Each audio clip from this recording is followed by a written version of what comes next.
There's hatred coming out of people's mouths at Speaker's Corner. Now, when you look at John 10 in the Bible and you look at the shepherd, who is the shepherd? Good afternoon, ladies and gentlemen. We're back at Speaker's Corner, where a fight just took place, and unfortunately I missed most of it. But yeah, we're back at this madhouse again. The madness is still with us. We're going to switch over, see what the police are. Conversations taking place, but we don't know what's what or who's who at the moment. All of us, every single human being that is coming here for 50 years, all of us that we need. That one is a big terrorist. Uncle Omar. Looks like Omar might be involved. I'm not sure. Over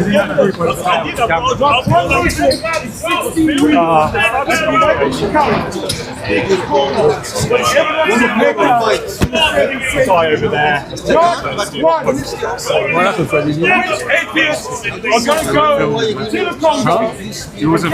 No, I wasn't doing shit. I literally ended my stream and I was talking to you guys. And the shit. I didn't get any of it. Son of a bitch. Story of my life, man. Story of my life. Every time a good content shit breaks out, I'm always missing it. That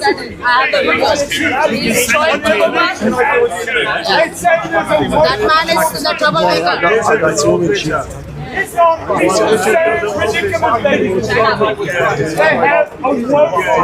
Shortage of muscle. In the 7th century, you will not find any of the Let's come in. One hand in the stick, one hand in my bag. Yeah? And he will ask you not to answer this question. When I record it, someone tell you that, it means he wants to screw you or nail you. It's no problem. I'm not scared. Whatever I said, I'm not scared. I'm not scared if you record it. Yes? And he said something about Shamsi, about the Saudi, about this rubbish. You see, you not allowed anybody to insult you. You don't allow anybody to and you allow people to insult you. Look at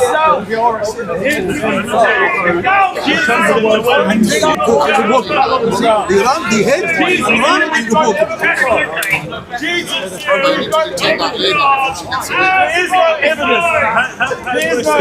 The woman smacked me. Smack, maybe 4 5 over me. Maybe something shut. Why? I didn't speak to I missed it all. Why I have to use my speech? Why? We don't tell you bomb, we don't call you theft, we don't tell you kick. Why my speech hurt you that much? Why? There must be a reason. They hate this guy. They went for it. What did chopping the change? I don't let it go. I don't let it go. I don't let it go. Anyone want to challenge me, come here and challenge me my folks. Yes? If you come and challenge me my muscle, I'll put my muscle at home. 1 second. Jesus never said in his mind.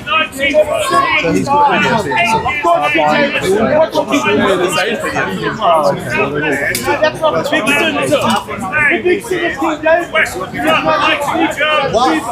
Why you don't ask me? King David was killed. Uriah. Right? I give him up. The big sin of King David.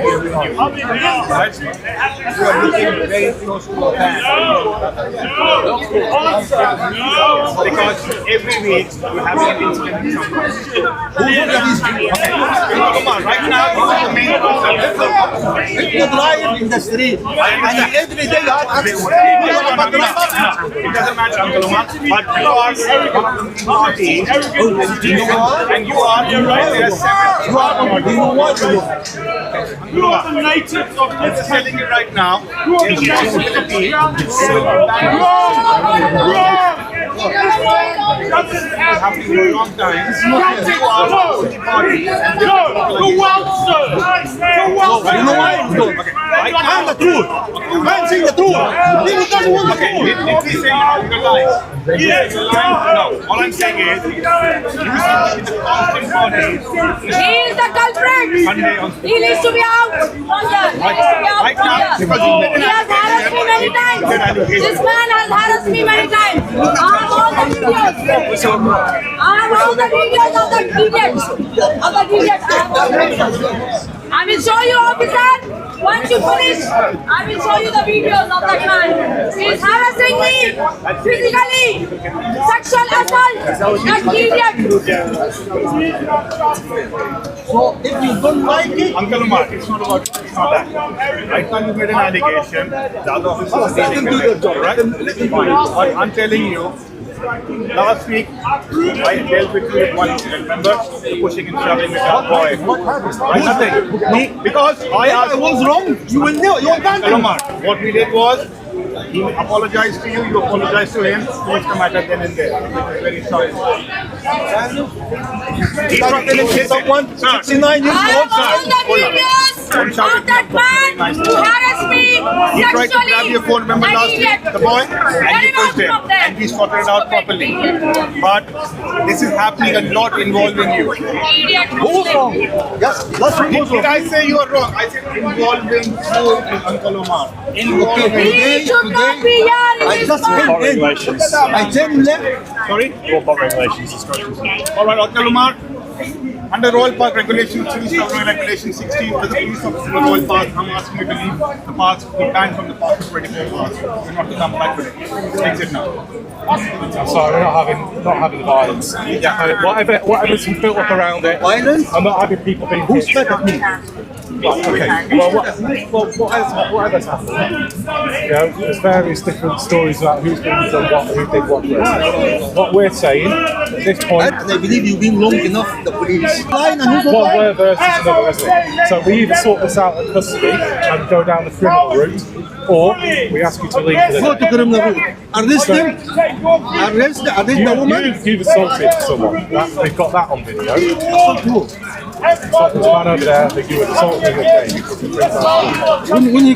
When you kick me out of the car. All right. But what I'm saying to you, right, The let's officer call told me it that. quits for the day and let's go our separate ways. If they go, all of them, one. Don't shout at me. You have been instructed to leave the park under section 316 of Raw Parks and Open Places Regulations. It's a reasonable direction. What do you mean? Constable. What do you mean? Yeah. No, they're going as well. And this woman, no. Which woman? What's she done?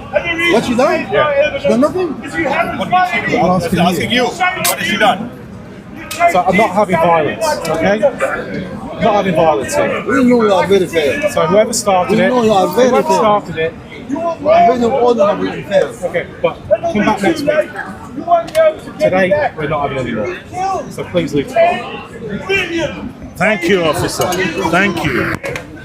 Thank you. Thank you. Thank you. Came in your bloody justice. What we like is peace. That's what we like. Right? Peace? Don't want any violence. People should be able to come here and debate. If They these can't do people, that. if these people believe you are not lying, they will never behave like that. Lower it down. So please leave These the people, they never believe you. Leave unless you get arrested. Bye bye. Bye bye. Sir, no. Otherwise, you will be asked to leave the park. 24 hours. It's done. Okay, it looks like Omar has been evicted from the park because of some aggressive activities or aggressive behavior. Not really sure what happened. I completely missed it. I wasn't live. I wasn't recording. Typical. Completely missed the My friend Moses. Guess what? Who hit you, Dr. Evil? yeah. The evil people. What happened? I'll tell you what happened. Of course, you're gonna tell us the truth. Liverpool is not going to go win the Premier League this year. But maybe Arsenal. Where is your Cow. Where is your maybe? What they call Don't it? talk to me, I'm from South Africa. South Africa. My friend from Palestine. What do you think about Okay. Bruce Lee and the Karate Kids? Get up. Okay, it looks like okay. Let's see where We need to bring back the guns where is and kill them all. Not sure it does, but they're not doing it. where is Omar? Okay, I'm gonna follow Omar a little bit, see what happens. Following him at a distance. It looks like he is. Looks like Omar is slowly evicting the park. Are you gonna follow him out? I'm gonna follow him all the way to the gates. Just gonna leave it around. You think so? Well, he stopped. I'd like to see if if he is actually gonna leave. I'm not entirely sure. They're looking at us, apparently. I guess they are. Is it us they're looking at? Uncle Omar is now being evicted. Where's the gate? Is there an exit here? I think there is an exit over here. And it looks like he is slowly being walked away. Let's zoom in.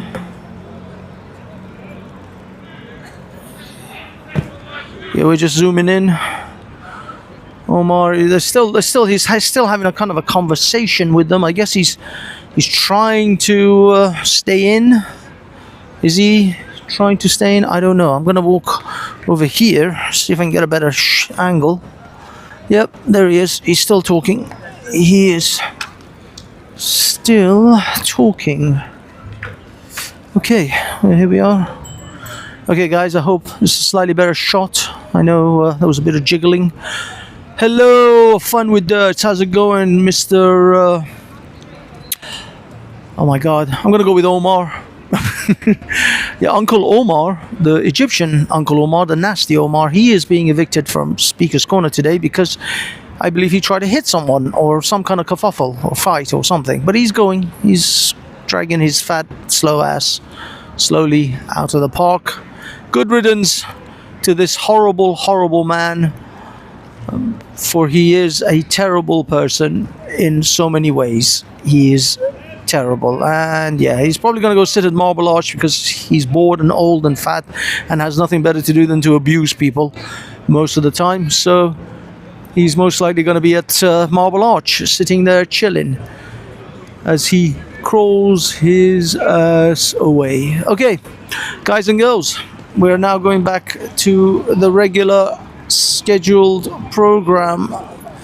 Going back to the regularly scheduled program of Speaker's Corner, the insane asylum that is Speaker's Corner.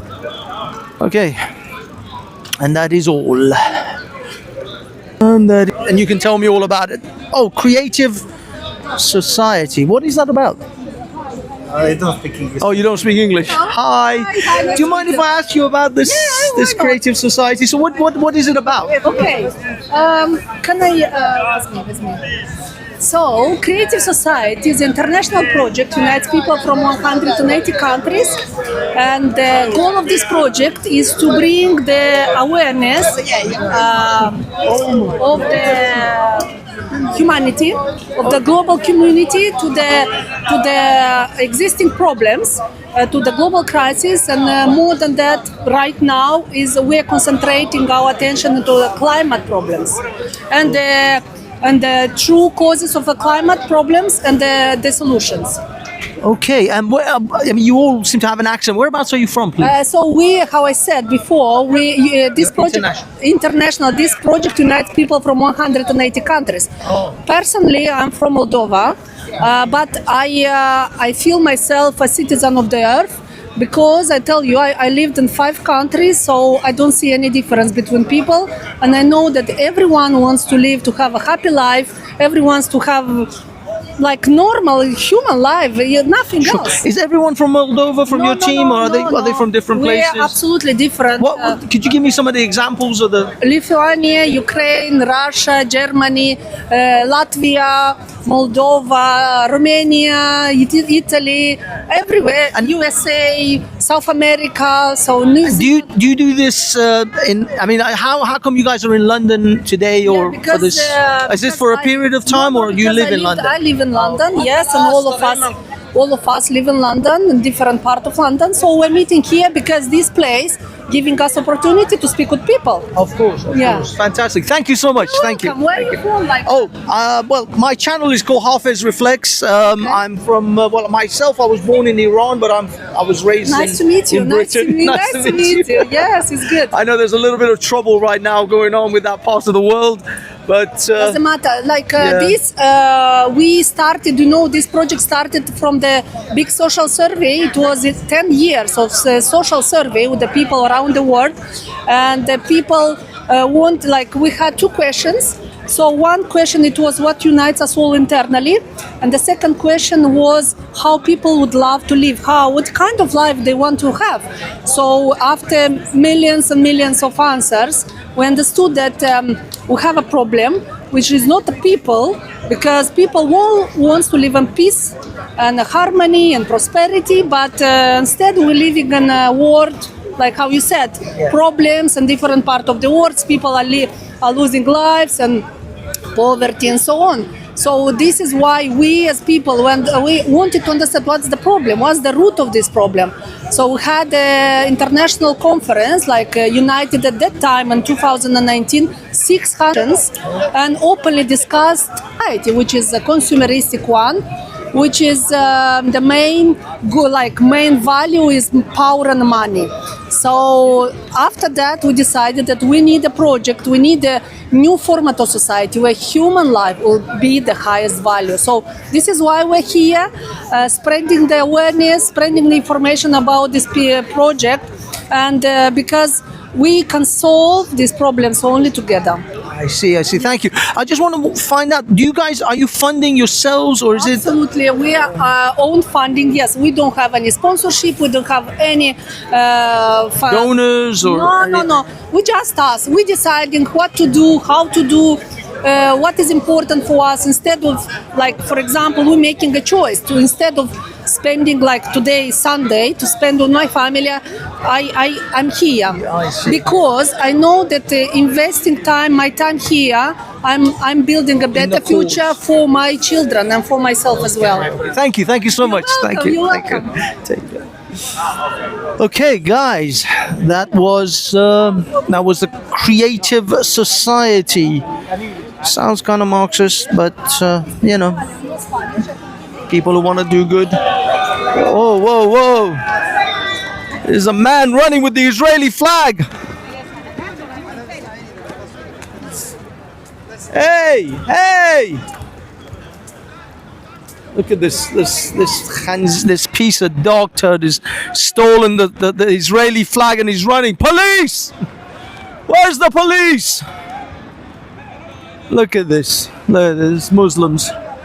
They stole the Israeli flag and now they're running away with it. Pathetic, disgusting behaviors. Again, the Muslims, typical Speaker's Corner. They stole the Israeli flag of the man and then they ran away with it. Let's go and see if he's dropped it or left it behind. Maybe we can return it.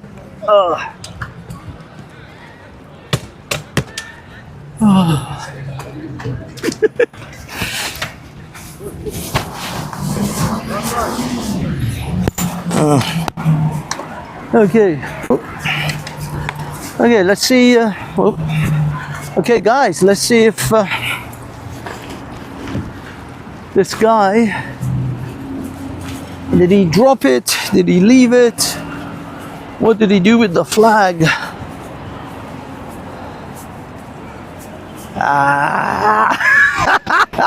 Look at this khanzir.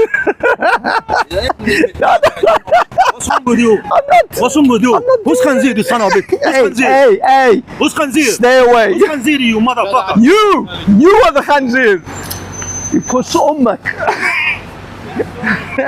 متعة يا إيراني. متعة يا كس أمك. نايك دين أمك. كس أمك. نايك أمك يا ابني. Stay back. Stay back. Stay back.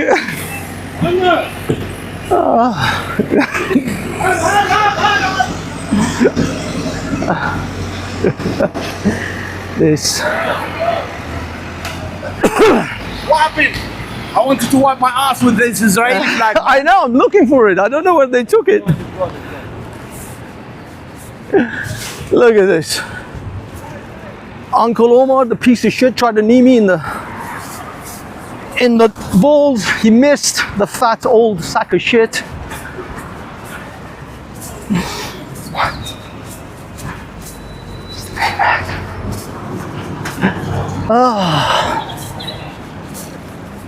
What happened?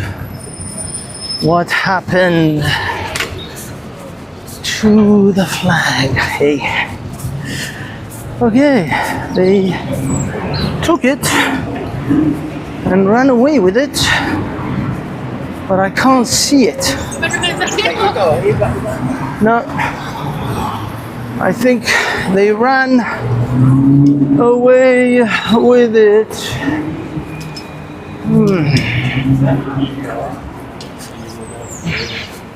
Then fear the fire. I don't see it. وبشر الذين آمنوا وعملوا الصالحات أن لهم جنات Nope. Unfortunately, it's gone, guys. I don't see it anymore. كلما رزقوا منها من رزقا قالوا هذا This الذي is what we have to listen to every Sunday. Awesome. I thought Friday was the day of prayer for Muslims, but it seems we have to listen to this shit on a Sunday as well. Okay, going back to the park, guys. Did not see. Almost had to smack fucking Omar. He is a nasty sack of shit.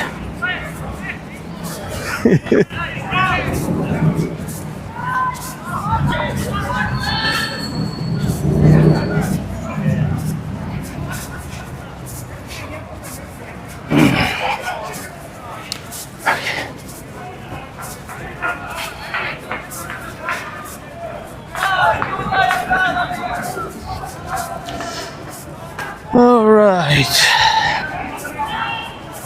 we're back. Seems an excessively aggressive bunch today on the Muslim side of things. They seem to be a little bit more aggressive than normal. Hey, how are you, sir? You I'm okay? alright, you know. Bob, how are you, mate? You got it on camera too. Yeah, I saw the guy. Something that answers your choice. And Shamsi got arrested, didn't he? Shamsi got arrested for fighting. Shamsi got arrested. Omar, yeah, well, Omar got kicked out of the park. He didn't get arrested. He's sitting on a bench over there right now, being his usual nasty self. But yeah, he's over there. I'm getting move on that side if you want to film. Alright, good man. Let's go. Let's okay, guys and girls, we're gonna record Bob giving his talks.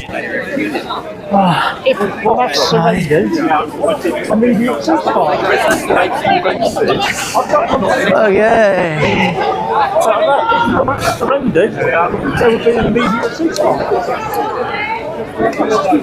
JC. How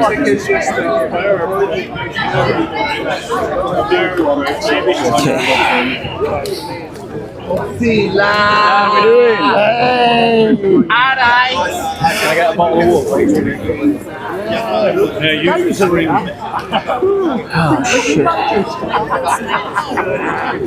Not on me, no. Thank you. Peace be with you, Wasila. Peace be with you. How you doing? Good, sir. Good, good. Right, so you want to stick a microphone on?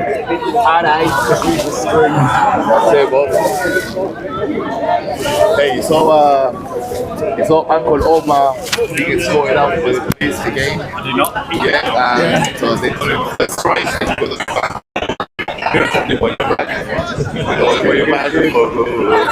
Right then. Are we ready to roll, guys? Go, Bob Sila. Are you ready? Ready. Okay. So, ladies and gentlemen, I'd like to talk about the recent story about the Michaela School that has won its recent judgment against Islamic prayer in that school. And before I begin, I actually just want to read the very terms of the judgment, so that we all know what the judge said and what they meant. So this is the court's judgment.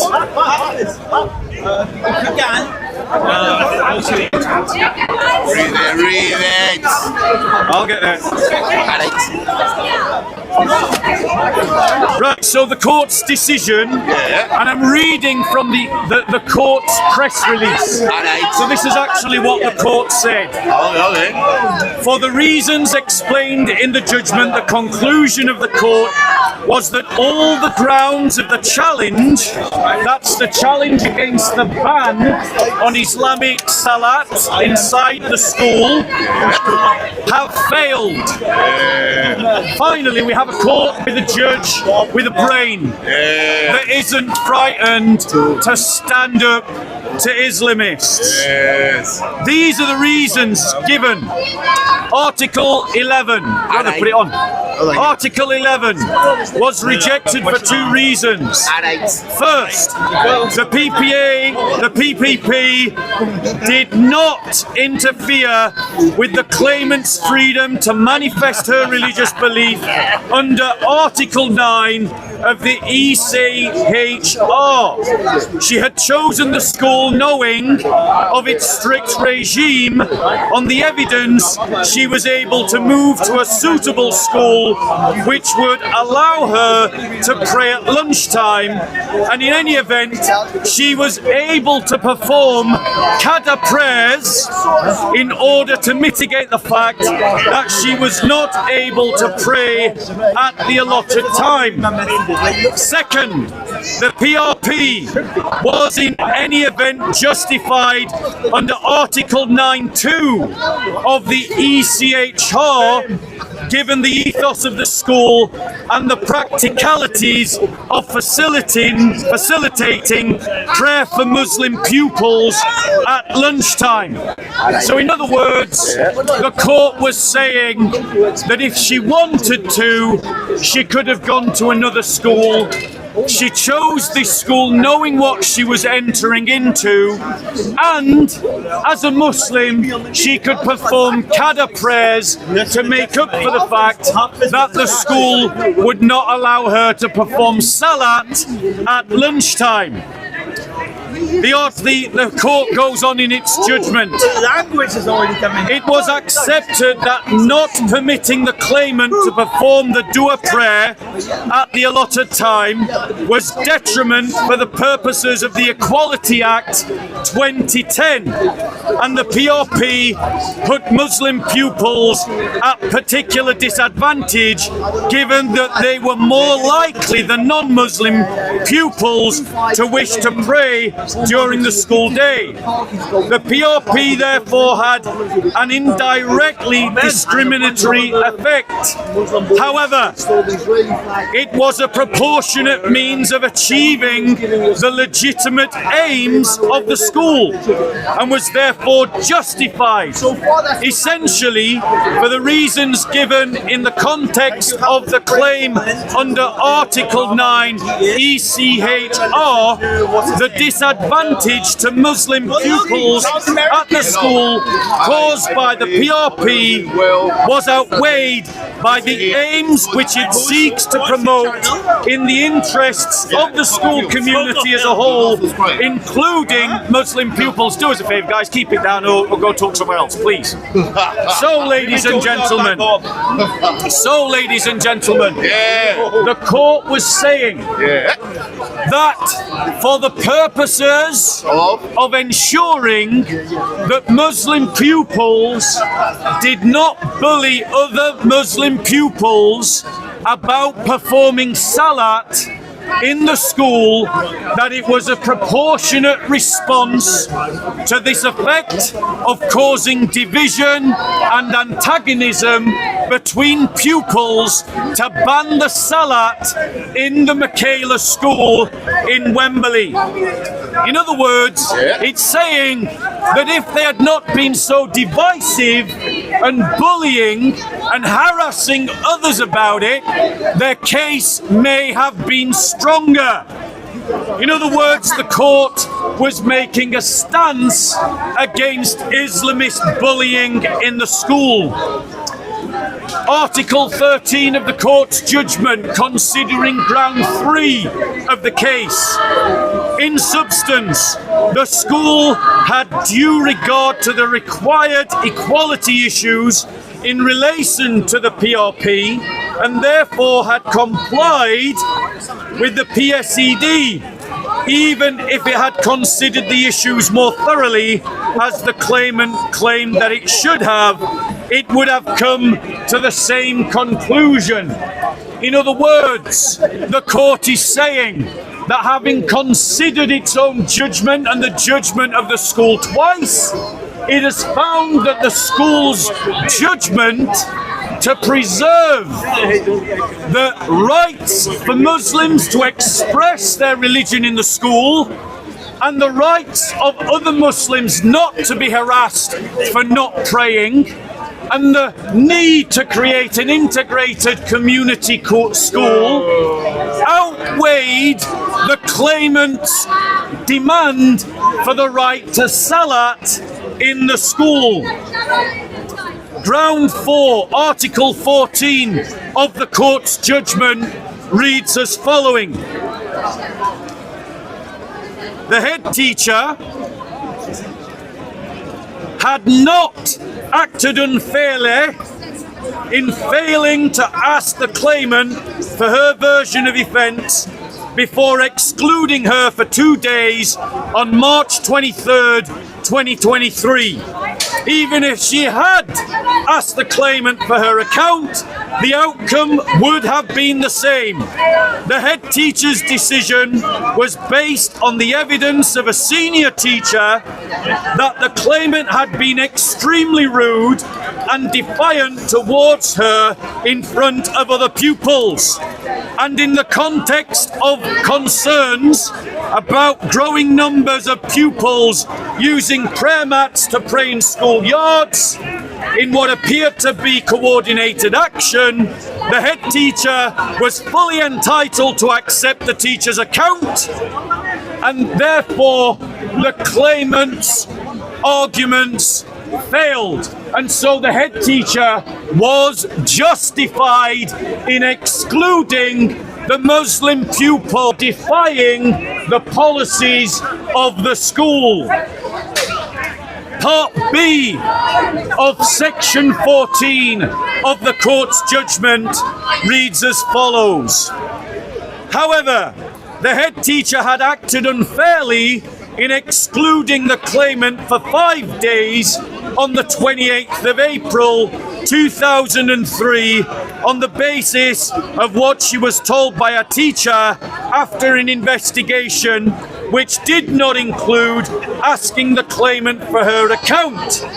The second fixed term exclusion related to allegations by fellow pupils about remarks by the claimant, some of which were said to have been made months earlier but had not been complained of at the time. She ought to have been asked her version of events so as to establish the facts before the head teacher made her decision. nor could it be said that the outcome would have been the same if the claimant had been asked.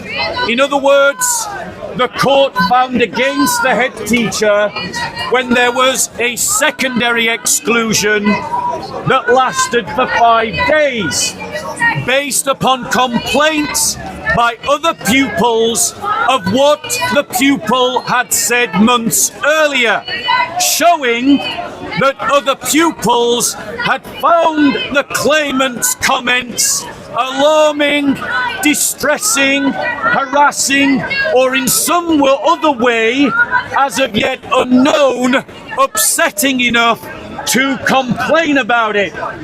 That is the entire judgment of the court with regards to the complaint made by the pupil at the Michaela School that banned Salat in its grounds. Now, are there any questions before I go on to give my commentary as a Christian? Any questions on the topic of Okay, Operation Bobsila? I want to give my commentary now upon this judgment. Give it. I'm giving a commentary based upon a Christian perspective. I'm not speaking like a liberal, secular, multiculturalist. I support the ban on Salat in schools. I support the ban of Salat in this school, ladies and gentlemen. And I want to explain why. Yeah, why? Because as a Christian, I am committed to the idea of a Christian state. And this judgment in no way affects Christian prayer in school. Christians can perform prayer at the Michaela School. Okay. Why can we perform prayer at the Michaela School? Because Christian prayer does not necessitate long liturgical movements or standing in ranks or bowing or prostrating so that the world can see you. It can be done in quiet, in privacy, in your own head, ladies and gentlemen. Something incidentally that the British state has made illegal outside of abortion clinics, and no Muslims ever stood with Christians in saying that that was wrong, ladies and gentlemen. But furthermore, Muslims perform a form of prayer similar to Christian prayer. It's called dua prayer. It isn't like Salat. You can do it on the back of a horse. You can do it standing in a playground. And so, the Muslim right to pray, like a Christian right to pray, is preserved at the Michaela School. Further, because Islamic Sharia is like a sieve, you've got qualifications on qualifications and conditions on conditions that allow you to do a full 360. It's quite possible for a Muslim to do something when they can't perform the Salat. It's called Qada prayers. And so a Muslim is able to express their religion in full at the Michaela School. Ladies and gentlemen, I believe that British law should be interpreted by Christian categories, not according to liberal multiculturalism. And so when the question of prayer and its forbidding or permitting is tested in a court, that term prayer should be interpreted from a Christian perspective. And the question should be asked, are Muslims able to pray in a way that is analogous to Christian prayer? And the answer is yes. And so as a Christian, I fully support the banning of Salat in schools, ladies and gentlemen. But I would stand with Muslims if anyone tried to ban dua prayer in schools, because that is analogous to Christian prayer, ladies and gentlemen. Now, are there any questions or comments before I continue to my next point? What's the difference between dua and salat? So the question is, what is the difference between dua and salat?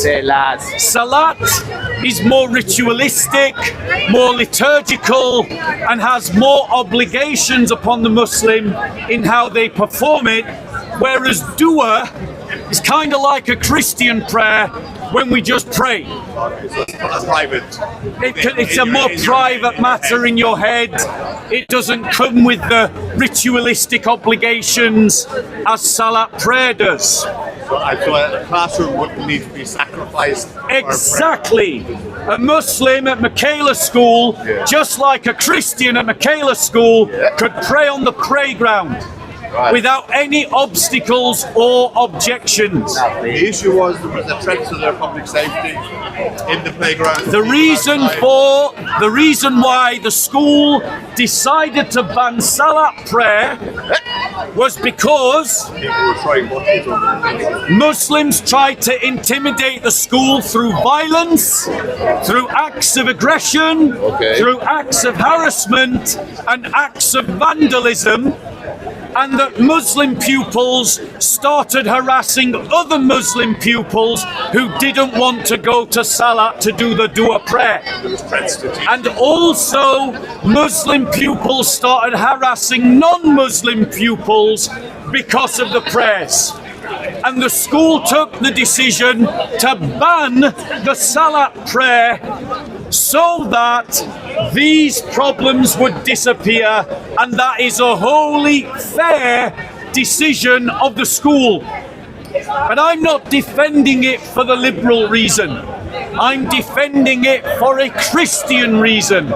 Because as a Christian, I believe that Muslims should be treated equally under the law. But that the law should be interpreted through Christ. And so prayer must be interpreted in a Christian way, and that which is analogous to Christian prayer should be protected by the state, and that which is outside of analogous to Christian prayer should receive no special protection. And that is the difference between a liberal multiculturalist looking at this question and a Christian.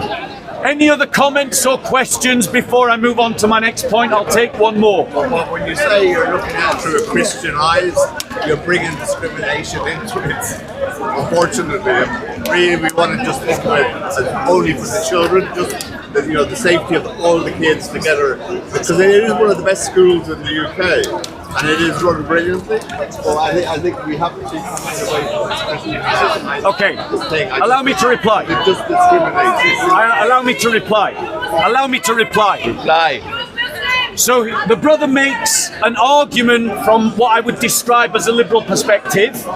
And after this talk, if you want to debate that, I'll happily debate you. However, I reject his logic. I reject his logic. Why? Because I don't believe in a liberal secular state. I believe in a Christendom. I believe in a Christian state. And in a Christian state, the categories of our laws should be interpreted from a Christian perspective.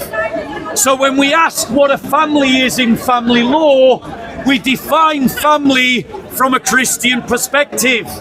When we ask what prayer is in terms of our law, we interpret prayer from a Christian perspective. And I agree with the arguments. They are a valid part of the argument. This was for the benefit of the harmony and the protection of pupils in the school. That's the best school. And to preserve, no, I'm not debating him any longer. And to preserve a good school in Wembley, ladies and gentlemen. Yeah. But let me just say this. The liberal commentariat of this country should be utterly ashamed. Why? They have villainized the Michaela School. They have villainized its head teacher, ladies and gentlemen. But, ladies and gentlemen, have they kicked up a song and a dance about the fact that public expressions of Christianity are illegal in Saudi Arabia? Have they kicked up a song and a dance over the fact that there are countless Muslims in this country that think you should be killed for converting from Islam to Christianity? No, they haven't. Nothing. They haven't villainized those Muslims. Why? Why? Because anyone who does villainize those despicable, those disgusting Muslims who support killing Christians for leaving Islam, they call them Islamophobic. But, ladies and gentlemen, the liberals are villainizing the Michaela School for banning Salat. And this brings me on to my next point, ladies and gentlemen. The crocodile tears of the Muslim commentariat. Those Muslims who are condemning the Michaela School. What hypocrites you all are! What vile, disgusting, despicable hypocrites you are! Because you say that the Michaela School is Islamophobic for banning Salat, when you try to justify killing Christians for leaving Islam. You support apostasy laws in Islam that result in the actual deaths of Christians. Ladies and gentlemen, let me just point out to you the number of countries in the world where it is illegal, ladies and gentlemen, to convert to Christianity if you are a Muslim. Iran, Iraq, Afghanistan, Malaysia, Mauritania, the Maldives, Pakistan, parts of Nigeria, Qatar, Saudi Arabia, Somalia, Sudan, United Arab Emirates and Yemen. Ladies and gentlemen, you Muslims who are condemning as Islamophobic the decision of the Michaela School to ban Salat, I say you are Christophobes, and you are Christophobic, and your religion encourages you to be so. I do not care about your crocodile tears. I don't care about your hypocrisy and double standards.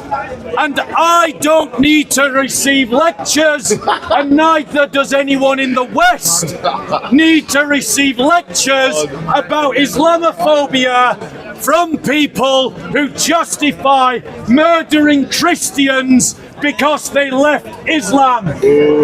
I want to say to you, why aren't you condemning Saudi Arabia, where the mere demonstration of a cross or where public prayer is illegal in the entire country of Saudi Arabia?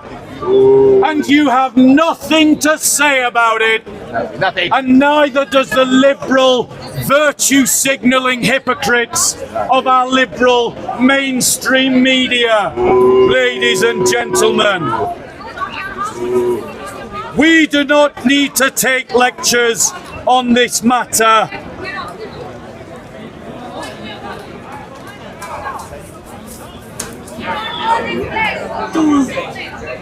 So, ladies and gentlemen, Are there any questions about what I've talked about just now? Any questions? Any questions or comments? Any questions o comentarios? ¿Qué tal, amigos? Hermano de Cristo. Going once.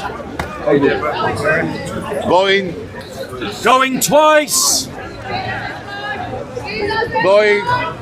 Going 3 times. Okay, ladies and gentlemen. Well done, Bob. Brother, you had your chance to debate me, you just missed it. Oh, sorry, Bob. I'm sure he's I'm just building up the school. I'm just talking what a great school. Right. So ask them whether they support killing Christians who leave Islam. Ask them if they support Saudi Arabia banning public expressions of Christianity. Because all the Muslims are complaining about the Michaela School, but they support the banning of public expression of Christianity in Saudi Arabia, and they support killing Christians who leave Islam. We don't need to take lectures from such people. So, ladies and gentlemen, I'm going to move on to another topic. What's the next topic? So, ladies and gentlemen, I'm sure you all heard about the attack recently upon Bishop Mary Emmanuel in Sydney, Australia. Who saw that? The attack against Bishop Mary Emmanuel in Sydney, Australia, ladies and gentlemen. Let's just picture the scene for a moment. Here is a bishop of a Christian church in a Western liberal secular state, by practice at least, preaching in his church. And in walks a Muslim and tries to stab him with a knife. And in a miracle, the bishop holds up his cross and the knife fails to link. It fails to load. And the bishop's life is protected. Thanks be to God. Praise the Lord. And then the Christian brothers charge forward and in a scene that we can only imagine, restrain, possibly with blows, the attacker and pin him to the ground. And then the bishop, ladies and gentlemen, wounded as he is by the attacker, bloodied by the knife. Brother, don't feed him, please. Bloodied by the attacker, gets up whilst the attacker is restrained and puts his hand on him and prays for him. Ladies and gentlemen, that is a perfect embodiment of Christian teaching. And I'm going to explain why, ladies and gentlemen. The congregation of that church embodied perfectly our Lord's teachings when our Lord said, having washed the feet of the apostles, love one another as I have loved you. Serve one another.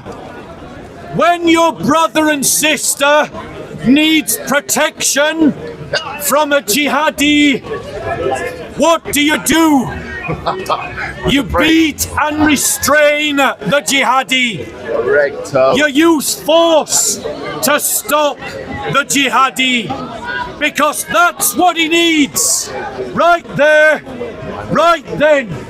That's what loving service looks like in that situation. And I hear, ladies and gentlemen, the liberal do-gooder Christian, the cultural know-nothing Christian, and the misguided pacifist Christian say this: what about turn the other cheek? That old Testament. What about that verse in the Bible? Well, let me challenge those Christians. Are you willing to go on public record and condemn those Christians who restrained this jihadi dog from killing the bishop Are you willing to go on record and make the argument that these Christians sinned by using force to restrain this Islamist animal, this Islamist slime, ladies and gentlemen? Are you willing to go on camera and say they did the wrong thing?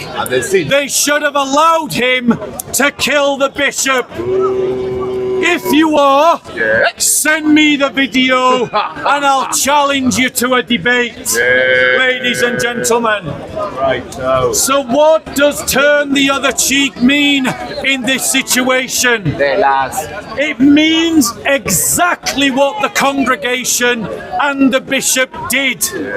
They did not act out of revenge. They did not act out of anger. They acted out of the public good. They acted out of a sense of justice. They acted out of a sense of loving service by restraining this jihadi and saving the life of the bishop. And did what?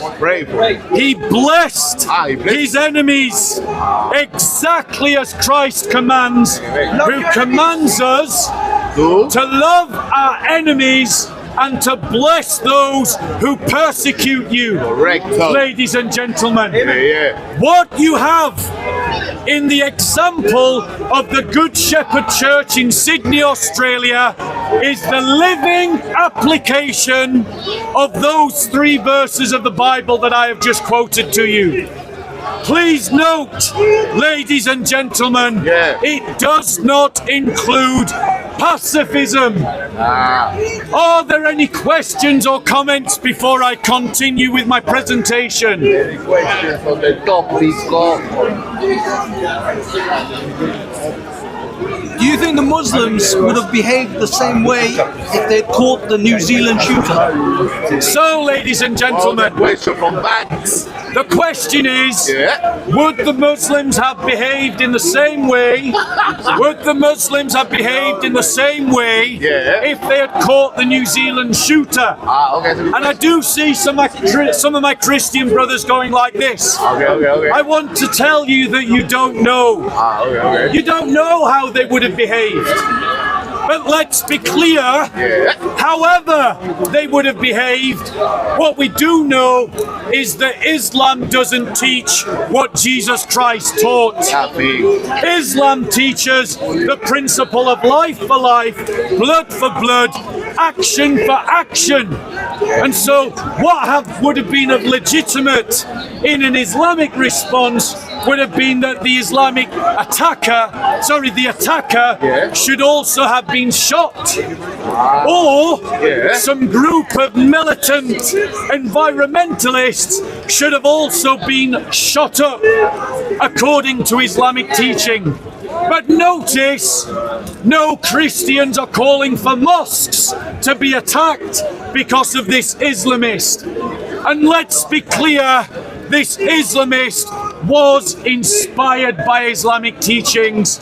Islamic teachings do legitimize attacks against those who insult Muhammad, because Muhammad himself called for those who insulted him to be killed, ladies and gentlemen. That's true. And that is in the hadiths. Ladies and gentlemen, I'm going to make a next point, and then was it you wanted to ask? Go on. Christianity. What do you think of all religion critics who says that all religions are just made by humans? On the topic, sir. We don't talk about Christianity.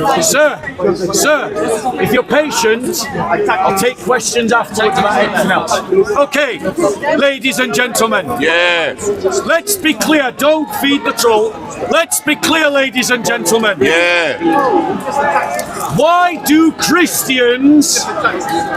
so many Christians buy into an over-spiritualized understanding of Jesus' words?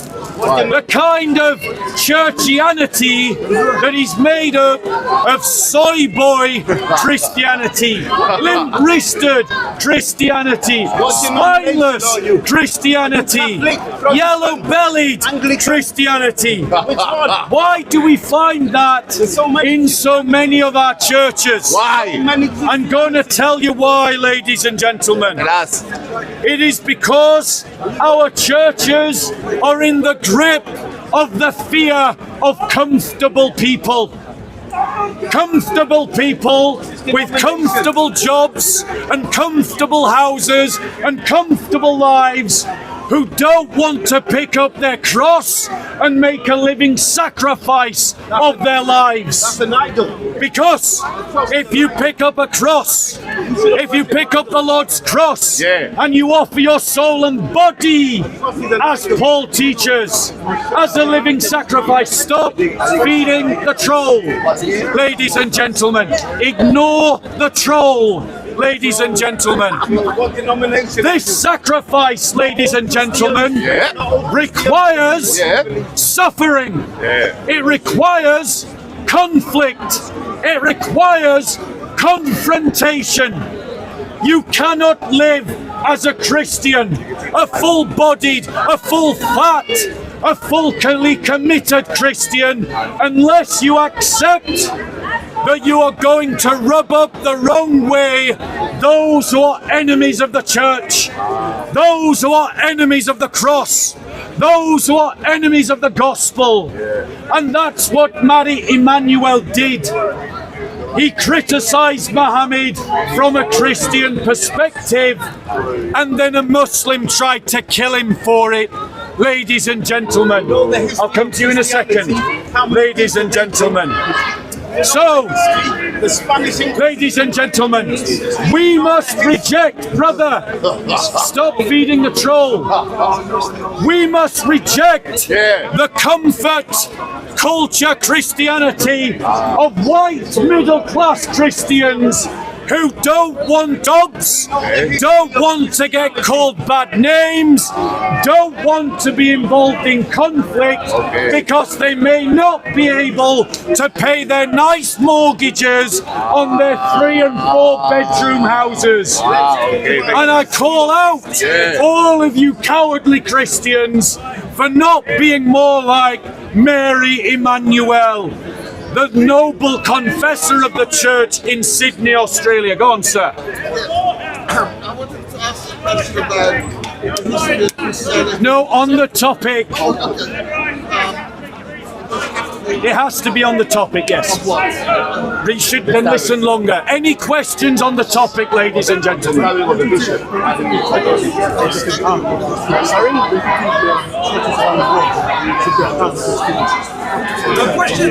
He's just beat to it. So, ladies and gentlemen, sir, brother, I'm going to address your point actually in this discussion. So let me take a question from him. What's the connection between Surah 533 and Surah 929 and what happened to Mary Emmanuel? According to you. Right, if you want me to quote on verses, pull them out so that you can read them and have our commentary. So, ladies and gentlemen, while he's getting ready to ask a question the next time, let me continue my presentation. Question? No, I'm moving on. Ladies and gentlemen, we in the West, ladies and gentlemen, we in the West, ladies and gentlemen, are facing a worsening security issue, a worsening security problem in the West. What happened to Bishop Mari Emmanuel has also happened in a Catholic church in France, where a Catholic priest was murdered. Ladies and gentlemen, we've seen thousands of churches attacked across France. We've seen decades numbers of churches burned in Canada. We've seen Christian liturgies interrupted by mobs of anti-fascista and left-wing hypocrites interrupting the Mass in America. And we've seen churches attacked in England. We've seen Christians driven from cities in Reading and Bradford in the United Kingdom.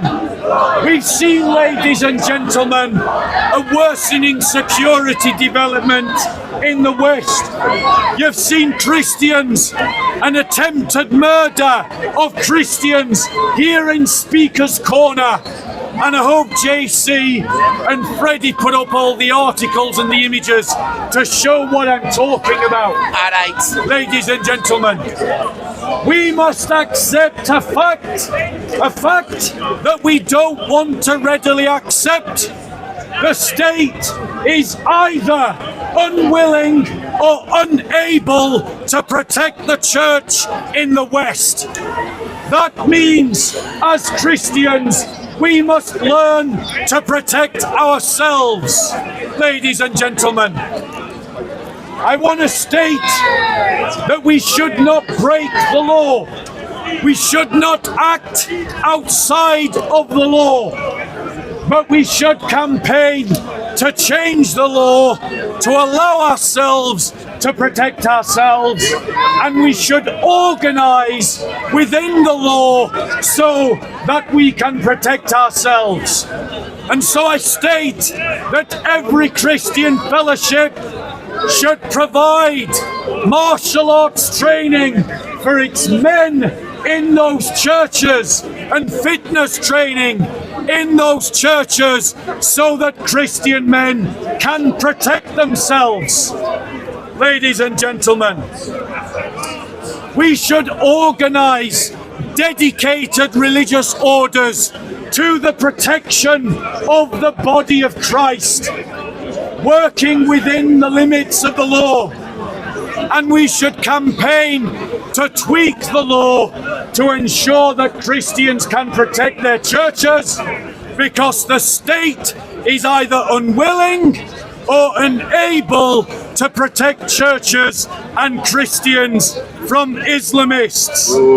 I want to say to the Good Shepherd Church in Australia directly, learn from this attack, and from now on there should be strong men always protecting His grace, that bishop, that confessor of the church, ladies and gentlemen. And I want to say that if the Pope and the Archbishop of Canterbury disagree with me, then why do you have the Swiss Guard protecting you, Your Holiness? Disband your own protection. Send away your close security. Send away the police that protect you, and be as vulnerable as Christians are vulnerable to persecution. If you say to us that we cannot defend ourselves, then refuse the protection that comes with your position and show solidarity with the most vulnerable, the most poor Christians in the world, so that you too can be attacked with a knife and a gun and punched. And if you're not willing to face that, then stop asking the poorest and the weakest and the most vulnerable Christians to do so. Any other questions on the topic? My question is, we see that a lot of Muslims tend to turn to violence quite a lot. And about 300 years to 400 years ago, there was a similar case with Christian. What happened in that few 400 years? Where Christians calm down and we see very, very little attacks, Christian and Muslim. We get attacks to Muslim and Muslim and Muslim and Christian. Is it to do with the Enlightenment? Is it to do with industrialization? What was it? Is it to do with the history of the West divergence, the history of Islamic? Okay, ladies and gentlemen, it's a very good and insightful question. If you can't hear me, I'm inviting you to come closer so I don't have to project my voice as much. All right. Ladies and gentlemen, why don't you see Christians, Protestant and Catholic, killing one another in the world today, like you see Sunni and Shia Muslims killing one another in the world today? Why don't you see that? It's because of, ladies and gentlemen, of the power of Christ's teachings. Let me be clear, let me draw out the line for you. If you go back 500 years, at the time of the Reformation, Christians and Catholics were killing one another by the million. 8 million Christians died over a period of 100 years in the Reformation War. However, both the Protestants and the Catholics were committed to Jesus' teaching when he said, "Blessed are the peacemakers, for they shall be called the sons of God," ladies and gentlemen. And both Christians and Catholics are committed to the idea of peace, and so they built a peace, the peace of Westphalia. And the result of that peace gave birth to the Enlightenment and the liberal Western world. I want to say, as a Christian, I consider the liberal Western world a tragic mistake. But how glorious, how wonderful Christianity is, that even when we apply Jesus' teachings wrong, it still looks better than Islam. Ladies and gentlemen, it still looks better than Islam, even when we apply Jesus' teachings imperfectly, as we have done in the Western world. Because there is a reason why we have killed one another, a piece of Westphalia, like Protestants and Catholics did. Because they never had a teacher like Jesus. They never had a teacher who commits us as an act of doctrine and as a principle to building peace. Instead, they had a teacher like Muhammad who teaches them about revenge and about hatred of the unbeliever. And that, ladies and gentlemen, is the difference. Go on, you got a question. Yeah, my question was, do you see any relationship between what happened with Mary Emmanuel and Surah 533? Read it. So Surah 533 says, "Indeed, the penalty for those who wage war against Allah and His Messenger and strive upon the earth to cause corruption is none but that they be killed or crucified, or that their hands and feet be cut off by opposing sides, and that they be exiled from the land. That is for them a disgrace in this world, and for them in the hereafter is a great punishment." Now read 939.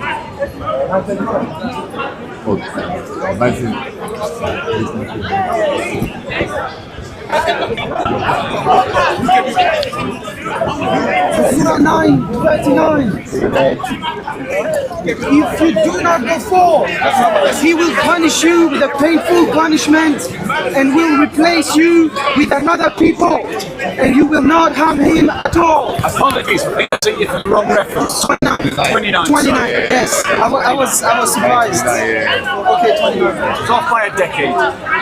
So Surah 9:29. There we go. Read it. Which is the one. Read it. Fight against those who do not believe in Allah and in the last day, and who do not consider unlawful what Allah and His Messenger have made unlawful, and who do not adopt the religion of truth, Islam, and those who were given the scripture. Fight until they give the jizya willingly, while they are humble. Right, ladies and gentlemen. Yeah. So the question is there a connection between those two verses and the terrorist attack that occurred in Sydney, Australia against Bishop Mary Emmanuel? Okay. In addition to the hadiths in which Muhammad calls for the execution of those who mocked him and of those who insulted him, I believe there is a connection. Because 929 simply says fight against Jews and Christians because they don't believe in Islam, ladies and gentlemen. And to speak for Islam is a form of jihad. And thus, if Muslims interpret speaking for Islam as a form of jihad, then making criticism of Islam is a form of war analogous in Islamic fitna. In Islamic fitna. There's food! There's food! There's food! There's food! There's food! There's food! You see, we have our chance as well, ladies and gentlemen. It's only two of you. There we go, ladies and gentlemen. Thank you. That's still four more than you. Now, ladies and gentlemen, let's be clear.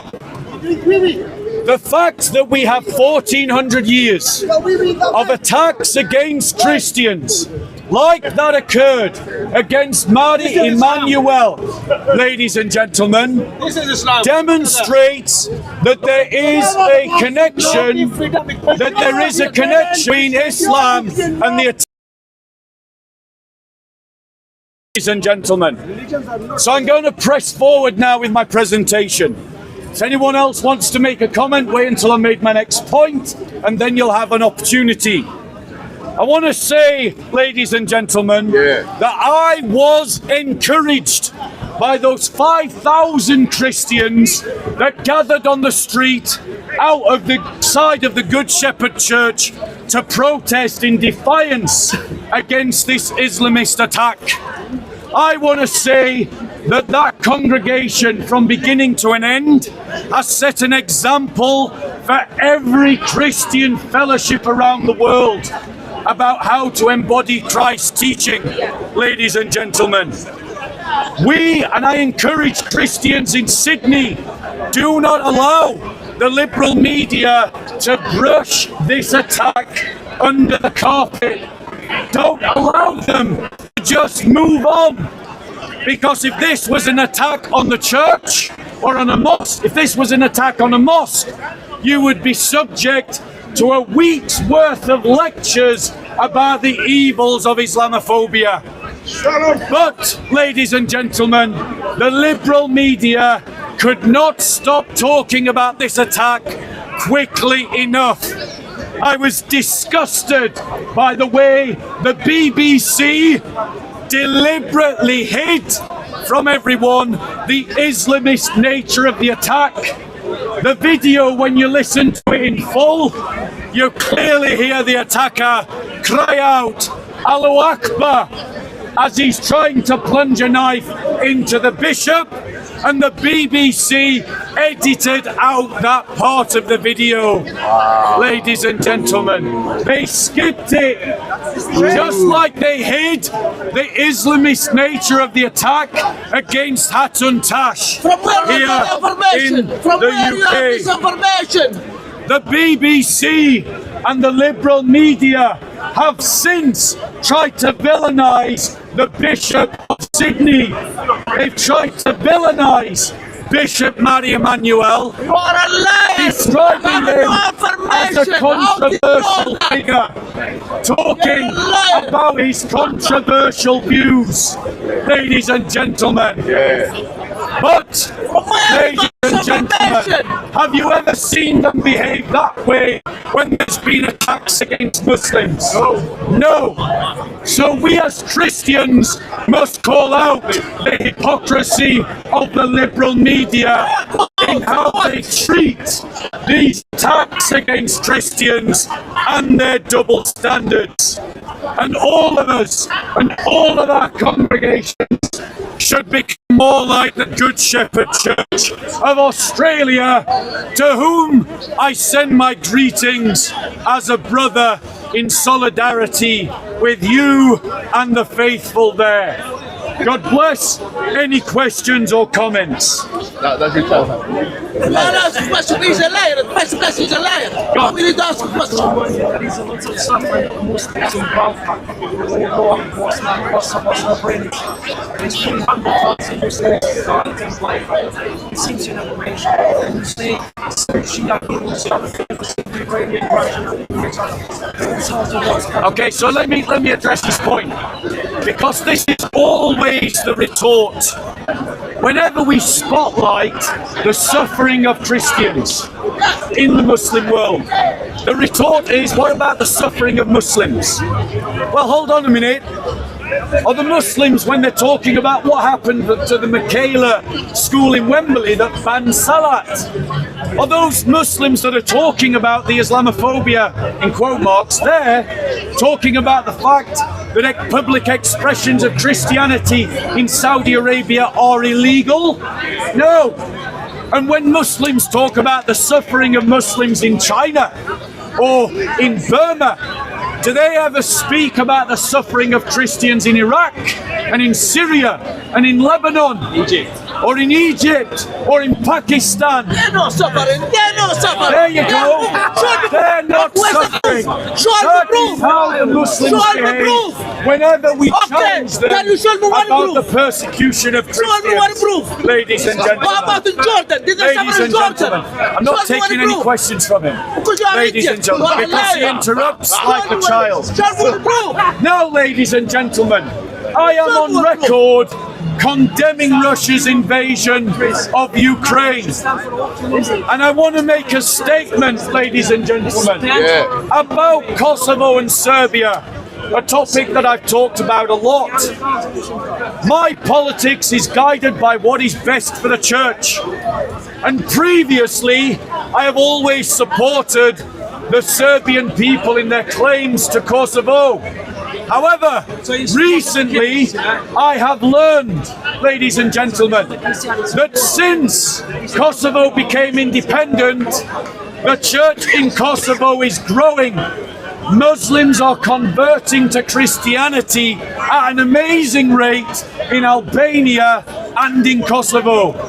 And so, ladies and gentlemen, anything that strengthens the church, I support. And if Kosovan independence helps the church to grow, then I am in favour of Kosovan independence. Any other questions, ladies and gentlemen? No, he interrupted like a child, and he is also interrupted. I am his enemy. Any other questions or comments, ladies and gentlemen? Going once. Why you drinking beer? So, Did you say no drinking beer, no drinking whiskey? so, ladies and gentlemen, nowhere does Jesus say don't drink beer.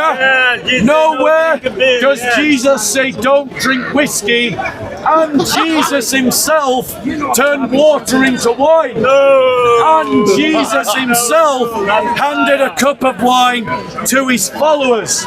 But let's be clear, the Bible condemns drunkenness. It condemns intoxication.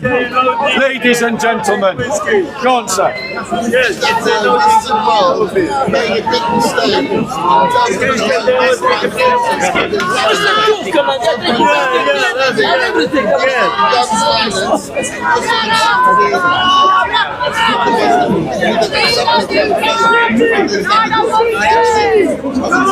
I'm sorry, with all the noise, I didn't hear the question. Just the question. You think that the Western world made a mistake in accepting mass migration from the Islamic world? So the question is, ladies and gentlemen, have we in the West made a mistake in allowing unfiltered, unmitigated mass migration? The answer is yes. The evidence is everywhere. It's in the bombings of stadiums, killing children. It's in the attacks upon churches. It's in the fact that our benefit system is overwhelmed by benefit claims from people who don't have a Protestant work ethic. It's in the fact of Islamization in our streets, in our schools, in our public airways, and in our laws. It's in, ladies and gentlemen. The fact that we have a group of people dedicated, ladies and gentlemen, to the restriction of the freedoms that are traditional in the West. Liberal policies are not working. Liberal policies are not helping us. Housing, uncontrolled migration is costing all of us £93 million a day, ladies and gentlemen. Because the government will not defend the borders, even though it has the legal right to do so. So yes, we should have immigration, but no, we shouldn't have liberal styles worth of immigration. We should that can. Any other questions or comments? What's the question, Bob Sila? So the question is, should we as Christians vote reform? I see no Christian reason to vote reform. Why? They're not pro-life. Okay. They're not pro-church. Okay. They're not pro-gospel. Okay. They're not pro-marriage. All right. They're not pro-family. All right. They're just recycled conservatives. That's all they are. The one mitigating factor of the Reform Party is that they don't have a whip. But right now they've only got one MP, so why do they need a whip? Ladies and gentlemen, if you are a Christian, you should vote for the Christian People's Alliance. Vote for Christian political parties, not liberal political parties. Why? Because they're Muslim or what? The Reform Party's not Muslim, sir. That's why I said, why only just a Christian to vote? Any other question? Not racist, is it? Now, he's very loud right now, but I invite him to come and debate me about shirk in Islam. Okay, okay. Are you willing to debate me about shirk in Islam? Wait a second. Hold on 1 second. You've heckled me, sir. That is your right. 1 second. 1 second. Do you want to debate me on shirk in Islam? Yes or no? Yes or no? Yes or no? Okay, any other questions or comments, ladies and gentlemen? He had his chance. He had his chance. Lady. What about it? To describe. What about it? What? Just listen for a second. To describe, meaning the creators and writers of religion. To those who sit in the seat of Moses, meaning those who teaches the teachings of Moses. They are referred to as hypocrites, serpents, vipers. We are informed that religion will travel the land and the seas, and they will convert our children, making them twice the child of hell. Yes. And we are also told that they will... What's your question, sir, please? Well, the question Why is... are you such a knob? That's the question. Why you knobbing? And you seem to be extremely knowledge. And I'm sorry, what's your question? Well, the question is, I'm confused as to how anyone can be religious and preaching religion when two entities visited our planet and told us the truth. And they were... Sorry, what's your question, sir? The question is... Last chance. That you were told that religion, those who teach religions are hypocrites and liars. Right. So, ladies and gentlemen, the brother misquotes the Bible. Jesus condemns the scribes and the Pharisees. He calls them vipers.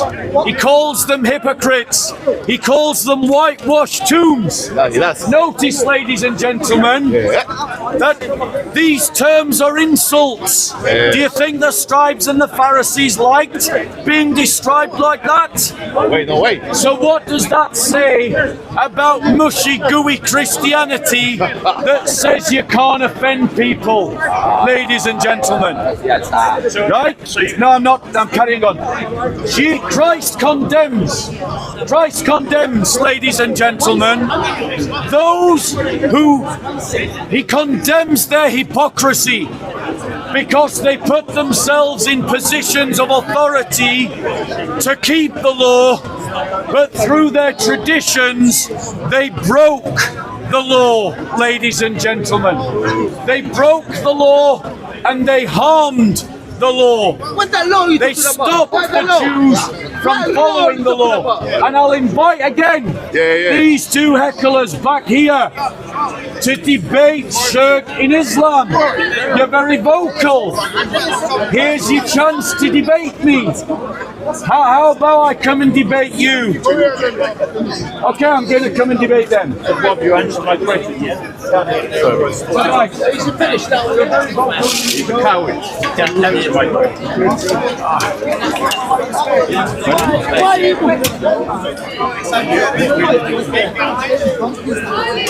God bless you, sir. Can't you defend? Tell me, is it shirk in Islam to take an oath by someone other than Allah? There you go. The spirit of Islam, ladies and gentlemen. You see it right here. I don't debate. Wannabe gangsters, wannabe jihadis, trying to intimidate us because we're Christians. If we allow these people to go and challenge, you're racist. Ladies and gentlemen, who's these people? These people, these Islamists, these people. You believe a man what behaves they bad? do in the park. You believe a man behaves bad? You believe a man behaves bad? That is correct. Who's more stupid than you? Is that a problem? Why is that a problem? Notice he makes a comment, but he can't back it up. They only try to intimidate, and they will intimidate us if we let them. You must find your courage to stand up against people like that. Why can't you live You with must them? not allow them Why to can't we bully live you. with them? Why do you fear them? There you go. This is the liberal mindset. What did he say? He saw their behaviour and he thinks that I should live with them. He thinks that I should tolerate what you just saw. Notice he was silent when that man was calling me a fucking knob. He didn't have anything to say when he called me a dog. He didn't have anything to say when he insulted my mother. And that's the hypocrisy of liberals. That's the softness of the liberal mind. They tell us that we should tolerate Islamists. I say we should not tolerate Islamists. We should live in a country that kicks trash like that out.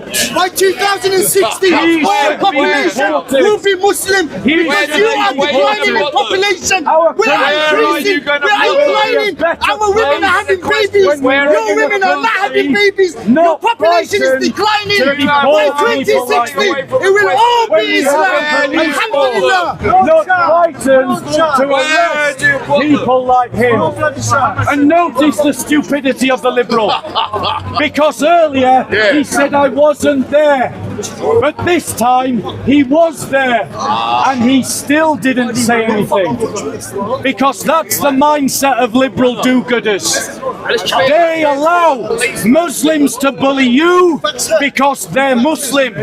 But if you stand up to the Muslim, you're at fault. If you identify that it's a Muslim bullying you, you're at fault. Where? Ladies and gentlemen. Where? What are you talking about? Literally caught on camera. Maybe you just arrived. I just arrived, bro. Okay, so here's a question for you. I'm a Muslim, yeah. Great. According to Islam, is it shirk to swear by any other name or any other than Allah? Yeah, you shouldn't swear by other than Allah, sir. Okay, why? You shouldn't, bro. Allah, Rabbil Alameen is the Lord of the universe. Why? Right. But I want to hear about why is it bad to bully you? No. No, why is it bad? No, they say Muslims are bullying you. Who's bullying who? No.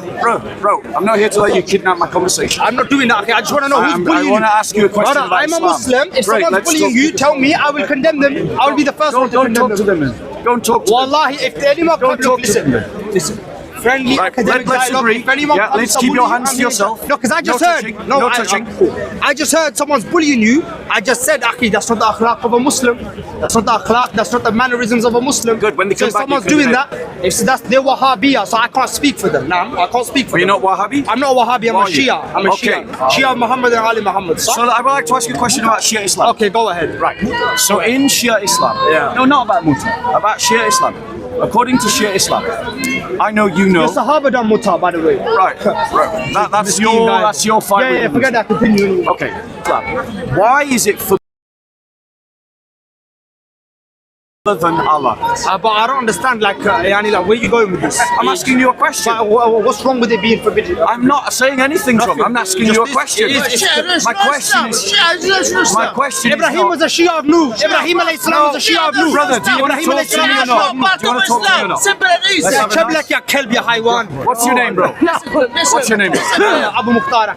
Okay, Abu. My name's Bob. Is this your first time in the park? No, I've been here a couple of times. Okay, so you know how it works here. I don't mind engaging with you. Right, okay, so you know how it works here. Don't let the hecklers distract you. Let's focus on an academic conversation between two minds. That's what I'm here for. Not to fight, not to argue. I can shout if you want to, but I'd rather to. Right, so let's have a conversation. Right? So I'm not asking you if it is. We both know it is. I'm asking you why is it forbidden? Because it's legislation from Jannah, from Allah. So whatever Allah says, we do. Allah says walk around a black rock in the desert at Kaaba, we do it. We don't ask why. Okay. Why? So can you show me in the Quran where Allah says don't swear by any other than Allah? Yeah, Allah says that Allah says fall upon me. Allah, like, I don't, where you going with this part? I don't understand. Wait. You haven't shown me. Where's the verse, please? Let's look at it. Okay, 1 second. I know where you're going with this. And you're going to show me where Allah says to read the taslim and descent salutations upon the Prophet sallallahu alaihi wasallam. No. Just answer my question. Sir? No, just answer my question. Allah, okay. Just show me where in the Quran it says that you can't swear by any other than Allah. Yeah, I'm here. I'm in the park still. I spoke to Okay. I'm here. I'm in the park. There's nowhere in Allah. Where? Yeah, I'm asking where in the Quran it says that. It's not in the Quran. It's not in the Quran. You all hear that? It's not in the Quran. Okay. Now let's see. Maybe this Shia knows more than this Sunni. Maybe it's this Shia knows. I don't know. But call upon Allah like how? Like how though? Sure. Make an oath. Make an oath. No, I can make an oath to you right now. I'll make an oath to you. No, make an oath in the name of someone else other than Allah. That's what give me an example though. Like to say, for instance, okay, what's your name? Abu Mukhtar. Okay, I swear by the life of Mukhtar that I'm telling the truth. By the way, that is not a real oath. It's just an example of an oath. Because as a Christian, I can't make oaths like that. Right? Would you say that that is haram? I'll be honest, like this is like, I can't. You can't answer the question. No. Like, what's really wrong with it? What's wrong with it? What's not wrong with it? No, I'm just asking you that the question is, you've said very confidently that it's haram. I swear my mother's life, I didn't do this, I didn't do that. Yeah, would that be haram? I don't sure. It will be shirk on what basis though, I'm being honest. Like wow, I swear my mom's life. He's not even Muslim and he knows the deen. I want to know how. He's not even Muslim and he knows the deen. I swear my mother's life. How's that shirk? Are you Muslim? No, but what I'm saying is it shirk? Is it shirk? If I was honest, if I was being truthful, I would rather swear by Allah because like I wouldn't do it for no reason. But that's not my question, Mukhtar. No, but people do this like every day. Like I swear my mom's life, I swear my nan's life. But is that haram? Is that from? It's not haram. I thought we could say haram. I mean, it could be, depends how you take it though. Do you see what I'm saying? Right. Is it shirk? Depending on the intention. Shirk, it depends on the intention as well.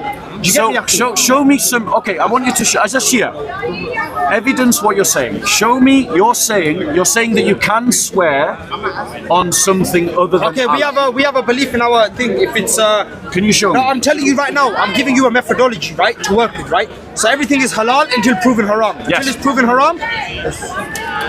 In worship we call upon Allah. In dua we call upon Allah. Allah wahdahu la sharika lah. He's only one, he has no partner. So you started off, when we started this conversation, because I wasn't sure what angle you were coming from, bro. When we started off this conversation, you started off by saying that swearing by other than Allah was wrong. No, but it depends in what sense. It depends in what sense. Right, I'm making an oath. That's what we're talking about. It depends what oath though, innit? Because I can make any an oath with you right now. Any oath? Can you make an oath by that fence or by that tree? No, but for what though? An oath to do anything. to marry someone, to pay back a debt. Okay, Can you, so I make an oath to can you you that make I'm- an oath by the mosque that you go Okay, 1 to second. So I make an oath to with you. pay back a debt? Okay, 1 second. So I hear you. Okay, that's no problem. You honor your contract. Allah says in the Quran, honor your contract. You've got to listen to what I'm asking telling you, Mukbar. You've got to listen to what I'm asking you. Bro, Right, you're answering every question, bar the one I ask. Right, let's go slow. You're speaking about oaths. You're speaking about oaths. I'm Do you saying, bro, if I say to this brother, I'm borrowing money off you, I'm making an oath to pay you back next By who? How's that shirk? By who? Okay, if I say, by Allah, I will pay No, I you back. didn't say by Allah. I say, I swear, You see, you're not listening, Mukhtar. Listen to what I'm saying. My question to you is this. My question to you is this. Right? Just keep it moving. And I reckon Mukhtar doesn't know. No, I don't know what you're talking I reckon about. Mukhtar doesn't know. No, Now because you're I'll doing be semantics. I'll be You're doing clear. semantics. I'll be clear. I told you Allah says in the Quran, There could be a real difference between Shia Islam and Sunni Islam.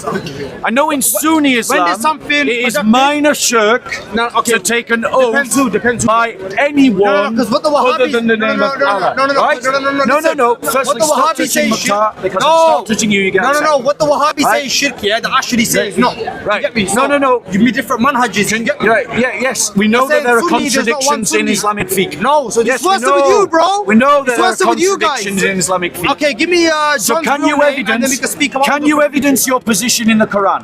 Any position. I don't care what position you take. You're asking me. Can you evidence it in the Quran? Smart. You're asking me how long is a piece of string. You're not. No, I'm really not. I'm asking you a bro. very simple You are, bro. question. You're asking me how long Mukhtar's is a piece of struggling, string. like, guys. You're struggling how? Okay. But they still stay. He's really struggling. I could be to my God. I could be to my mom. Yeah, miskin, it comes to the niyyah intention. Why you just comes to the this point? It comes to the intention. You do semantics. You don't even know what you're talking about, bro. He's a nasibi, but he's miskin. He's a nasibi, but he's alright. You really don't know what you're talking about. Random, let's go. Okay, Mukhtar didn't know what he was talking about. No. He couldn't defend it. Let's see if this guy does. No. You face to face. You don't take my question. I will not take your question. I will not take your question. Okay, you see? Because face to face, you said. So let me ask any Muslim who can answer this question. What's the question? Is it haram or halal? There's no haram, there's no halal. Simple and easy. You guys are closer than the Muslims. Don't worry. And that wasn't my question. Because he says, Do I believe in that particular? so you're a Muslim? I would define myself as a Muslim. Do you think he's a Muslim? Yes. Okay, fair enough. We'll just, I don't know what's going on here. We'll see. So my question to you is, in Islam, is it haram or halal to swear by any other than Allah? Didn't they tell you to leave this morning? I believe in the gospel. Okay, right. So we're not talking to a Muslim here. No offense, bro. I'll happily talk to you about any topic you want to. But I want to find a Muslim to answer my question because it wouldn't be fair to let a non-Muslim answer that question. So can any of you guys, could you answer my question? No.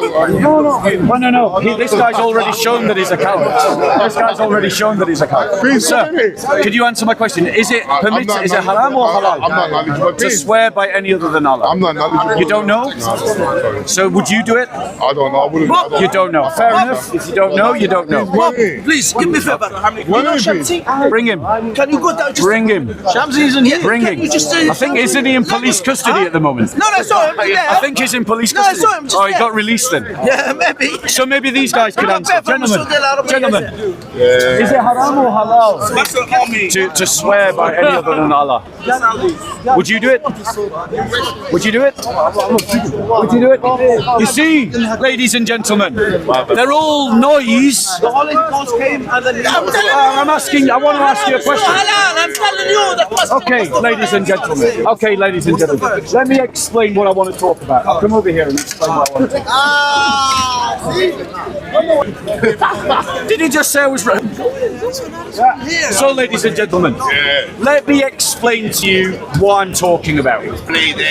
So this book, right, Muslims come to this corner every week, week in, week out, attacking Christianity, attacking the Bible, attacking our beliefs, ladies and gentlemen. But, ladies and gentlemen, this book claims that if it were from any other than Allah, it would be free from contradiction. Right? I should not find a contradiction in this book, ladies and gentlemen. And I am unable anywhere to find any passage of the Quran that says that it is haram not to swear by any other than Allah, but I do find it in the hadiths. So let me give you some examples. In Sahih al-Muslim, book 15, number 4035, it says this.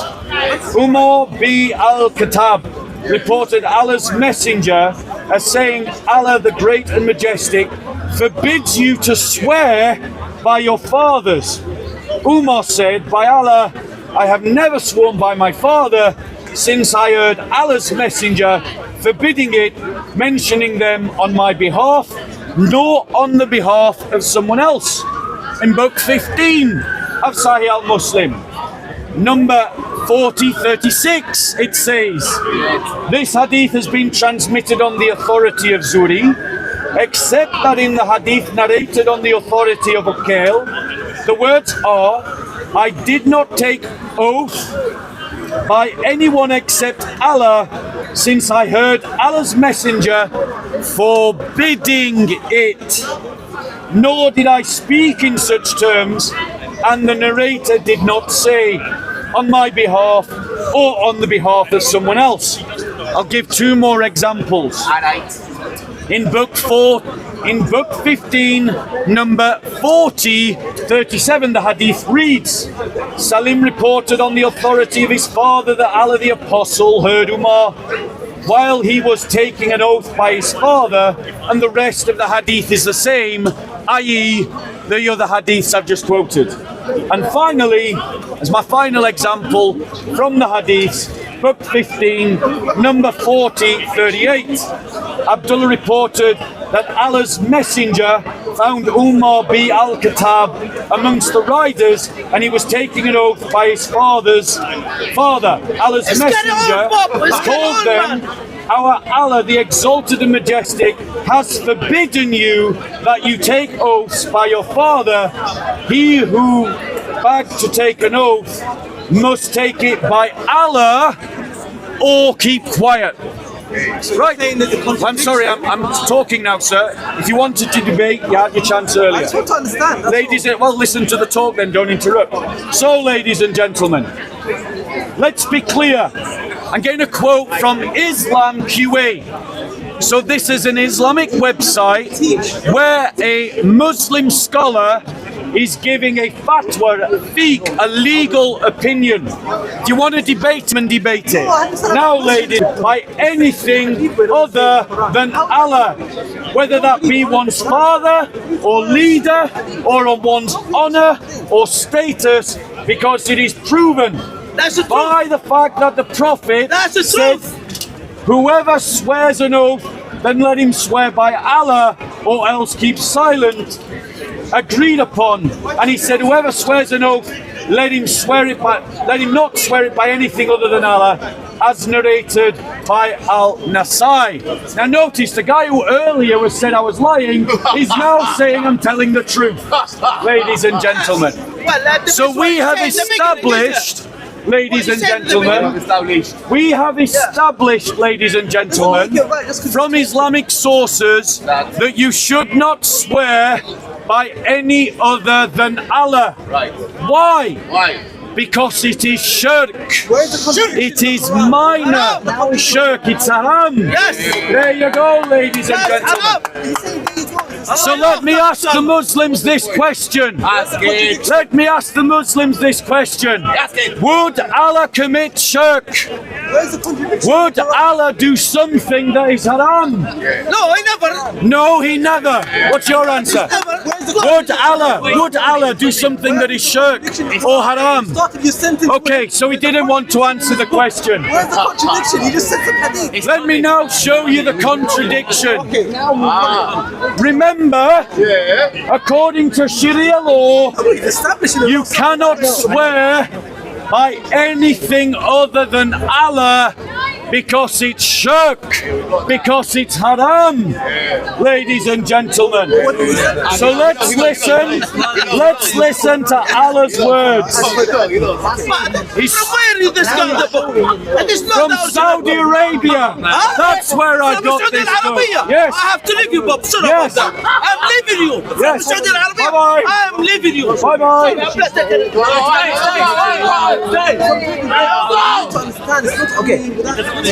Right, ladies and gentlemen.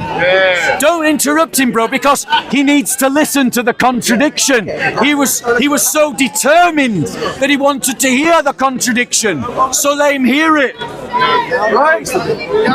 So we've established, ladies and gentlemen, according to Islamic sources, that you can't swear by anything other than Allah because it is shirk and because it's haram. So now listen to the words of Allah. This is Allah. Allah speaking. Yes. Okay. Right? I'm coming. Bear with us. Yes, we'll come to it. Bear with us. Right, bear with us.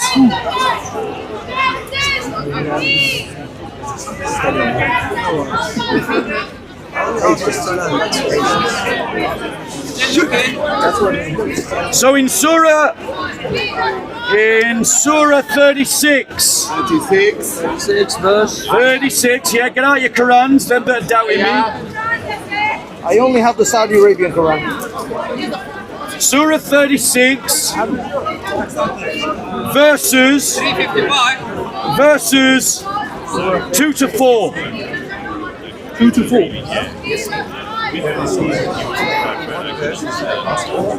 Is it verse 2 and 4? Yes, Surah 36. What we'll read on. This is, Allah is saying, by the Quran full of wisdom, thou art indeed one messenger on a straight path. It is a revelation sent down by him, the exalted in might and merciful. Allah is saying by the Quran. He is swearing by the Quran. Let me give you another example. In Surah 38, 1 and 2, we read. What did he just say? Surah 38, you can come and debate me in a second. Right, 38. Surah 38, 1 and 2. 38, 1 and 2. Yes. It says again, by the Quran full of admission, but the unbelievers in self-glory and separatism. Allah is swearing by the Quran. Let's give another example. Surah 43, 2 to 3. Let's go there. Yeah, but let's go there. Allah, you talk about Surah 43. What? Keep up. Because he's mocking, but he won't come and debate in a second. He won't come and debate in a second. You say 30? Do you say 33? In Surah 43, 2 and 3. By the clear book. By the book that makes things clear, we have made it a Quran in Arabic, that ye may be able to understand. Again, Allah is swearing by the book, ladies and gentlemen. In Surah 86, 1 to 4. Let's go there.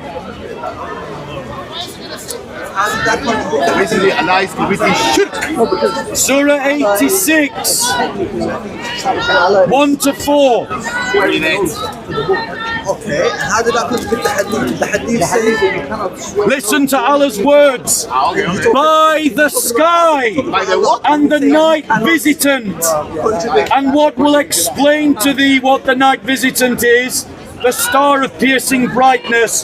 There is no soul but has a protector over it. So Allah is now swearing by the sky, ladies and gentlemen. Let's go on.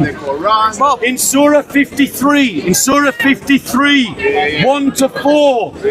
Let's go there. Ladies and gentlemen. This gentleman has a question. This gentleman needs to listen. Okay. In Surah 53, 1 to 4. No, I've read the Quran more today than I have. Surah 53, 1 to 4. Listen to Allah. By the star, when he goes down, your companion is neither astray nor being misled, nor does he say of his desire, it is no less than inspiration sent down to him. So Allah is swearing by the star, by the sky, by the Quran, and by the life of Muhammad. Ladies and gentlemen, that, ladies and gentlemen, is shirk. It is shirk, ladies and gentlemen, because the hadiths forbid and make haram swearing by any other than the name of Allah. So what have you got to say to that? Come here. Come here. Come and debate. I come to you. How did it contradict the Quran? The hadith is saying we shouldn't swear on anything, right? Only Allah. So how did the Quran, what you just read now, yes. Was the hadith talking about Allah or was it talking about us? It's talking about you. Thank you. So But how is why? the Quran? Who's swearing? Tell me why. Why is it? Forget Why? No. We're going to have a question for a question, and I'm going to answer your question. I answered your question. Now answer mine. My question to you is this. My question to you is this. Word, because that's how a conversation goes, friend. Welcome to dialogue. Now, I answered your question. You just weren't listening. You didn't listen. Pay attention next time. Pay attention next time. Pay attention next time. So here's my question to you. Here's my question to you. Here's my question to you. Would Allah commit shirk? Would Allah commit shirk? Answer that question. Just because you have cameras here doesn't mean that you can just say whatever you want. You have to listen to a question. Okay, go on. Right, so Allah would not commit shirk. Before that we continue, you have to answer You didn't listen, bro. Your problem is you asked a question. You know what your problem is? You know what your problem is? Right, you know what your problem is? See, you're not doing it again, you're doing it again. You're just interrupting continuously. You're just arguing and you're interrupting continuously. You asked a question and then I answered your question and you didn't listen and then I invited you. You should have listened the first time. You shouldn't listen the first time. So you don't want to teach me. In a dialogue, you're just whinging now. You don't want to teach. You're just whinging now. You're just complaining now. Everyone heard me answer the question. You should have paid attention. I missed it. Let's do questions first. You see, you're still interrupting continuously. You're just whinging. You're whinging. So let's be clear. Let's be clear. I'm going to restate my position and then I'm going to engage in discussion with anyone that wants to discuss. That includes you and it includes this whinger as well. So, ladies and gentlemen, there you go. Bye-bye. Bye-bye. So, ladies and gentlemen, the reason, ladies and gentlemen, that Muslims can't swear by anything other than Allah is because it is minor shirk. That is the teachings of Islam. Right, ladies and gentlemen? And I'm going to show it from a Muslim scholar. If you can't listen, we won't have a discussion. We won't have a discussion if you can't listen. Okay, but you are so if you can't hear what I have to say, you won't be able to respond to it. Incorrect. Now, ladies and gentlemen, he can correct me. Why? But does that stop him from being polite? Could he not wait to let me finish before he offers the correction? Ladies and gentlemen, like this brother needs to learn some manners. Right, ladies and gentlemen, thank you. We all agree I should be able to finish, so I will. But they're still interrupting and they're still interrupting. You're taking a lot of time. And the more they interrupt, the longer this goes on, ladies and gentlemen. Stop criticizing. So in Islam, it is shirk to swear by any other than Allah. That is shirk. Shirk is one of the worst sins in Islam. But Allah commits shirk because Allah swears by the star. He swears by the dawn. He swears by the Quran. He swears by the life of Muhammad. And that is shirk. And that is a contradiction. Now you can reply. Now notice I'm not going to interrupt you But then when I reply, don't interrupt me. Yes, you did. Carry on. Go, sir. Well, obviously not everything. No, but at least we that's not all. Before that, I start to correct you. I would answer with one question. Do you know the difference between the creation and the creator? Do you want me to answer that and reply? So, ladies and gentlemen, I've been invited to reply. I've been invited to answer the question. Do I understand the difference between the creator? No, he's interrupting me. He invited me to reply, and now he's interrupting. He actually asked me to reply to his question, and he's interrupting. Between ladies and gentlemen. What you understand? I don't. So the difference, ladies and gentlemen, is this. I don't care about it. He doesn't care about manners. He doesn't care about honest dialogue, ladies and gentlemen. Because he's not listening, I'm going to talk to everyone else. The difference between creator and creation is this, ladies and gentlemen. Now it's good. The creator creates the creation. But now I'm going to ask him a question. I'm going to ask him a question. What's the answer? The question I ask him is this. Would Allah commit shirk? No. I answered no. No, great. Now it's his turn to ask a question. No, you didn't answer me. Well, ask another question No. then. What's the difference between the creator and the creation? Do you have a comment if you don't have a question? The creation. What's that? Hadith. Go on. Was the hadith directed to the Go with the meaning of So, that. ladies and gentlemen, this brother asks a question. It means this is And it not is different from you. this. The question is, does the hadith, are they directed to the creator or to the creation? They are directed to the creation. However, ladies and gentlemen, this brother said Allah would not commit shirk. So here we have a command to the creation not to commit the sin of shirk and an admission that Allah would not commit shirk. So how do Muslims understand that Allah swears by the stars and the dawn and the Quran and the life of Muhammad? How is that not shirk? Okay. I will No, you interrupted God. So the hadith was directed to the creation. And then you said, it's not a matter of the hadith. You're interrupting. Don't sit down, brother. Don't sit down. What he's doing. Okay. The hadith was directed to the creation. And then you said this hadith contradicts the verses in the Quran.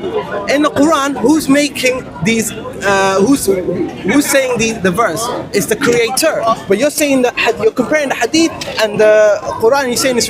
You know what I mean? You're saying it's contradicting, but it's not aimed at the creator. That hadith is for the creation. Okay, so the creator cannot. I understand your argument. So what? I understand your argument.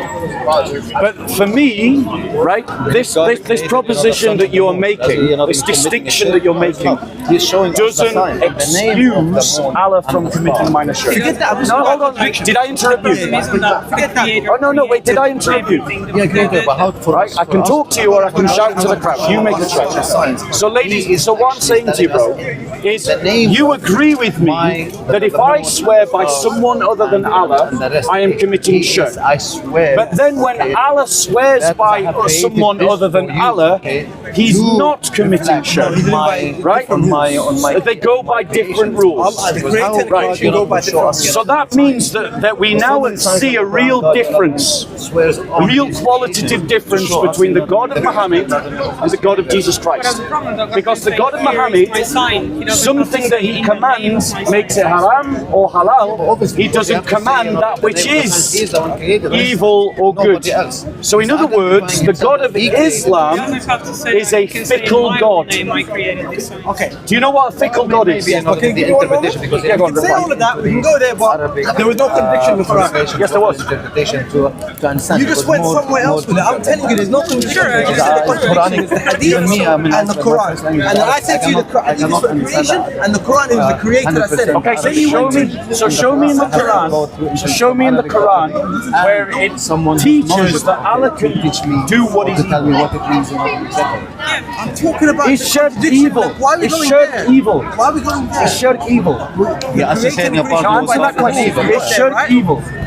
For creation, yes. Right. For creation. Yes. Did you all hear that admission? Shirk is evil for creation. 1 second. So is shirk evil? 1 second. 1 second. Is shirk evil of itself, or just because Allah declares it evil? Everything that we see as evil is declared by Allah. We take out everything from Allah. But is it evil? Does Allah say that it's evil because it is, or does Allah just decide that it's evil? That question doesn't. That question makes a lot of sense. Why does it make sense to me? I get mine from. I get my directions from Allah. And Allah Okay, let me ask you this question. If a man... And you're telling me something else. Let me ask you this question. Why is it shirk evil? What's your name, bro? It is, or if it's not. Right, Mohammed. Oh, let's try and have a nice conversation, right? I just want to learn. So let me... You'll learn more if you interrupt less. I don't like when you say there's a You'll contradiction. learn more... Well, when there there's is a contradiction. You'll learn more if you interrupt less. Since you're here to learn, that means you have to listen, right? Unless you're disingenuous and Only you're if you say speaking... something wrong. And only you're speaking disingenuously. Now, my point to you is this. You're saying that Allah forbids shirk, right? Yeah. I want to ask you, what do you call someone who says don't do X because X is bad, but then you see him do X? What do you call that person? A hypocrite. Okay. Is Allah a hypocrite? It's basically saying, Allah tells us not to judge people, but Allah judges people. So you're saying he's a hypocrite for judging when he's telling us not to judge. Right. This doesn't make sense. 1 second. Go on. Firstly, my God does not command us not to judge. He commands us to judge in love, which is exactly what he does. And we're beginning to see the difference between Christianity and Islam, is that the God of the Christians, firstly, forbids what is evil because it is evil. And he commands what is good because it is good. And he commands what is good because it reflects his nature. And he forbids what is evil because it goes against his divine nature. You don't have God in the But first what place. we're seeing, You don't have a God in the first place anyway. What we're seeing in Your Islam, God is a creation what we're of, seeing in Islam of itself. is a hypocritical, You don't even have fickle God to talk about God. who simply You know, commands something God was evil when dead it's on the not cross, evil in crucified itself, himself. He cannot even and save then himself. does the evil You're that talking he about God. forbids You don't even others to have do. Do you get that? Did you follow my argument, man? Your God went to the bathroom and You weren't even listening, were you? You weren't even listening. You weren't even listening. He went to Britain Manchester. You weren't even listening. You weren't even listening. Right. Exactly. You're not here to learn. I am here to You're not learn. here You to want learn. to talk about my God? You're not here to learn. Who's good and evil, but your God doesn't. That's not my point. You're not here to learn.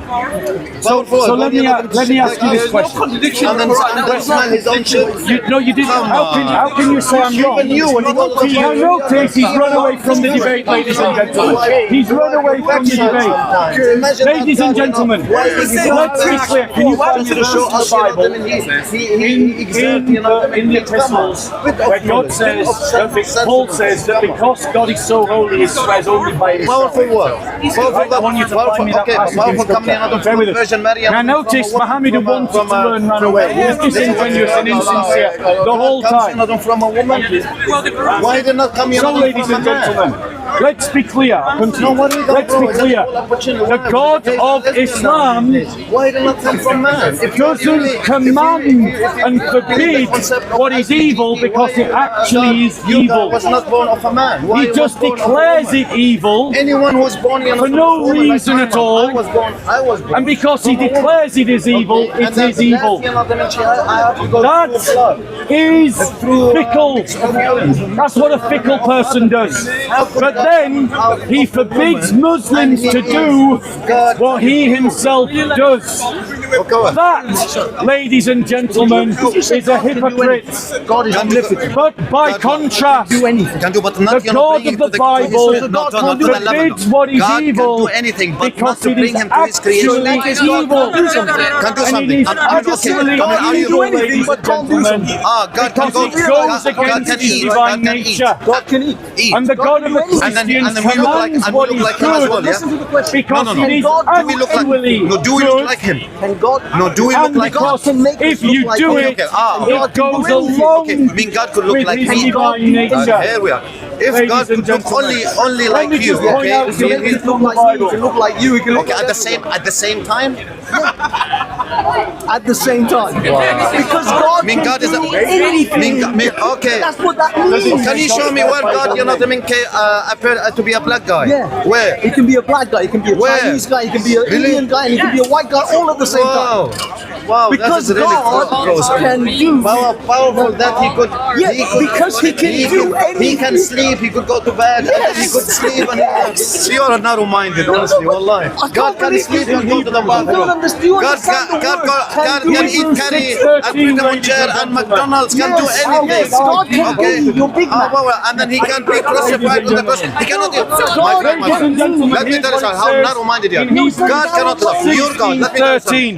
Your God cannot. I'll come and debate you in a second. God come and debate you in a second. even save himself from the cross, from that wooden cross. You tell me another minute. Come on. Can do that too. For when God made a promise to Abraham, since he had no one greater by whom to swear, he swore by himself.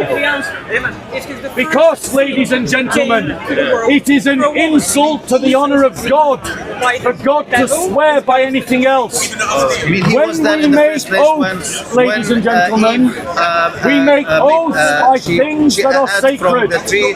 We say things like, I swear by my mother's grave, why he did not, or I swear by the temple, or I swear by God, or I swear on my mother's life, or I swear upon the Bible. Sorry. We say these things because these things are important to us. We value them more than ourselves, ladies and gentlemen. But who can God value more than himself? Who is greater than God that he should swear by it? No one. And so God can only swear by his own name. He can only swear by himself. And the God of the Bible only swears by himself because nothing is more valuable than himself. And so he cannot swear by anything else.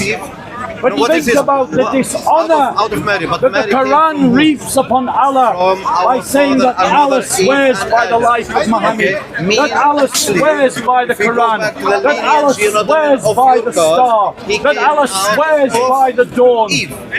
Allah is taking an oath by the things that He has created. How can He do such a thing? Such a promise is worth nothing. If I said that I swear by the shit of a rat, would you believe such an oath? If I said to you that I swear by the life of a gnat or of a flea, would you believe such a promise? And how much is the star to Allah? It is as a flea to me, or the rat shit to me. So Allah is swearing by things beneath Him. Promises are empty. Let's say that. So His promises are empty. He insults Himself by swearing to things lesser than Him. He commits lesser shirk. He is a hypocrite for telling you to not commit lesser shirk whilst He does it. And He is fickle because He commands things as forbidden, even though they're not actually evil. By contrast, the glory of Yahweh is that He only swears by Himself, for all of creation is beneath Him. He commands us to do evil, to forbid evil because it is evil, and to do good because it is good. And these things reflect His nature, and He Himself does that which He commands, ladies and gentlemen. And in that, ladies and gentlemen, you see a stark difference between the God of Islam and the God of the prophets, from Abraham through to Jesus Christ. We as Christians believe in oath-taking. As Christians, our lives should be sealed in by the the oath that we make. Priests take vows. Couples getting married take vows. But I want to say to you, if you're a Christian plumber, you should take vows in your business. Vows never to cheat a customer. Vows always to be honest in your taxes. Vows always to do a proper job to the best of your ability. As an evangelist, I also have vows. Let me read to you my vows. These are my vows as an evangelist. And I say them before you all right now.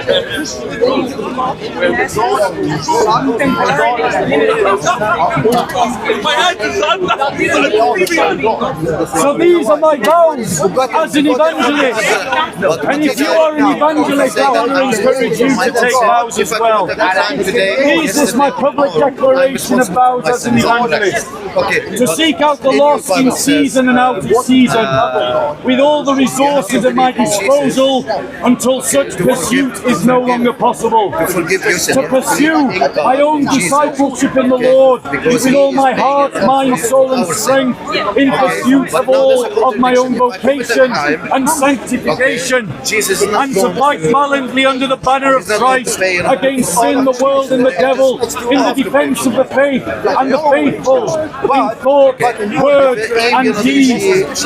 As Christians, the way of the Christian is that you use vows. Once you have found your vocation, to pin your vocation in. But Christ said, swear by nothing in heaven or on earth, because the heaven is God's footstool. Sorry, the heaven is God's throne and the earth is God's footstool. And so when we make vows, ladies and gentlemen, we declare our commitment as something that we simply mean to do. Our yes means yes, and our no means no. We don't swear on anything else, because to swear on anything else is to say that we are not true to our word. Ladies and gentlemen, and nothing is worthy of being sworn upon but God alone. And that is the way of the Christian. Muslims commit polytheism, and the Quran has shirked. Any questions, ladies and gentlemen? Going once. Any questions, ladies and gentlemen? Okay, ladies and gentlemen. So the question is, as a Christian, when is an oath not acceptable? The answer to that question is if you make a commitment to sin. You say you're going to do something, and then you learn that the thing that you're going to do is a sin, you don't have to keep your word. Because in the Christian faith, that which you swear must only be oath towards the good. It's not towards the good, you don't need and can't make a promise to do it. Any other questions, ladies and gentlemen? I don't know. What is that like? Okay, fine. Godfather. So he's saying Jesus is sacrificed for his own existence, he's dependent on the Father. Well, he's not dependent on because I say, because I don't think that. I think God he's saying that if I commit, I mean, I could kill you every day, okay, and then after that, okay, no, I believe in Jesus. Now you know the my sins, you know. Because I cut it off, and I know Jesus used to be like that. So in answer to the question about the existence, given the fact that the Ukrainian government does persecute Christians, a point that is valid, ladies and gentlemen, I want to say that I condemn the Ukrainian government's persecution of the Ukrainian Orthodox Church and of the Russian Orthodox Church, and I condemn the Ukrainian government's appointment of a Satanist as an ambassador. However, These things do not justify Russia's invasion of Ukraine. They are condemnable. I do not support the government of Ukraine. But the reason why I condemn Russia's invasion of Ukraine is because Putin is sending good Russian Orthodox young men to kill other good Orthodox Ukrainian men. And he's doing it because he worships the state more than Jesus Christ. And he's doing it because he cares more about the interests of Russia and its failed policies than he does about defending Christians. Why hasn't he defended Orthodox Christians in Armenia against the Islamist terrorist state of Azerbaijan?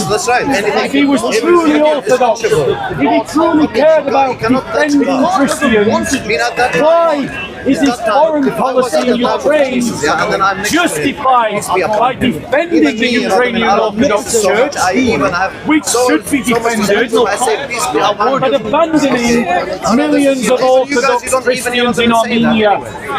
Why isn't he stopping Azerbaijan from persecuting its native Christian populations? Why isn't he challenging Bashar al-Assad, his ally, who persecutes the Christians? Putin worships Russia, and that is why he is wrong to invade Ukraine. Any other questions on any topic, ladies and gentlemen? No, God, no. We are talking about... Going once?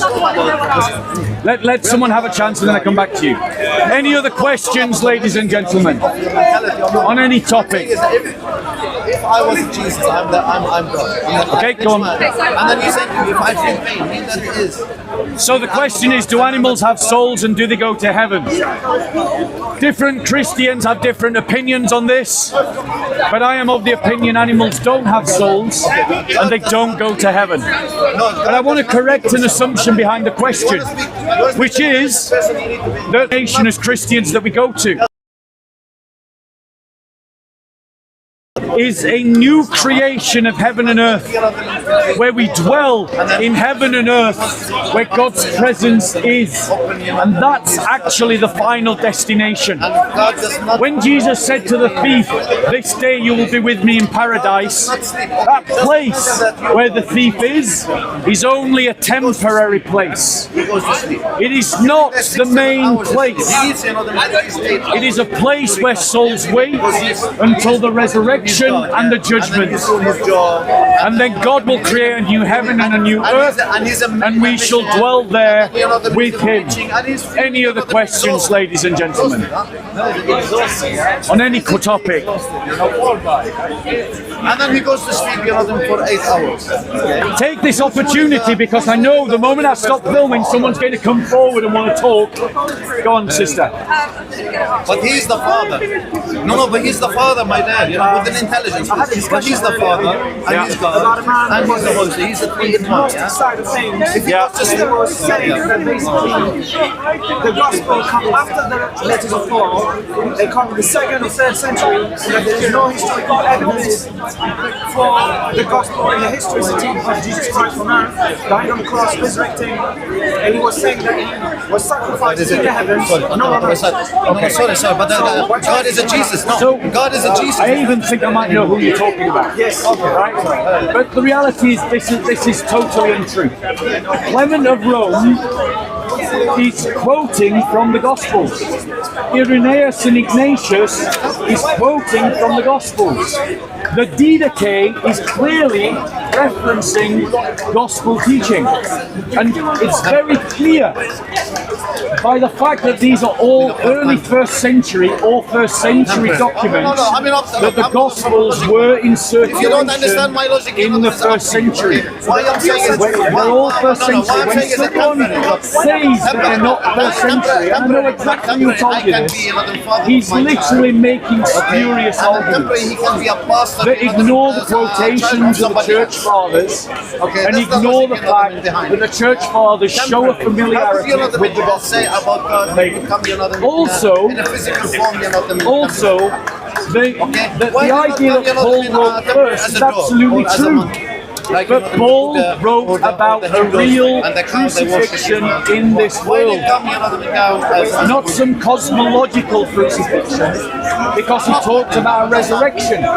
He says in multiple places, Christ, and all the apostles do, Actually, the logic is really easy anyway. Muhammad is not God. By the way, Muhammad is not that he suffered according to the flesh.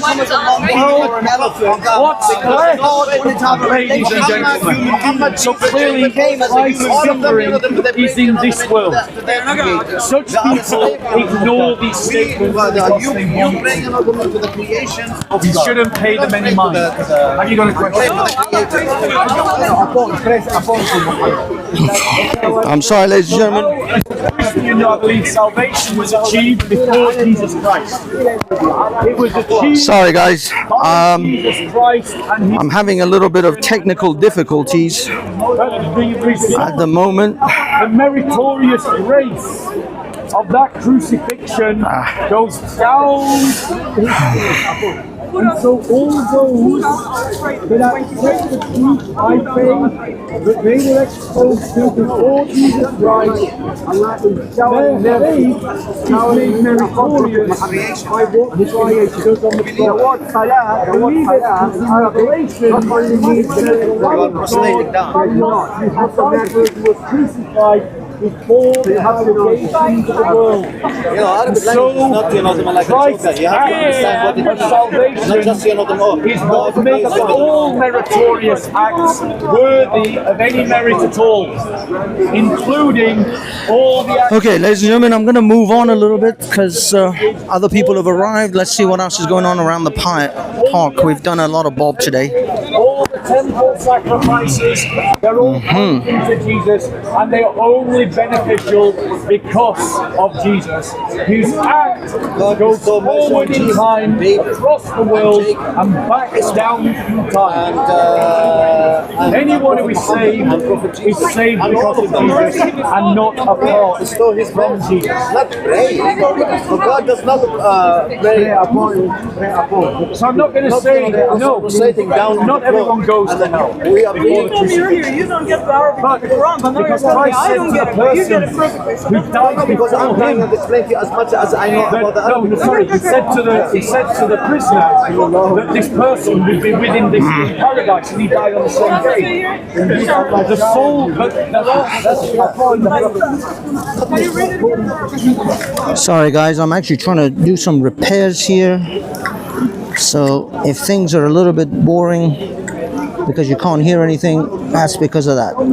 Because my little selfie stick thing has become a little bit broken, and I don't have a screwdriver to screw it in. Order. Any other questions, ladies and gentlemen?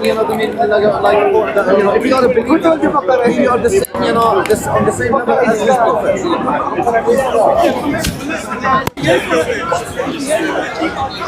No, I'm not. No, just yeah, I don't think it's clear where this place is. It's just a place we know to be hate. We can call it hate, but it's not clear. And Abraham's cousin is actually a reference to heaven, not hate. Okay. Any other questions?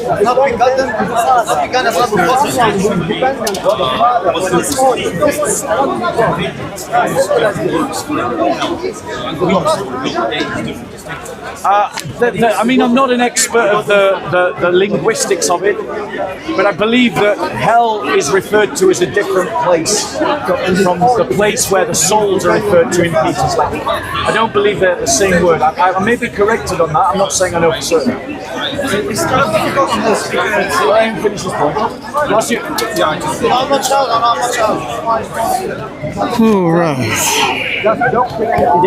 Okay, guys, let's go for a walk. My selfie stick is screwed up a little bit. And they're used in different contexts. Susie, how are you? Okay, put your clothes on. Yeah, I'm good. How are you? Good. You look good. You look good, as always. Did you just arrive? Yeah.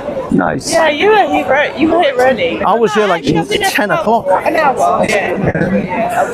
Oh, you've been here an hour? Good. Yeah, I'm gonna move this around because things are. You got super early. I know, it was crazy. There was literally like no one here when I came. There was one guy holding, you know, the guy who's on about trans people all the time. He was over there, and then I was sitting here chilling. I did a little live stream. I think you might have see the live stream. I saw when he up the back there. Was that you? Yeah. I don't know what time that was, but it's very Jewish lady.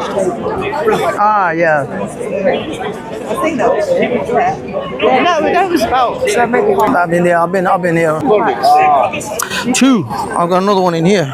This one is actually almost done because I've got like 20% left on this one.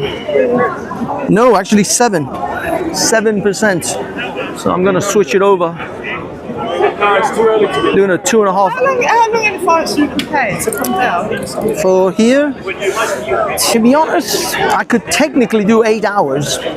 8-9 hours if I wanted to. No, I mean, how long does it say? Oh, prep. No, I mean I'm half an hour. Oh yeah. I mean the thing is, everything is like my phone and stuff is mostly charged up. The power packs, I charge it up. Like if I charge it up tonight, they'll be fine for next week. They hold the charge.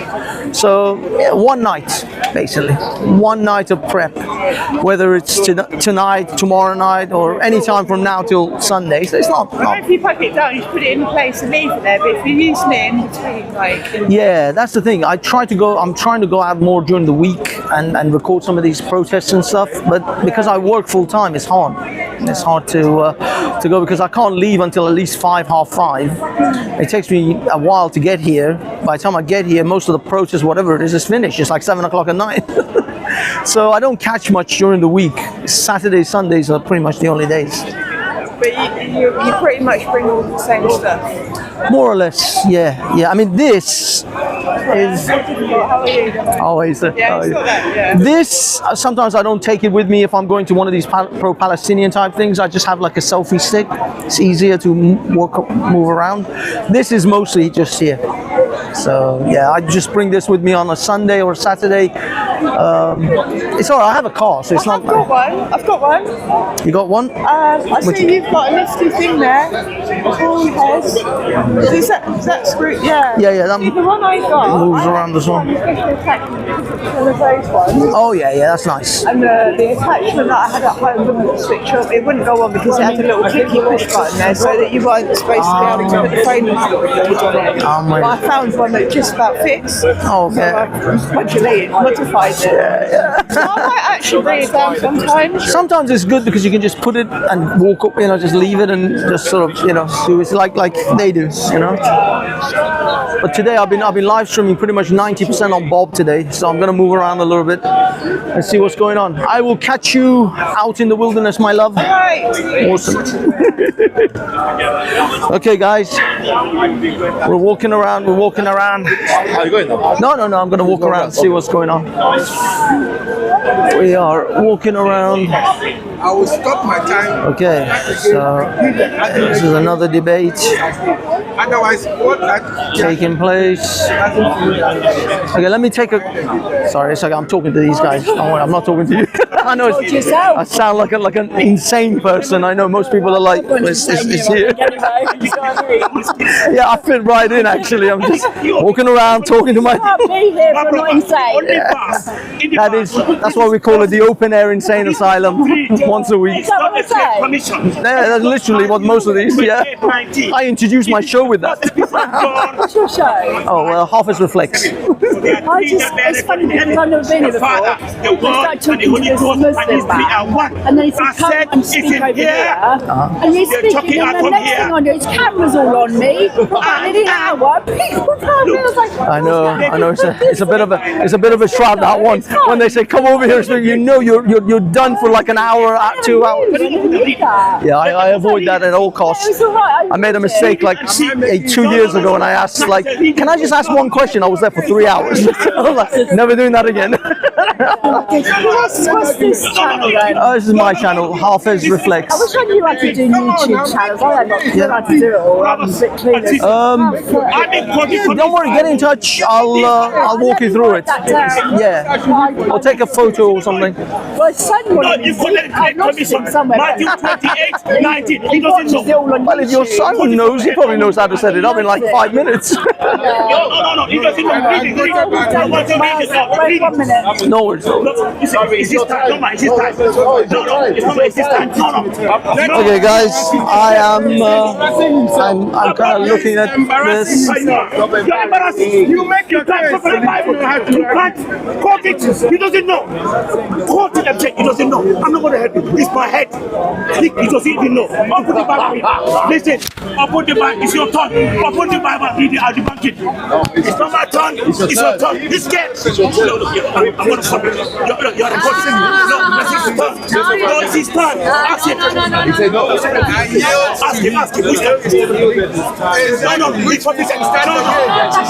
Takia. They are always, when they want to escape, it's Takia. Stop it. You are right, keep going.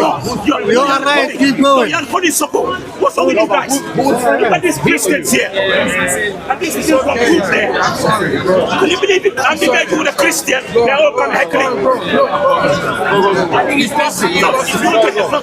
No, anybody want to help me, man? Come here. I've studied the Bible 10 years. How many years? More than 10 years. Misquoting it. You still misquoting it. No. If I look, 10 years and it's still look. I'm misquoting it. I'll put it there. I'll put it there. Okay. Listen. Is it my time now? Is it time to this? Is it time to this? No. It was his time in forfeiting. I want him to finish it. I want him to put on the spot. Why is he forfeiting? No, because you're scared. No, but you're scared. No. He's scared. Okay, guys, I'm gonna go for a little wander because okay,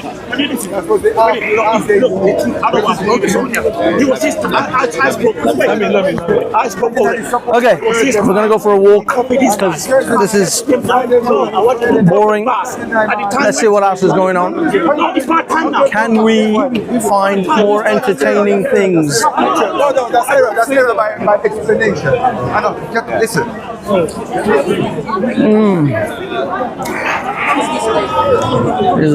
Jesus is God. I believe this is a Jesus God situation. How you doing, guys? You all right? You're a believer? Not really. No, I'm you could say neutral observer. And, so which church are you guys? Is there a particular name of the church, or you guys? So you don't want to be on camera? I can point it over there. You don't mind? Okay. I'm not of the denomination. A non-denomination? No. I mean this poster. What? I mean, you can ask him. Oh, is that for you? Yeah, sure. Yeah, that's what I mean. Yeah, we're born again Christian. Born again. Yeah, my name's Godhead. Nice. What's your name, buddy? So Godhead. Oh. Yeah. Wait a minute. No. Are you on YouTube or? I'm on YouTube. Yeah. Because I've seen this name. Oh. Do you know God Logic? Yeah, I know God Logic. Were you on his show one time, or in his chat or something? Because I'm sure that's where I saw this name, Godhead.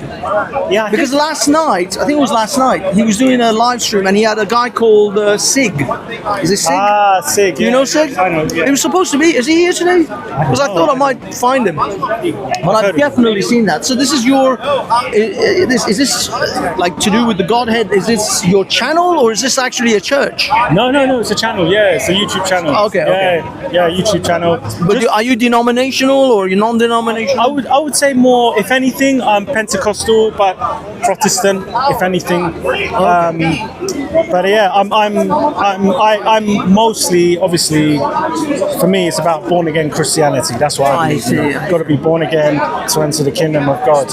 So yeah, and this is your. And this is part of it. Yeah, like this is basically a real amazing relic called the Shroud of Turin.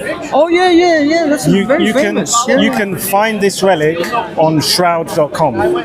So that's S for sugar, H for Harry, R for Romeo, O for Oscar, U for uniform, D for Delta.com, shroud.com. And what you're effectively seeing is the burial cloth of the Lord Jesus Christ of Nazareth. So this is definitely where Jesus was. But I thought Jesus was just, came out and ascended to heaven. Yeah. Exactly. Yeah. So this is like What this is that? Is that like an imprint? Correct. Yeah. Oh, I see. So this is an imprint of where he was laid for 3 days and 3 nights before he ascended to heaven. Correct. Yeah. Oh. As per the gospel narrative. What's with the X-ray and all that jazz? It looks kind of like X-ray. It's just kind of a certain color. Just So that's kind not of, an X-ray then. Not blue. So this is so basically what they put this cloth through is an XPA analyzer, and this analyzer is so effective it's used to analyze the surface of the moon.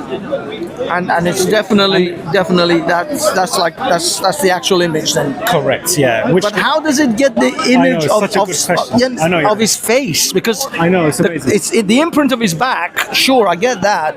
But how is it this getting an imprint of his hands, his face? These things are not even touching the. Well, I mean, I suppose was he wrapped in this cloth or was he laying on this cloth? Yes, he was wrapped in the cloth and laying at the same time, kind of that position, basically. Yeah. That's physically, literally, they got that image from this cloth. How is that even possible? I can tell you how.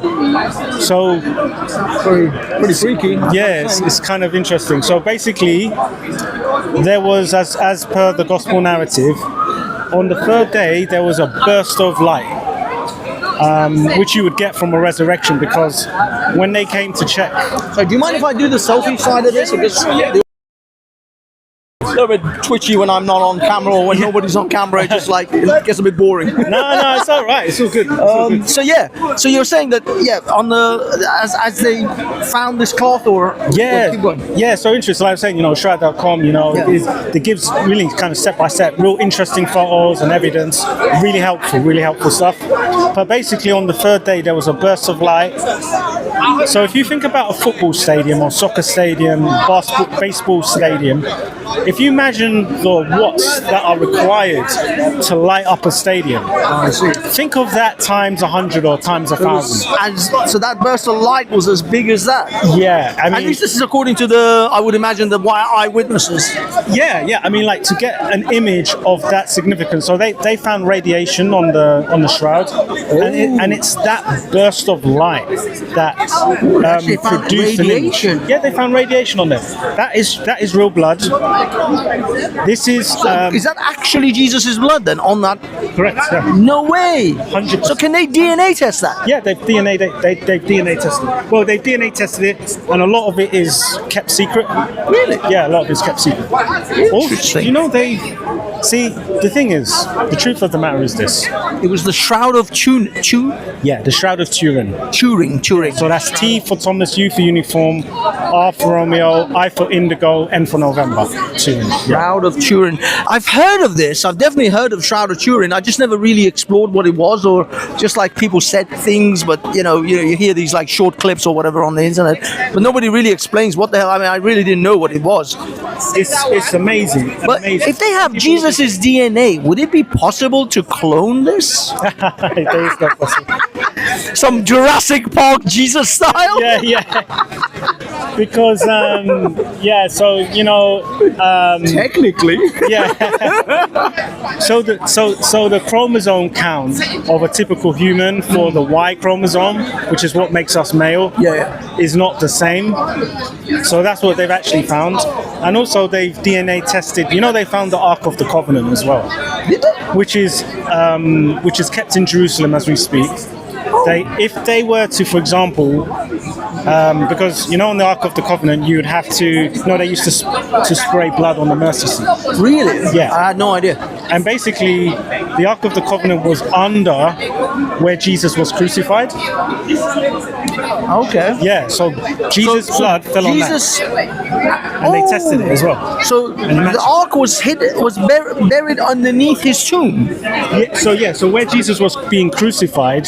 Oh, where he was being crucified on the hill. Yeah. The Ark was underneath it. Yes, it was. Yes. Yeah. And the blood basically fell onto the Mercy seat. Now that's amazing. But it's stuff people can look into. How you doing, brother? Yeah, okay. You know, it's stuff people can look into. That's crazy. That's I never, because I just don't, you know, I never sort of logically, like, why would they bury the ark underneath where people are being crucified? Oh, so basically, the Ark of the Covenant has always been, how can I put it? It's like a very precious, it's of great significance. Because for the Jews, for Jewish, sure, Jewish people. So, but why would they bury it underneath where Jesus is being crucified? It wasn't purposely done, by the way. Ah, okay. Yeah, it wasn't purposely done. But it just happened to be there. It just happened to be there when it was discovered. Oh. And there's an archaeologist called Ron Wyatt. Ron Wyatt, he's like a well-known archaeologist, and he was the one that discovered the Ark of the Covenant. Okay. I mean, has anyone tried to open it and their face melted off, like like Indiana Jones? Yeah. I mean, some people tried to touch it and they died. Yeah. This is kind of like, you see, the sensitivity of this is so explosive that should, for example, they say, we found the Ark of the Covenant, they will blow up the Alaska Mosque. Really? Yeah. To build the third temple? Oh, of course, 100%. Oh, so that's why they've kind of kept it on the wraps a little bit? Yeah, it'll be too... Because the Jews would, especially the believing Jews, they would go nuts. Oh, yeah, it would go, they would go... And it has like major political ramifications at this moment in time. 100%. It'd be like... I mean, but you know what I believe is going to happen is that a lot of archaeological truth will begin to come out. Sorry, just give me a second. Well, I wanted to ask, in the last because when the Antichrist. You are, actually, I should have asked Bob this as well. Yeah. Do you believe in the red heifer and what is happening with the red heifer? Yeah, on the phone. Oh yeah, that's a good point. Don't worry, we'll ask. We'll talk loud. Okay, guys, he's just setting up his camera with a mic so we can talk about this.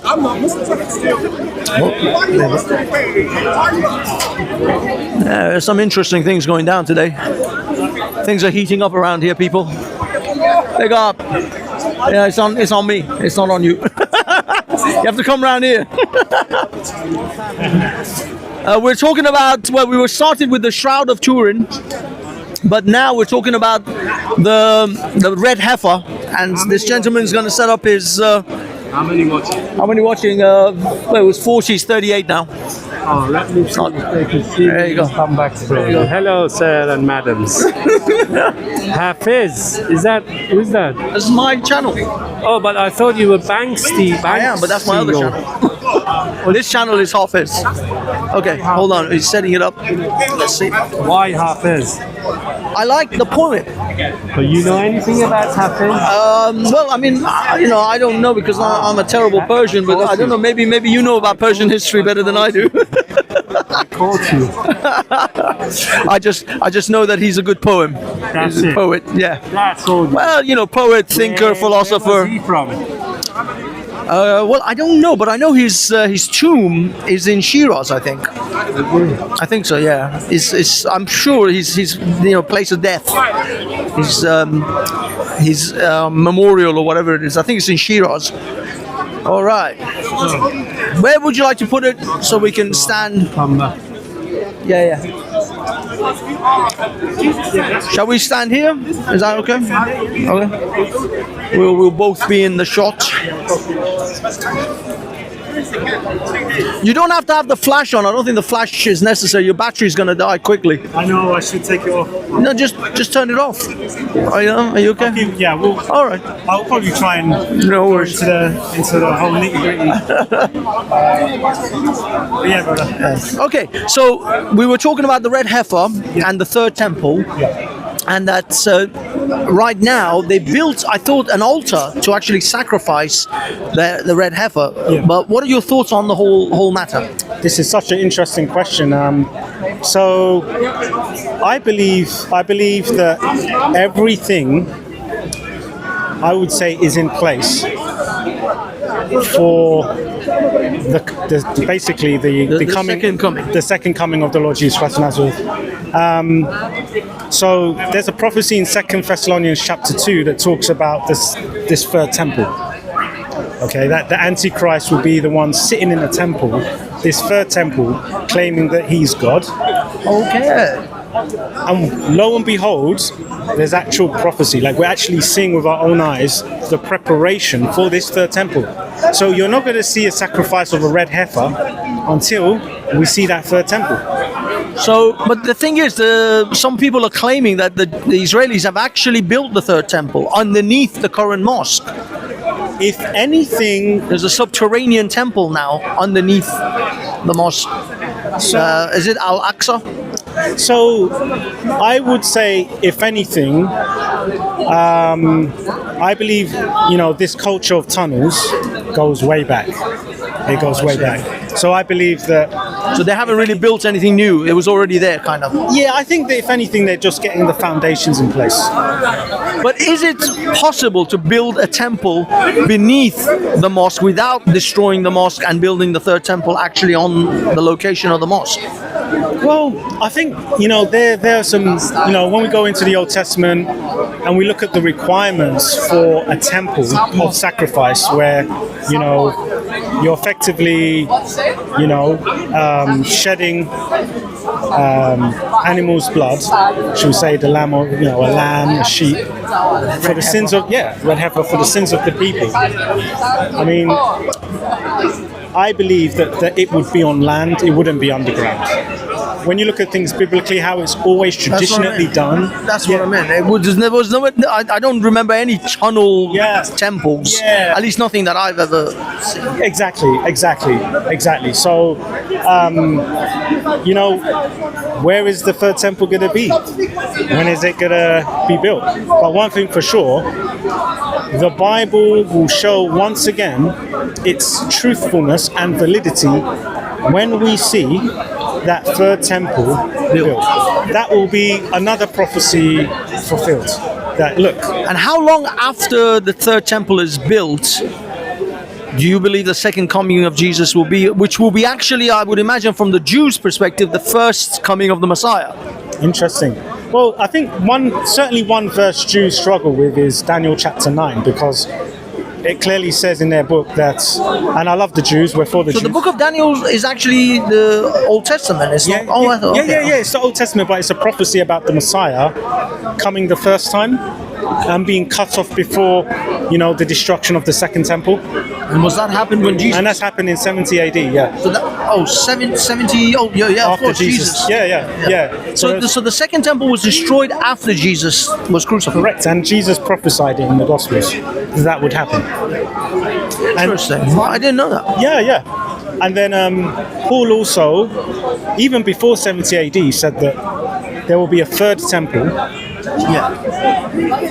in which the Antichrist himself will be sitting at the throne. Would be sitting, claiming to be God. Could this, now I'm going to be a bit more controversial, could this the Antichrist represent itself as a Muslim? Very interesting. Bit of a twist in that story. Yeah, that's a good question. So I actually believe that the Muslims will rally behind him because he will be, should we say, a leader with benefits. So he kind of claims to be a man of peace, but really is a man of war. And Obama, you see how he talks so eloquently? He'll be like that. He'll be like that times 1,000. He'll be a very eloquent, well-spoken, charming individual. But then how would we know the difference between him and Jesus? Exactly. That's another good question. Because the Bible tells us who he is.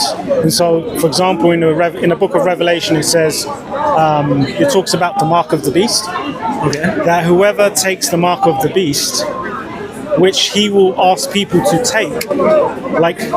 So let me just run back a tiny bit real quick. So we will know who the Antichrist is So you see the issue with Israel and Palestine. He will be the one that resolves it. He will settle he will make peace in the Middle East. Correct. So, and he's the Antichrist? 100%, according to the Bible. I know, it sounds so crazy. It's like, how can you believe this? A little bit like counterintuitive. I know. So like, you see all of the people that are trying to do it, they're not, obviously, clearly not. But this is an individual. He's a world leader. He comes from the sea of politics. Donald Trump? No. It won't be Donald Trump. He won't be the Antichrist. Donald Trump is not the Antichrist? No. You've heard it here first. Yeah. But 100%, the guy that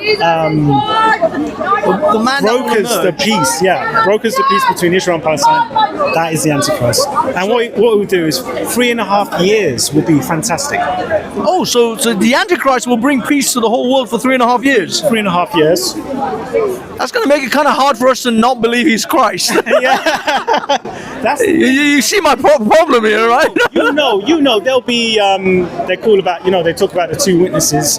Like, you're going to see a lot of amazing things. Like, the world is going to literally. I mean, we already have OnlyFans. I've seen some amazing things. Is it going to be more amazing than that? OnlyFans, oh my gosh. Wow. I mean, if that's Mark of the Beast, I'm on board with the Mark of the Beast. There's a lot of marks on that beast. Yeah.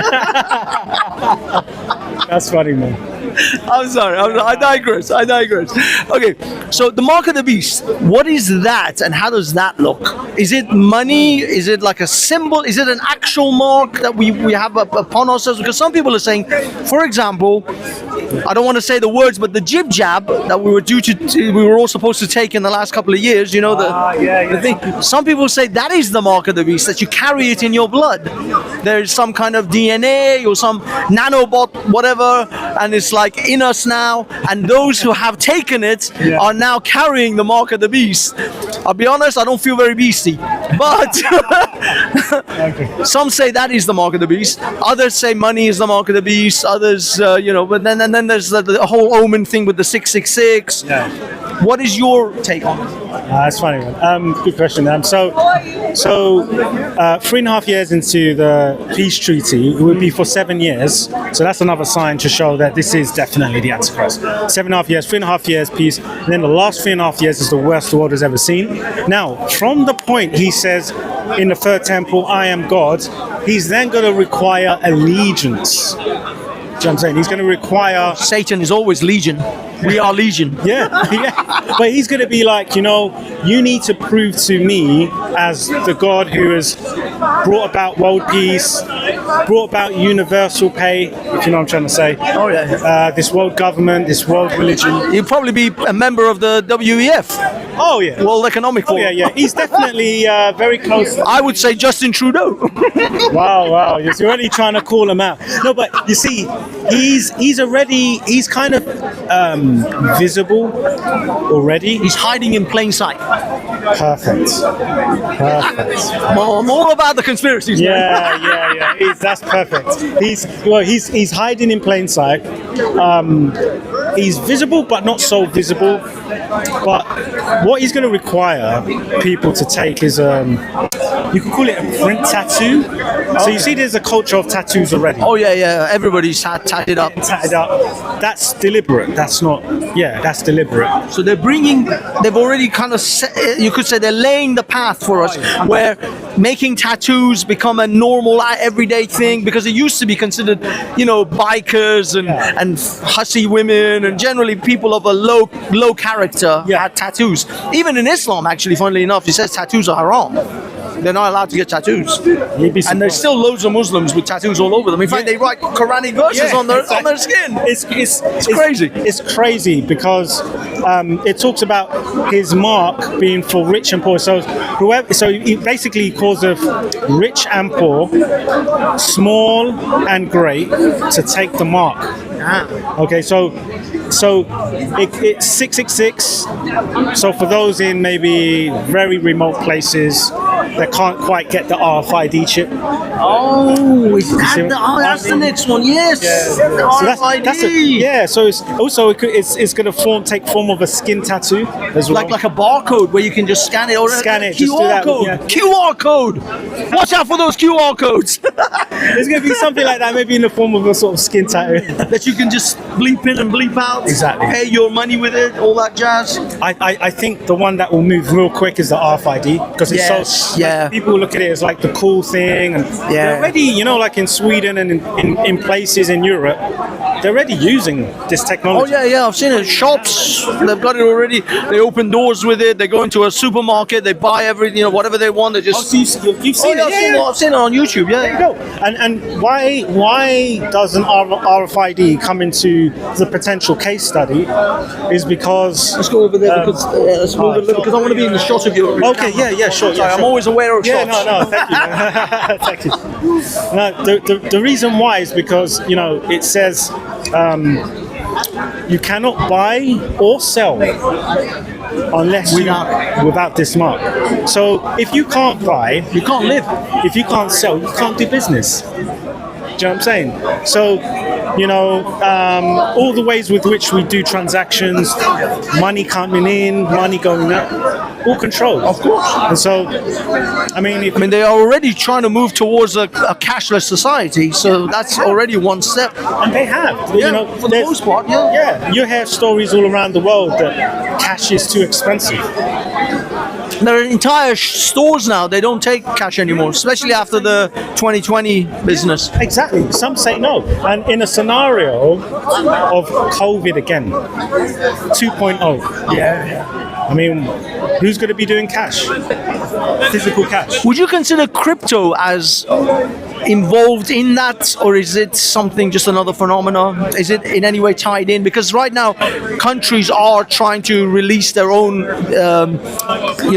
fiat crypto. Essentially, it's tied to their fiat currency, like the British pound crypto and etc., etc. So they are trying to bring that in order to enforce everyone to have that rather than cash. That's such a good question. Yeah, I think I feel like blockchain is like the foundation of this. Of this system, and there's a concept kind of going around which not many people are sort of grasping, and it's called singularity. Okay, so singularity is effectively where you've got this kind of big central brain of like financial flows and outflows and inflows, where also you've got your sort of personal ID. A lot of people talk about singularity in the sense of AI, but you're talking about it in a global hegemonic sort of financial control system. That's perfect. Yeah, spot on. Yeah. Yeah. That's effectively it. Yeah, that's effectively it. You heard it here, folks. Yeah. That's effectively it. And it's kind of this, like I said, this big brain, associated with this maybe, it's AI, and you're able to literally call a person, for example, you got this system, you call the name of the person, all the information comes up, health records, personal ID, financial records, all there. And probably from like a retinal scan or the IRF chip scan. Boom, exactly. It's all there. Where did they sort of shop last, and have they paid their road tax? Who did they vote for the last election cycle? Exactly. Oh, very good point. Yeah, because I'm sure those kind of records would be able to predict and sort of look at the trajectory of a particular person's habits and voting habits and where they would most likely fall in the social sort of hierarchy. 100%. Because I'll be honest, if you watch any movie, especially that movie, the Winter Soldier, Captain America Winter Soldier, that was the basic premise, was that the computer system would analyze multiple people simultaneously, predict what kind of personality types they have and what they may or may not do and whether there'll be a threat to the state, and they would execute them. Yeah. Before they even did anything. They just predict, like, in 10 years this guy's going to do X. So they'll just take him out now. See, and you make a good point once again, because it's crazy. It is crazy. It's really crazy because some of these movies, they're giving you some clues. Could it be that they're like basically trying to climatize us to the things that are to come? And that's actually also in movies about the alien, the grey alien, the grey shape, that face, the big eyes, and the round face pointing. Kind of like a lot of people were saying that they introduced that in movies in order to climatize us to a first contact situation. Men in Black shit. Because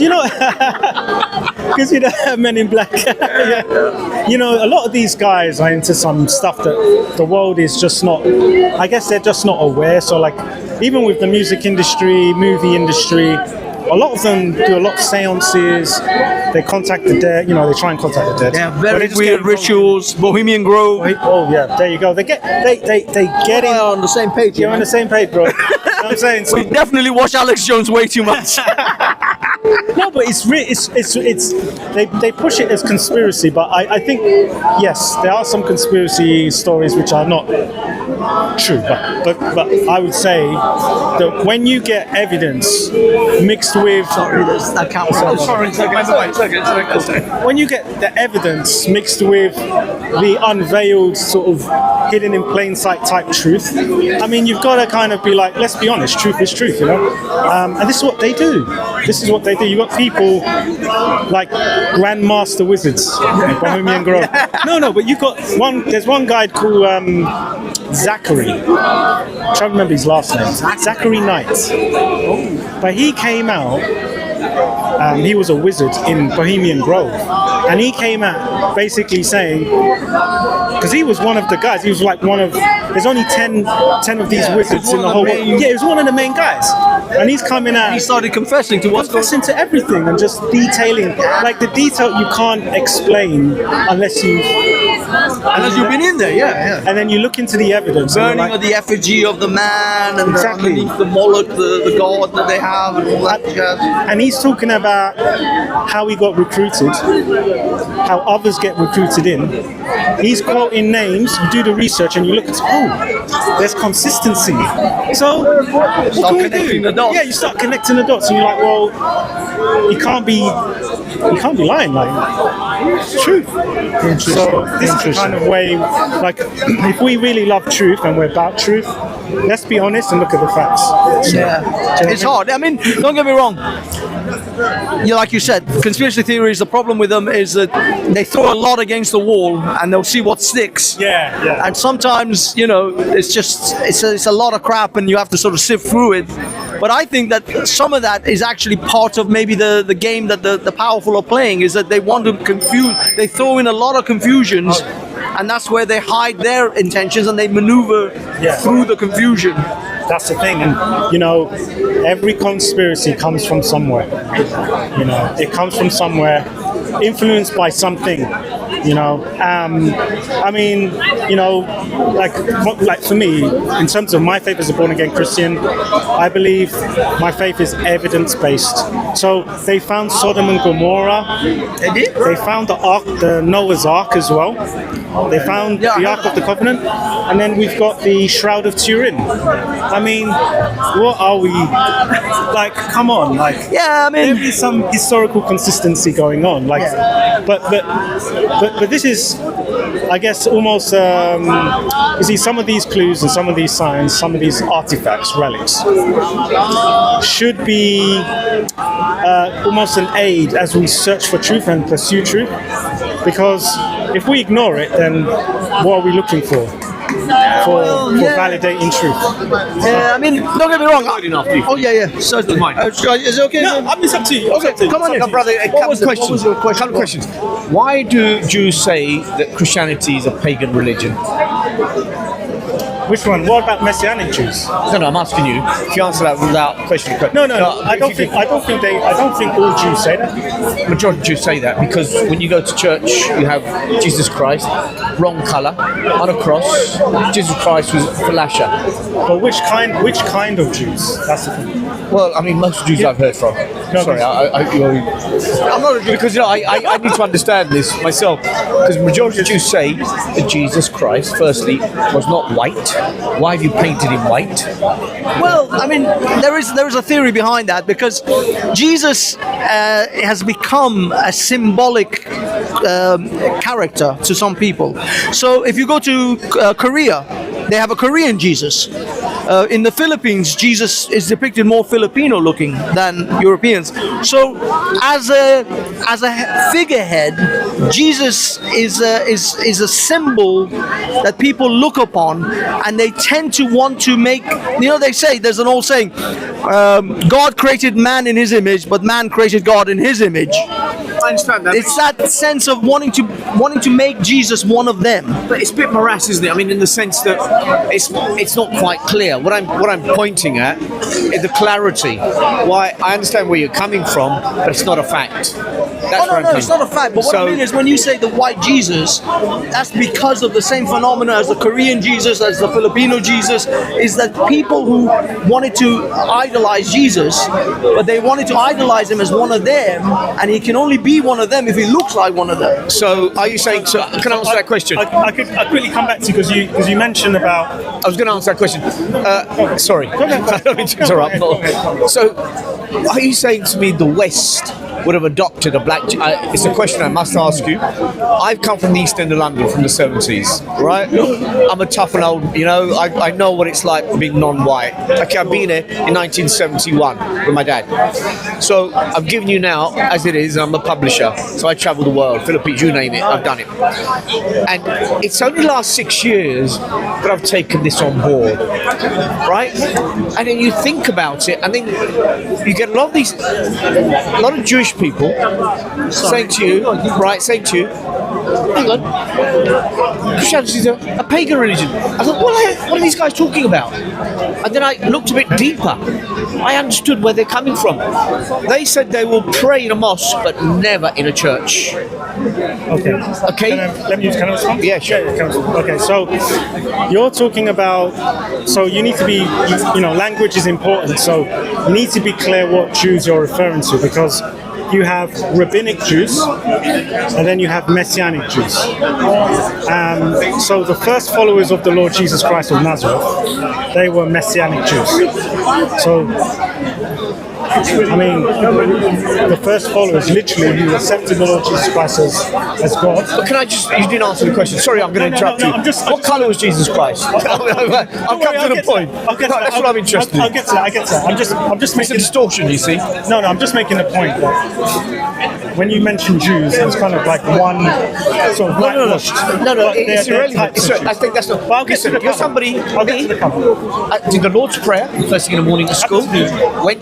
Went to a Jewish boys' club, Brady Club, world famous. Went to a Muslim home. Right? So therefore, went to a Muslim home. Because my father taught me that everybody's equal. Right? Irrelevant. Everybody has a right. I've also met my father's friends from the concentration camp in London with their Tatya. And we never said who's Jew, who's Christian. That's not where I was brought up. But there is misnomer here, which you will not be able to explain to me, because to answer in a simple affirmative way, why is Jesus Christ painted white and blue-eyed? You can't answer it, because I've asked Jehovah's Witness. They can't answer it. Like you said, symbolic. I said, hang on, can you paint me as symbolic? I'm from Pakistan.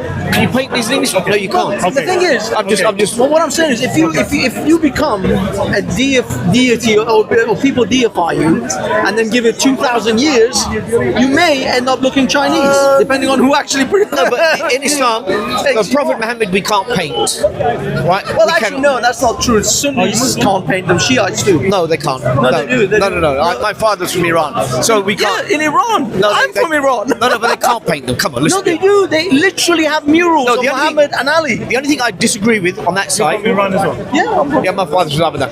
The one thing I don't agree with, right, is the Imam Bara, where they make things and. Yeah, but no. I don't agree with that. Iran, they have murals of Muhammad. He has the book, and they have Ali who has the sword with the Yeah. in Islam. There's in the Quran, as you know, in the Quran, you cannot. The Quran says you can't have pictures of any human being in the mosque or even animals. I think they do have some animals. I'm not sure. No. But you can't have any images of anything living because you can't worship it. Because that would entice polytheism. Absolutely. I know that, but when it comes to the Shia position of drawing Muhammad, I've never not seen the same it. as the. So I can't. I'll be honest with you. Showed you like I've never seen like it. that. I've never seen it. So you're both Iranian. My mum, My father's from Hamadan. That's where he's born up. My grandfather. My mum from Pakistan, Karachi. That's where I was born. Okay, so you're.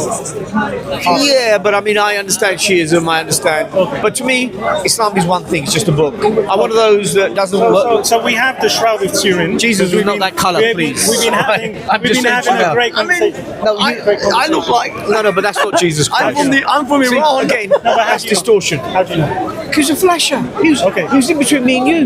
No, I believe he was olive skin. It would be more. I would accept more your tones. I don't think. I don't, He was not it's from like no, that he was. part He of was. the world. You know the Ethiopians. Maybe. Back.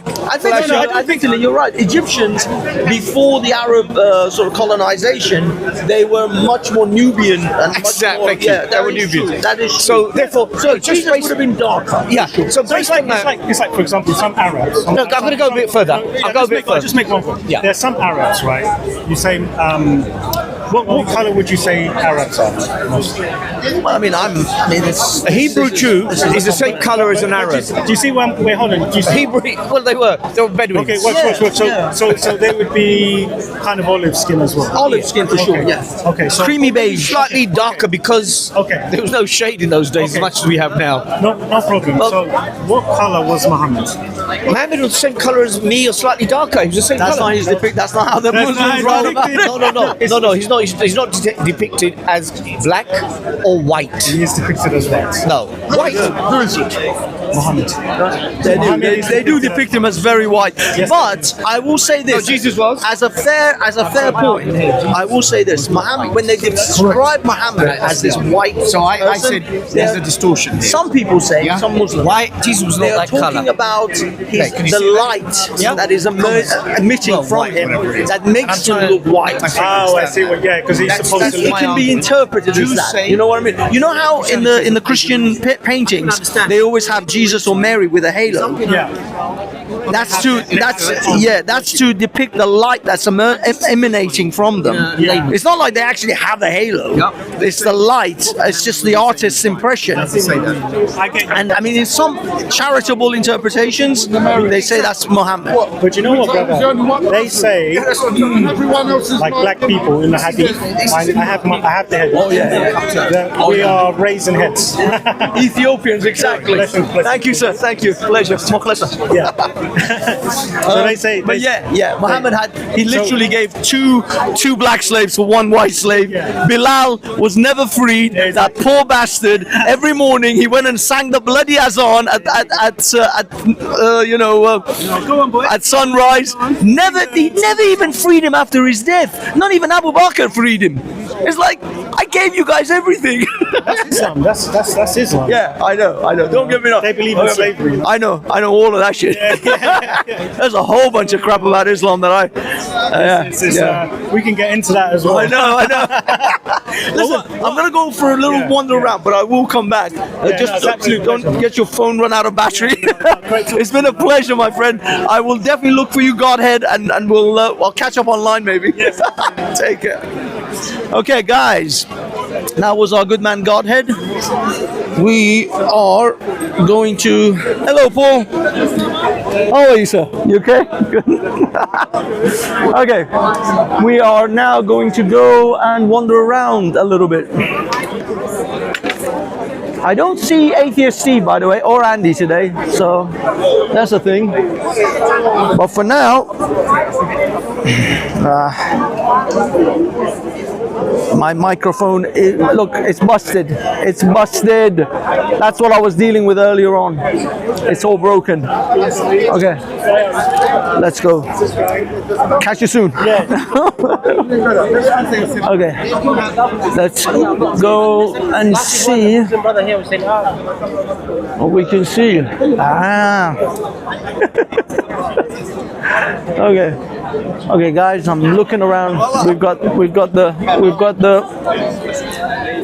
Are they not debating you? No, what he promised me he would, but he's scared. He keeps postponing. He's clever. He knows art and he's watched a lot of. Yeah, he's watched your stuff.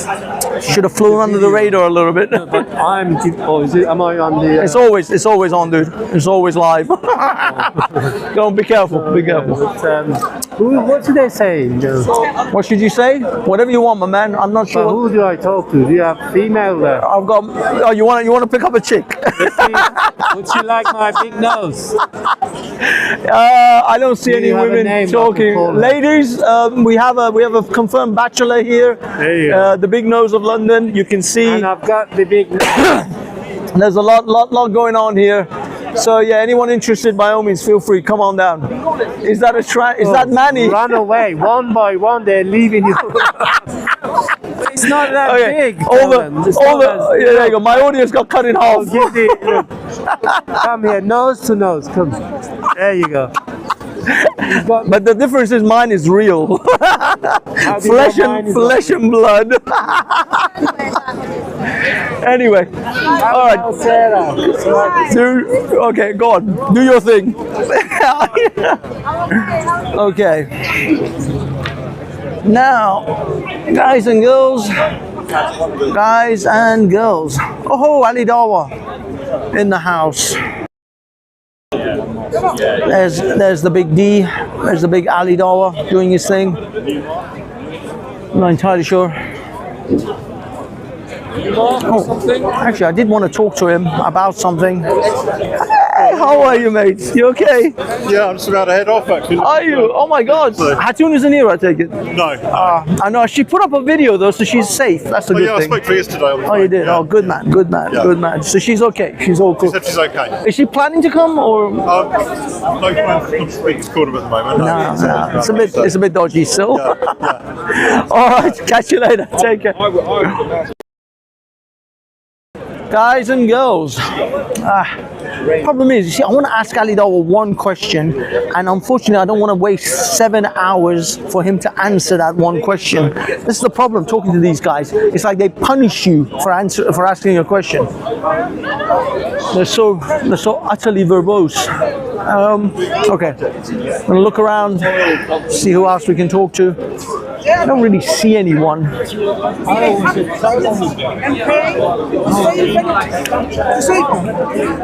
there's Mansoor. To save me from punishment, how long do they have to suffer in hellfire for? 1 day, 3 days, or eternity? Eternity. Did Jesus suffer for eternity in hellfire? The answer is no. So he failed even to save one human being on one earth. Do you see the problem? Did Jesus Christ, did he go inside the earth, hell, for the believers, and he was there for eternity? Okay. Did he pay for suffering by suffering in hellfire in eternity to save human beings who are going to be suffering in eternity? Like for like substitute. Imagine.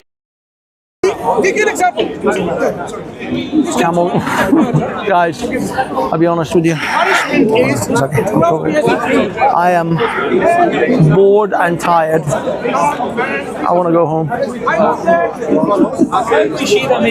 Okay. I'm gonna. Let's see. Ah, sure. So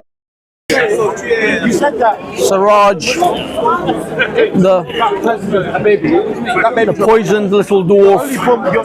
Siraj, the poisoned dwarf. Jesus had female breasts. Had female breasts. Jesus had female breasts. The Gospel of Luke, chapter 11, verse 27. The Gospel of Luke, chapter chapter 23, verse 39. Chapter 1, verse 13. It will cap at this. Say, every hour, say the next hour you're on the bus, it'll charge another 175. And within that second hour, you'll get charged. He called you. If you take it the third hour, it'll charge this.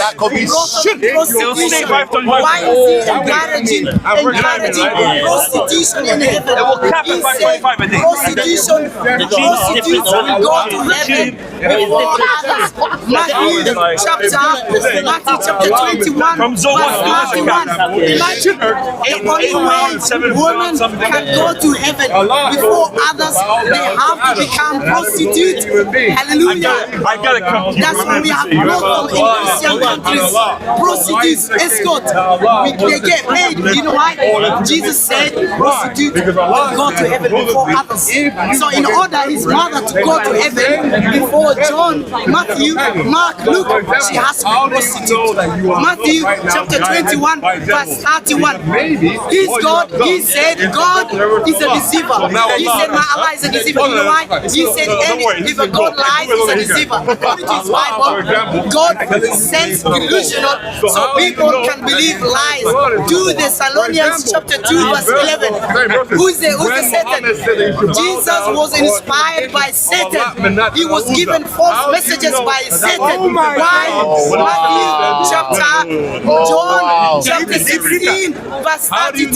Jesus said there will be a time that you all walk away from me, but the Father will be with me. But in the Mark chapter 15, verse 34, Jesus said, my God, you forsaken me. He was deceived and given false messages. The answer is Ezekiel chapter 14, verse 9. If a prophet is given false message, I, the Lord, deceived that prophet. Jesus was deceived and he was taken out the kingdom of your God has a womb. That's true. Israelites. Hey, your God has a uterus. False prophet. He quoted from Old Testament. When he quoted from Old Testament, we're talking, reminding our business. They come gather here out of all places in the park. Jesus is a false teacher. What principles do you have? Would you rather suck Jesus' breast or your mom's breast? The Bible says Jesus has believe people's breast if their Jesus. True. Is that Proverbs chapter 5, verse 19. Is that true? Let her breast satisfy you. Again, at any time. You can suck. That would be your wife. Suck the boots of your wife, of others, at any time. Lactating without lactating. Goodbye. No, Suraj, you're not done yet. Suraj, One more. No worries. Welcome to Christianity. Prostitution is halal. Prostitution is halal. Matthew chapter 21, verse 31. But marrying single mothers and divorced women is adultery. The Gospel of Luke chapter 16, verse 18. The Gospel of Matthew chapter 5, verse 32. But prostitution will take you to heaven before others, before John, before Mark, before Paul the liar. Christianity is based on lies. Paul said, what does it matter whether from false Okay, guys, Christ must be preached. we're moving on. Because of this, I will keep rejoicing. Okay. And he is a Muslim. Hello. Okay. Now, the Prophet Muhammad in the beginning of Islam, a lot of people used to throw things at him when he used to break into the Kaaba. Okay, guys, I gotta change the battery. I'm gonna stop in the corner here for a second. Sorry. Hey, how you doing, mate? I'm good. Yeah, let's do this. Good to see you. Okay, guys, I have to change a little battery.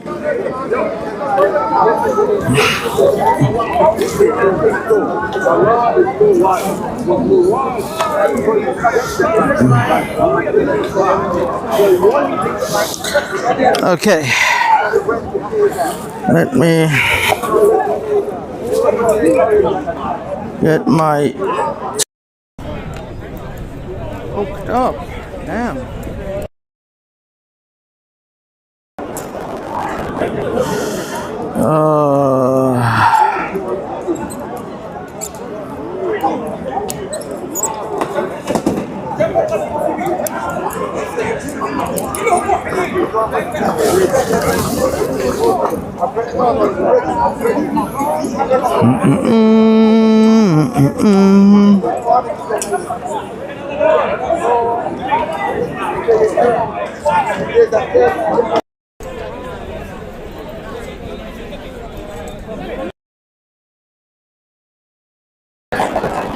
Okay, guys, we're running up to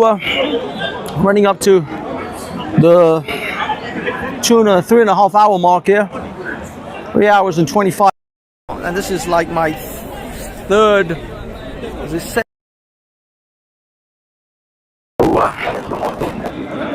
I don't know how long I can go on for. I'm on the second battery pack.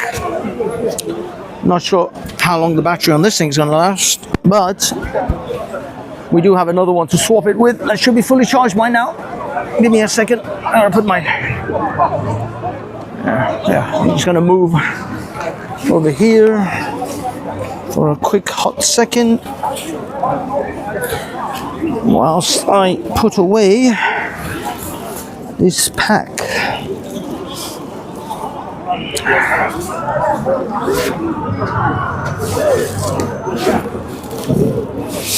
Suppose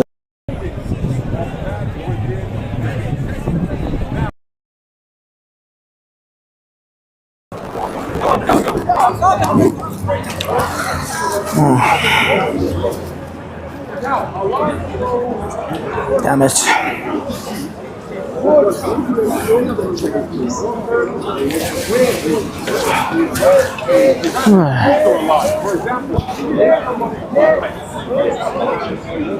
Okay. Oh, no.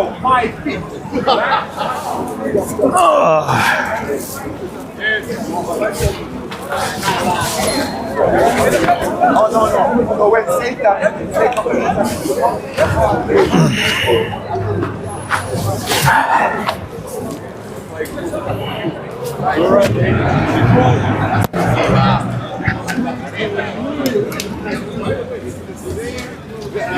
This iron is worse.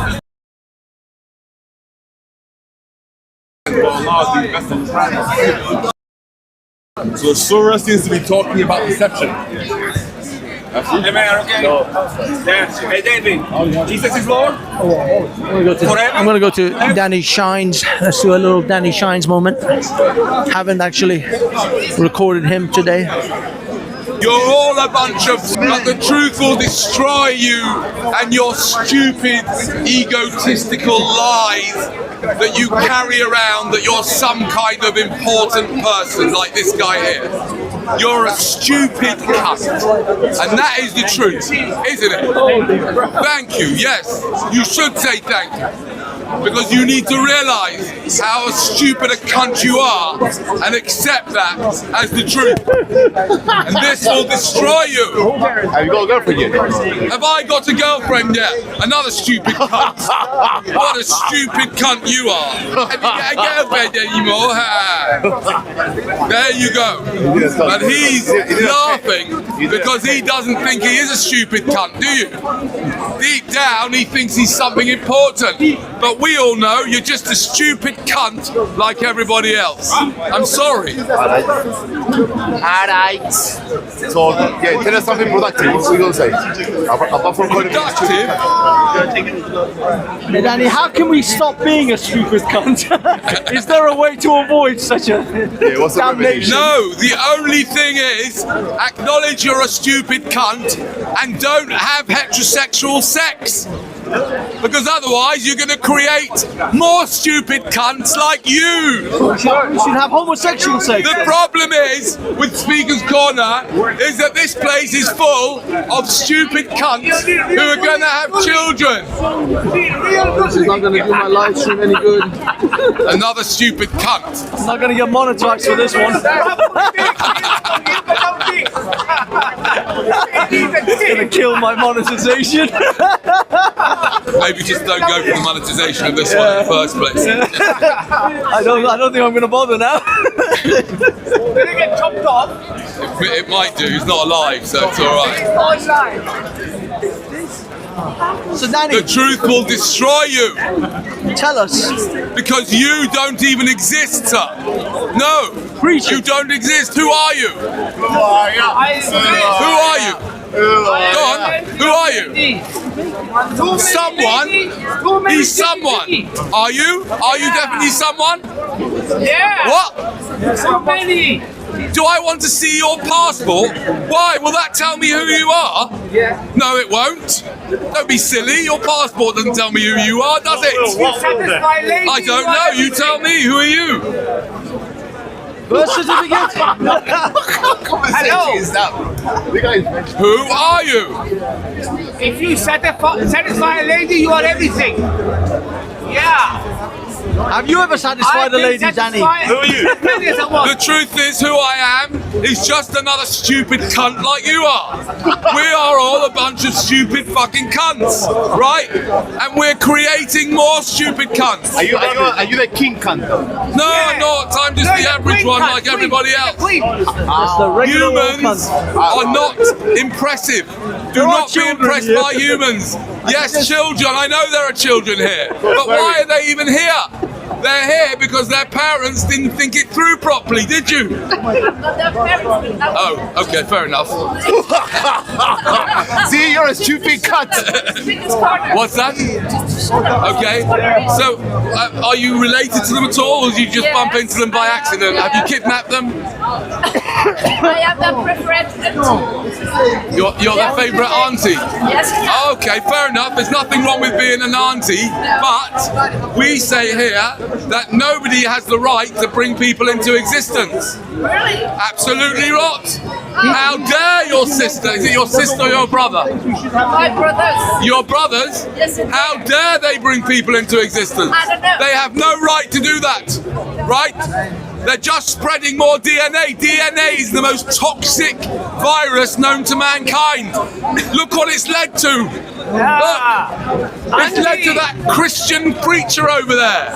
Jesus Christ. It's led to this guy here.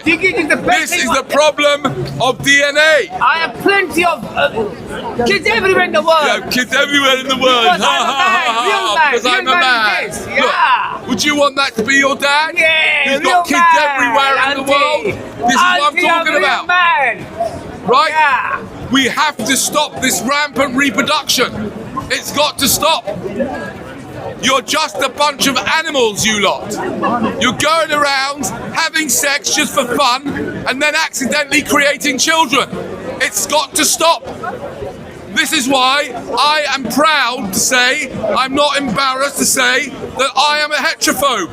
I'm heterophobic.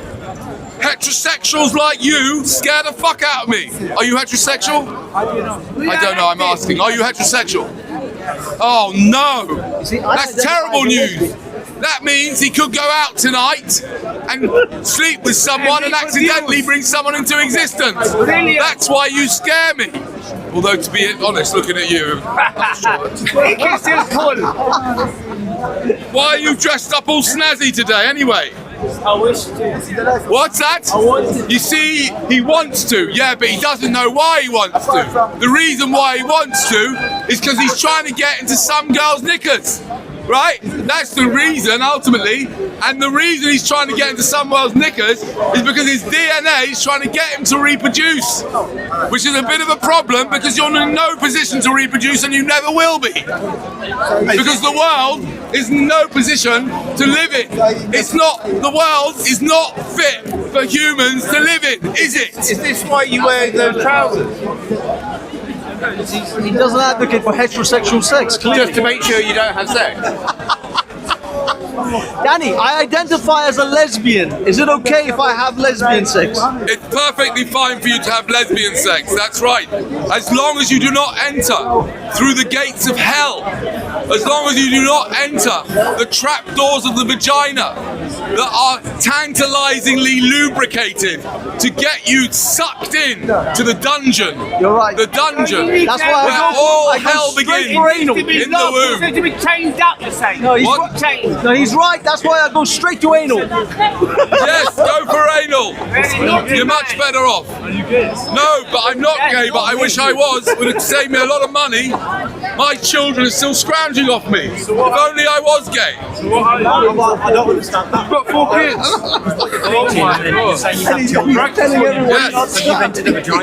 Yes, I entered the vagina. I was a fool. I fell for it. It was a trap. The gates of hell. I fell. The gates of hell. They opened up. I thought, oh, that looks nice. Little did I know, 9 months later, it didn't look so nice anymore when she was there in the hospital bed, screaming in agony with blood poor babies thing coming out. And then I feel that it's my responsibility to pay for my children's drugs. You call it Enter And the it costs me a Dragon. fucking fortune. You can imagine how much drugs they need just being my children. You call it Enter the Dragon, though, don't you? Enter the Dragon. Dragon. The dragon, your wife. Are you still active? But how come you didn't learn from the first time and you did it another 3 times? You didn't learn from the first time and you did it another 3 times. I know. It's Are you a crazy. slow learner?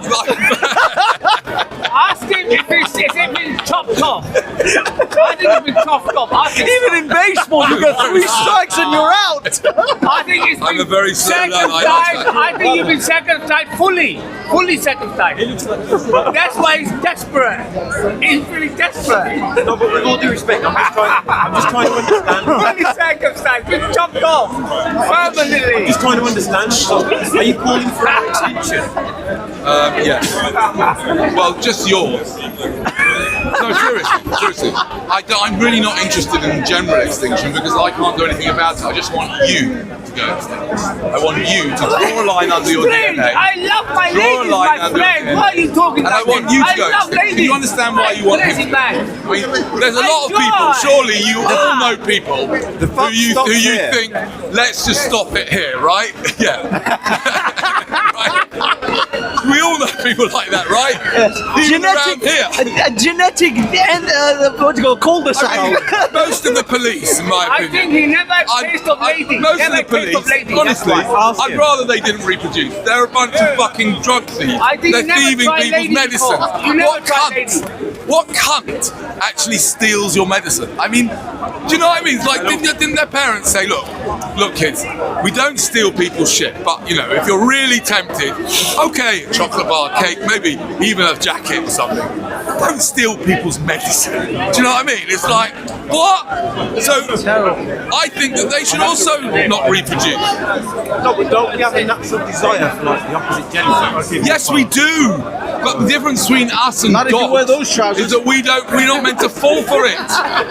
It's a scam. We do know if he has it. It's a scam. Think about it. I'll tell you something. I had 4 seconds of pleasure when I created my first child, and it cost me £1.2 million so far. I calculated. So 300,000 a second. That's an expensive drug trip. It wasn't worth it. I could have got 7 years solid DMT back to back for that money. Well, you're laughing now.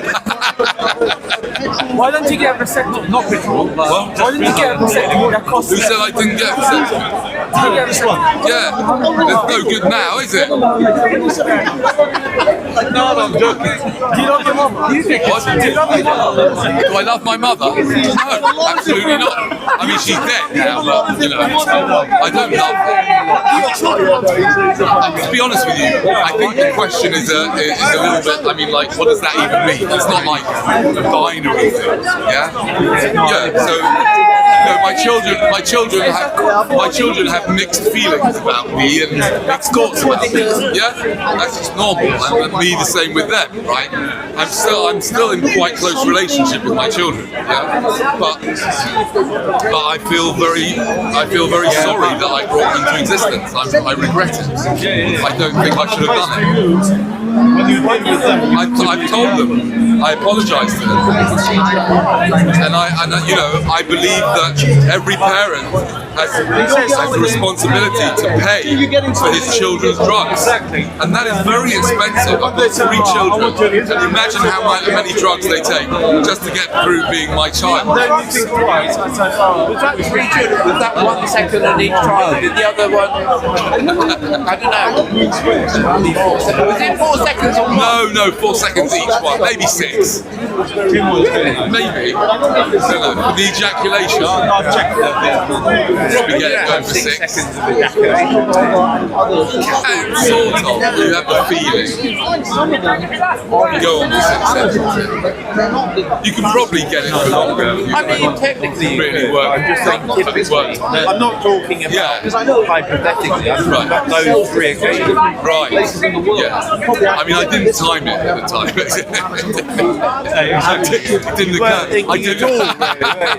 I wasn't thinking to myself, honestly, if I time it, this will be a really good topic. No, it would be a really good topic to speak at school. No, yes, but it would be cheaper per second. Yes. It's like, a few more seconds, bring it down to 150 grand. But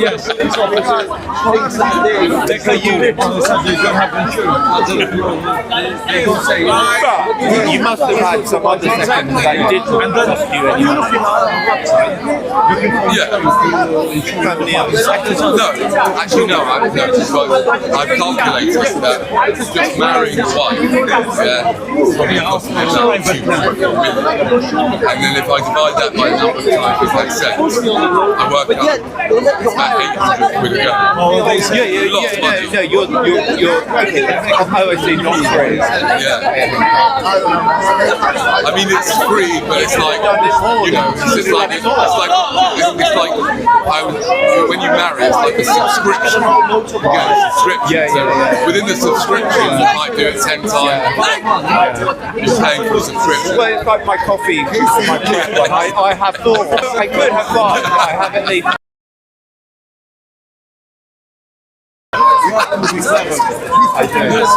Even they say mad, you have too much. Isn't it mad how they're like basically addicted? All of my prep staff tell me you drink too much. They want to ban me.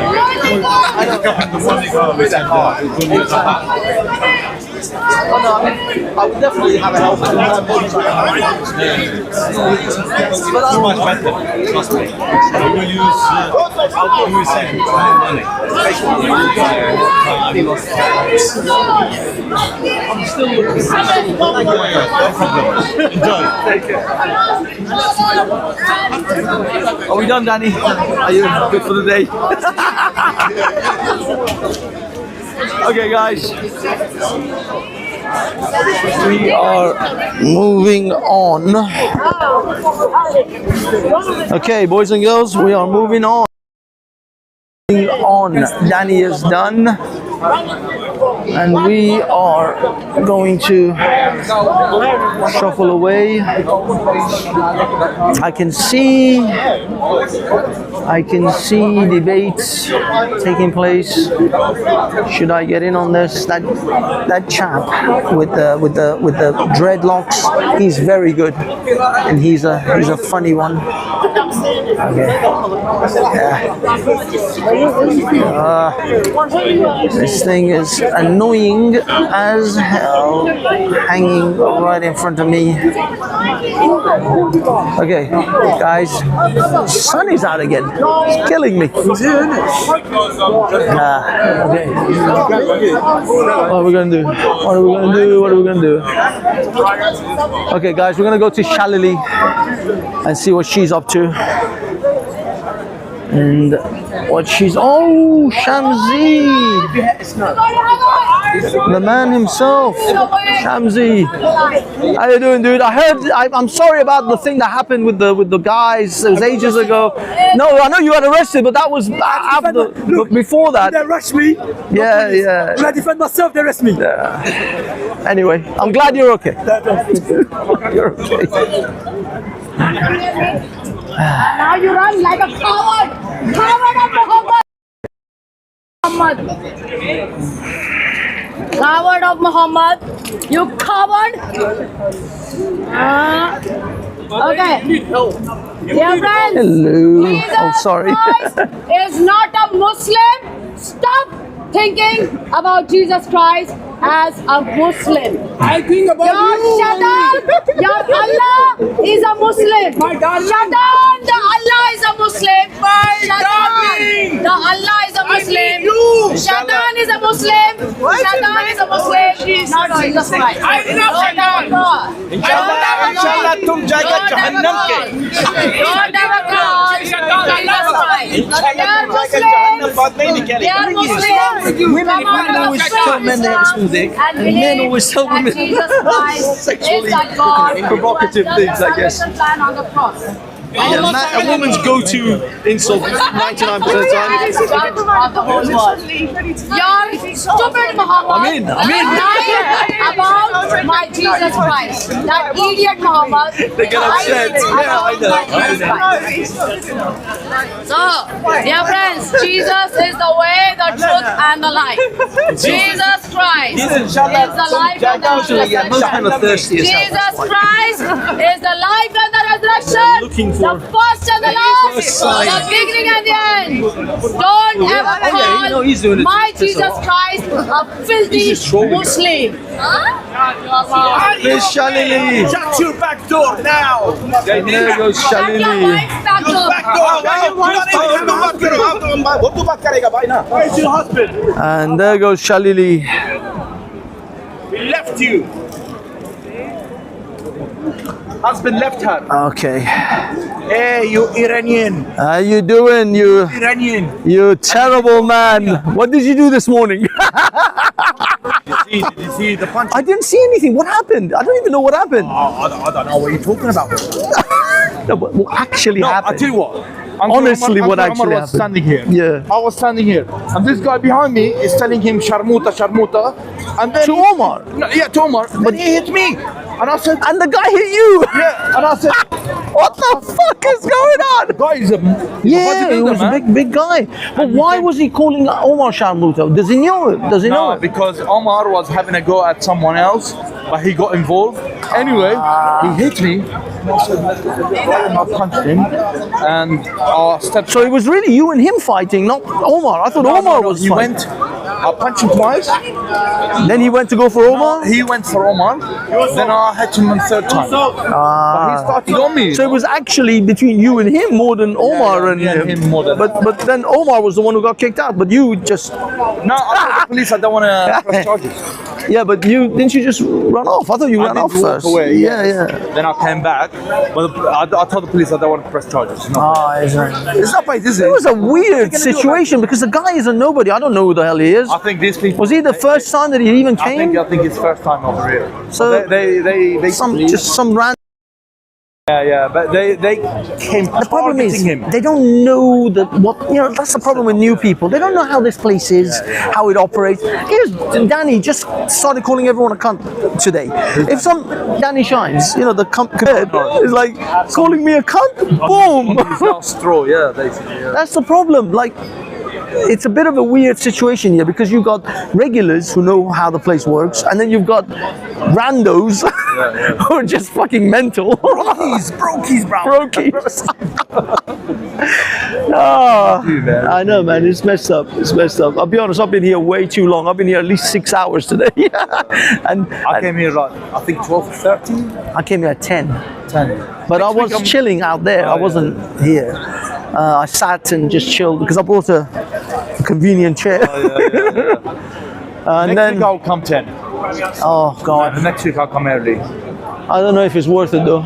If it's not raining, yeah? Yeah. If it rains, I don't come. Yeah. Because I'm on melt, you know, because I'm made of sugar. You know? Oh yeah. Made of candy. Yeah. It's like the witches of witch was the Wizard of Oz, the witch. When she gets wet, she starts melting. No. Wallahi. Oh God. Uncle Usman.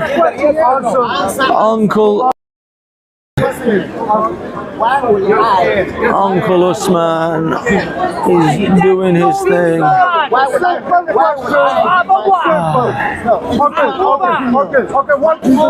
Okay, guys. This is the true word of God. This is the word of God. Okay, so listen. I'm answering you from the word of God. No. Why you answer me from your mouth? Yeah. Same old. Same day, different shit.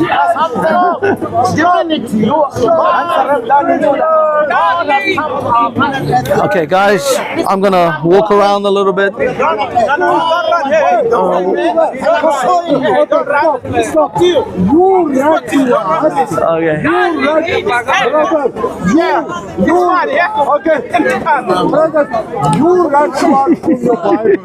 That Jesus is the Tell Son of God. Tell them. Okay. Oh my God, there's like 1,000 cameras here. I can't be arsed. Islam, Christianity, Islam, more Islam. Oh, I better. Okay, my legs are killing me, man. My legs are absolutely kicking my buttocks. There's more bob. I think I've had more bob than I can possibly take today. I can't take any more bob. It's been a lot of bob today. What's going on here? This is the Arab corner. The Arab corner. There's a gentleman who's actually a very nice man. He's a Muslim.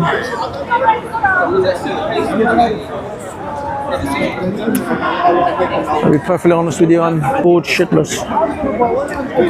How's it going, guys? I am utterly bored shitless. There's a gentleman with a Palestinian thing. He's the only... Oh, hold on. It up. There you go. Palestinian flag. Free. He's one of the free guys. Shall we interview the man with the Palestinian flag? Is it worth it? A solo protester. I don't really see anyone else with a Palestinian flag, actually. Let's go. See if he has something interesting to say. Excuse me, sir. Do you mind if I interview you or question you? You don't want? Okay, no worries. I guess he doesn't want to be interviewed. Okay,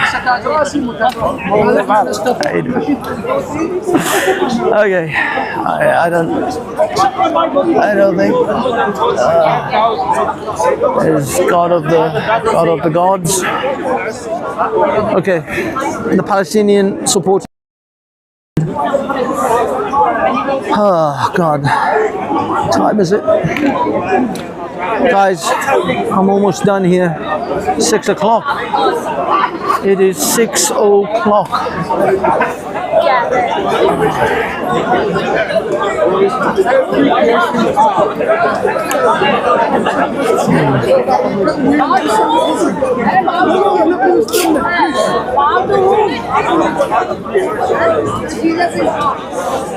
There you go, Jesus. Oh shit. There you go, Jesus is God, right there. And there's Francis, right there. There's Mr. Francis.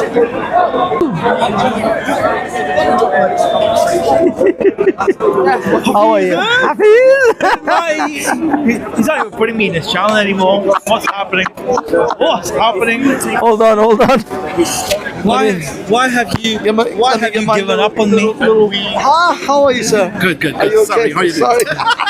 How's it going? Oh, good, good. Same old, same old. Another day, another Speaker's Corner. Another day, another dollar. Yeah, What are you another recording day. today? A lot of Bob, and then random. You must record that guy there. See that guy there in that blue hat?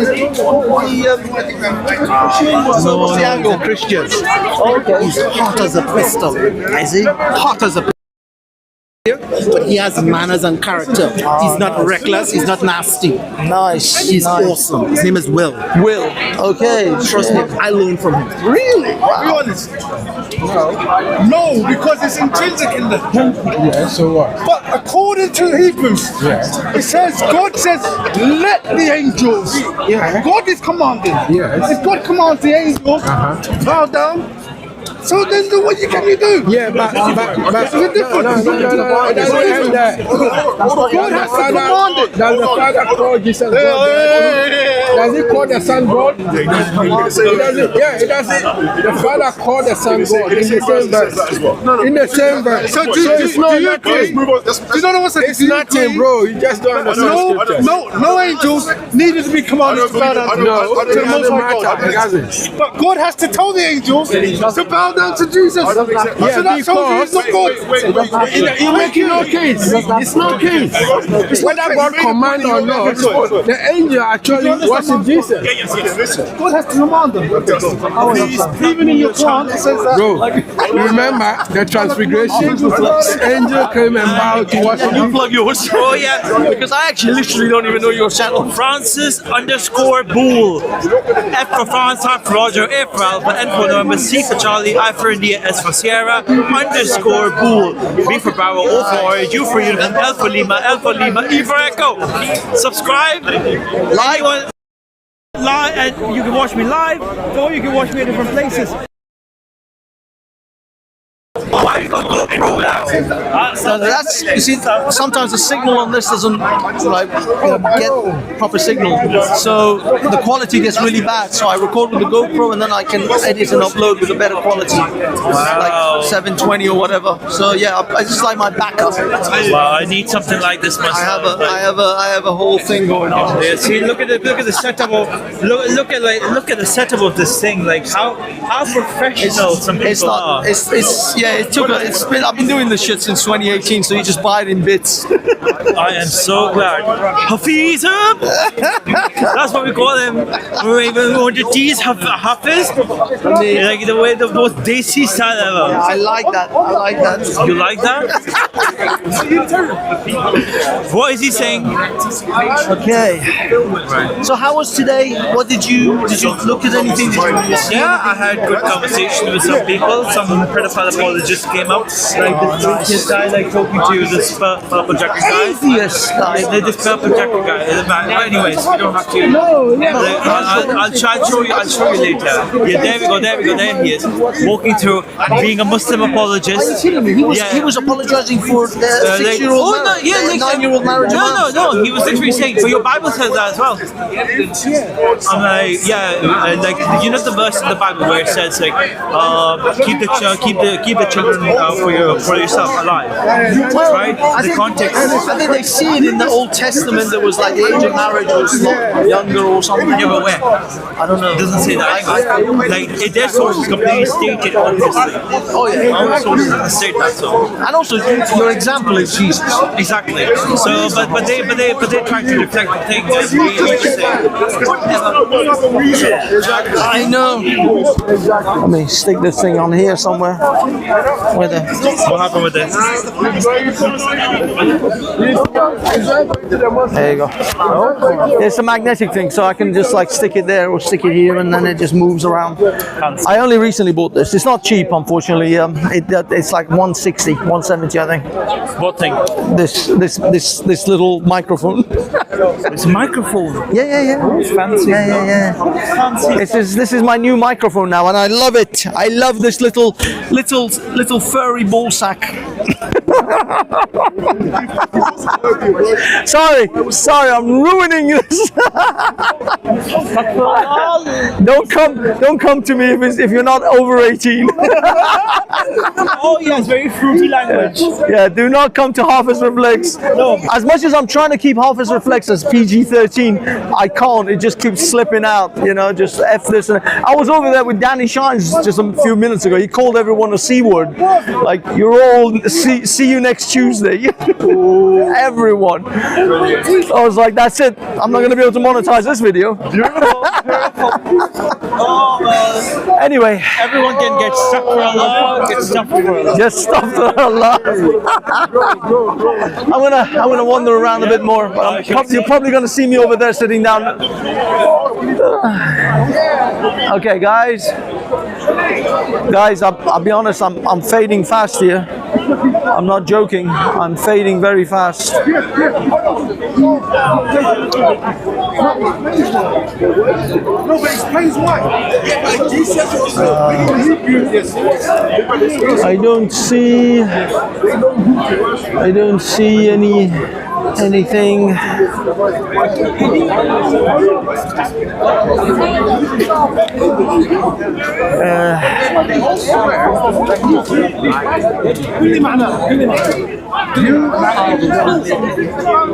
I'm calling you. The word is irrelevant. I'm calling you the concept. The word is based the Bible. The word points to the concept. Sorry, are you? It's okay. Take the concept. Leave if you don't know what you're talking about. You conceded your point already. You conceded this already, and you've come back to it. Like a dog, you go back to your vomits. You have gone back to your stupid points. Stupid points. Nowhere in the Quran. You've gone back to these points. Oh, yeah. Do you still believe no? Answer the point. I have. I've given you that. Did I not just show you a quote from an early church father affirming the Trinity? Word concept fallacy. Specific word fallacy. Where does it say Specific the word Son, the fallacy. Father, the Holy Spirit is one and they are equal? Doesn't it say equal? It says what, the opposite. So now it's another opposite. specific word. Yes, because the Trinity Do you understand that you have lost the debate? You have committed fallacy. Every single one. You goes for a specific word, which is implying a specific concept. If I show you the concept without the word, it doesn't mean the concept's not there. For us, God is one. Simple. Everyone can understand that. You have a complex belief that not a single your understanding of oneness is created. But it says in the Quran that you cannot have any creative understanding of Allah. Nothing of the creative realm can be used to talk of Allah. But your idea and very conception of oneness is created. Unless you want to say there's another co-eternal thing, oneness, right? Nowhere in the Quran. This is ad hominem now. You believe I think I've gone through the entire book of Logic 101 and every single fallacy you can name. This person doesn't know what he's talking about, and he keeps coming back to his point. The same points he conceded on camera. You cannot prove the Trinity in the Bible. The Bible, if Jesus is the God, why who's he praying to? Who's Jesus praying to?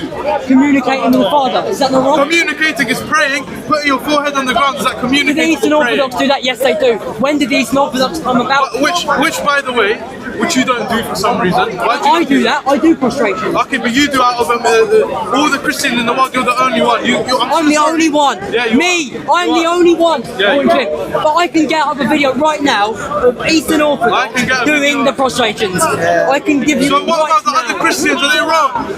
Yes, they are. Heterodox Christians are wrong. That's inherent. You go and debate why their Bible is wrong and your Bible is right. I believe that these other churches are not right. But because the early ecumenical council, the only church contradicts them. Okay? But this is you're running away now. You're running away. Is he running away? He's trying to promote sectarianism here. He's trying to promote a division. He's trying to run to the Catholics. He's trying to run to the Protestants. If I'm not a Catholic, what about the different Kyriates? What about the chapter of the Quran, the goat hand? You have chapters missing. You have chapters missing. You have books missing. You have no codex. We have different accent. American accent. There is no one codex. You have multiple codexes, which you've just compiled them together nothing, man. I'm down to 20. I was at like 50, 60 earlier on. I'm down to 26 now. Most of them have fallen asleep. How would you read? I mean, you're trying to make it out as if there's different Bibles. No, this is. I'm showing you there's different Qurans. But I posted the same on Different TikTok. Qurans. Different Qurans. How to watch. You read how to watch. What Qur'an do you read? What accent of English do you speak? Hey, what accent of English do you speak?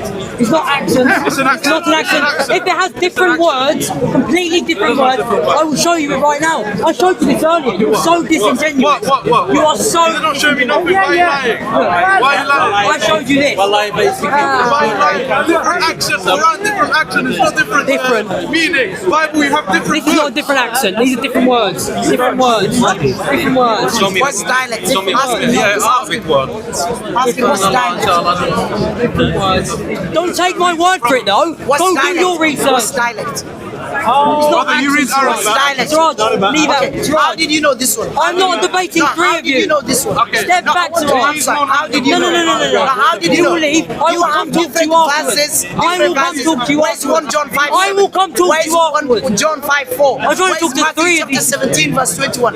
Where's Matthew chapter 18 verse 11? Where's Matthew chapter 20 verse 16? Where's Matthew chapter 23 verse 14? Where are they those verses? I mean, do you want to talk about chapter 7 verse 16? You stated earlier that Revelation 1:4 mentions virgins in heaven. Where are those verses? Where are they from those verses? What are you talking Why about? are you removed from the What are you Bible? talking What's about? dialect? Are you Who crazy? taught us this according to the hadith? How did you know there's different dialects? How did you know? What do you mean, how do I know? How do you know different dialects? Tell me, how did you know? It shows you right there. It's self-evident. What did you They are use? What different evidence? words. What evidence did Different you use? words and not different accents. You're a liar. Where's your source? What's your source of evidence? What evidence did you use? What's your source? I've given you this. No, what and I evidence? What is I will go give you a source. I'm telling you, look Okay, it up. sources. Did I say trust me? I said do your own research. You cannot make I said don't take my word for it. Confusing the difference between versions and dialects. Brother, if I write a book in US dialect, if I write the same book in English dialect, UK English dialect, what are you talking if I write about? a book, same book, What about the English, different readings that if I write Uthman burned? a book, same Did book, Uthman burn different readings? Canadian English, You have no one codex, you have multiple codices, alright, which means multiple parts. You only have chapters, man. There's no one Quran, man. The dialect, look, let me answer. This guy, he Because of doesn't the know different hadith. qira'at. The qira'at, different dialects was approved by the Prophet. It's not from our own pockets. Oh, so they're approved by your prophet. Prophet said it was revealed So by the Allah prophet in 7 contradicts dialects. himself. Oh, so the dialects have different So what's your words. point? How did you get? If they're different words, it's not How did different you- accents.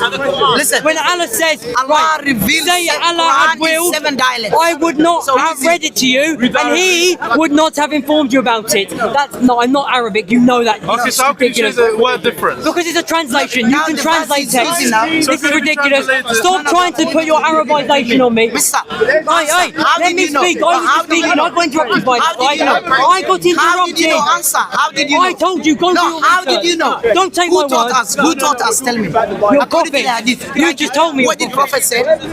Who revealed in that way? Allah. So if Allah Allah revealed that way, contradicts himself. if Allah revealed that way, do you know what dialect means? Why would Allah have Syrian dialect, two different- Syrian Arabic dialect. No. Egyptian Say Arabic that Allah dialect, willed, I would French not have read Arabic it to you, dialect. and So what He do you want? would not have informed you about So what do you it. want? But the other one says, say Allah had willed, He's I telling will us not dialect. have read it to He you, doesn't know and dialect. He would have informed you Who about taught it. us? Who Different revealed it? person. Who revealed it? In that If way. Allah revealed it, Thank you. because If Allah revealed and Allah approved it, who are you to judge it?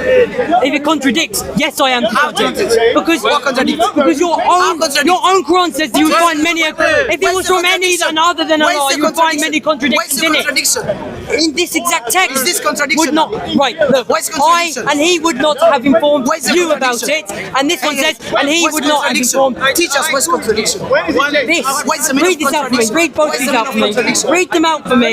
Read them out for me. The hadith. Read them out. hadith Do you want to is read this out? Does this contradict these two qira'at? So we have the Qur'an. He's gonna run again. He's gonna run again. What's Qur'an in English? So What's Qur'an in English? What's Qur'an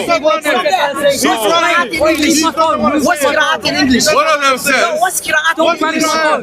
One of them says. Say, had Allah will, I would not have read it to you and would not have informed you about it. And the other one says, say, had Allah will, I would not have read it to you and would have informed you about it. So, one says yes, one says no. Brother, if I tell you, I would have You conceded. You already conceded. You conceded. Your friend conceded. That, for example, I would hug you. I wouldn't have hugged you. That's the same thing. What's Qur'an? If I Your friend conceded, brother. What's You Qur'an? conceded. If I tell you, Word concept fallacy. If I say the word Siraj means arse, what does it mean? If I say the word Siraj means arse, I'm sorry. I'm being shouted. Here's the problem. If Allah revealed this in all these modes, how do we know it was true? Why would Allah reveal things this way? So, why would Allah say, I would not have and I would have?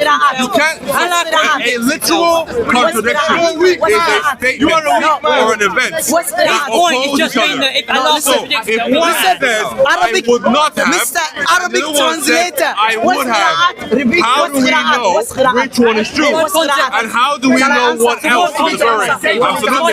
So what I'm saying here is a contradiction against the Quran. One says I would, one says I would not have. How can they both be true? It's a literal contradiction.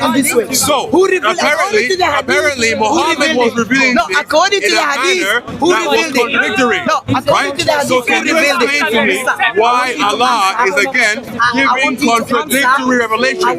How can he? It's simple. It says here, would not have informed you. Then it says, would have informed you, right?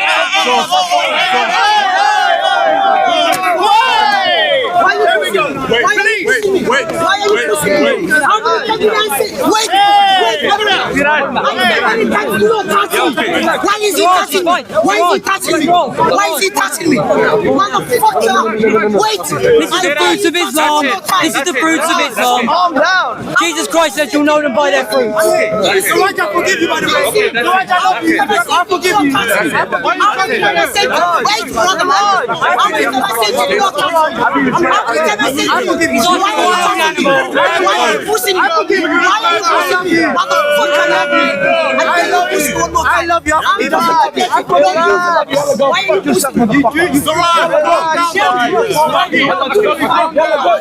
he pushing me? Why is he pushing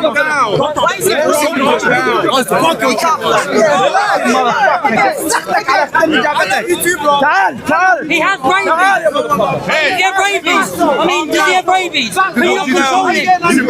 Yes, he did. He said to the Pharisees, you are vipers. So calm down. No fight. Stop. Why are you getting angry?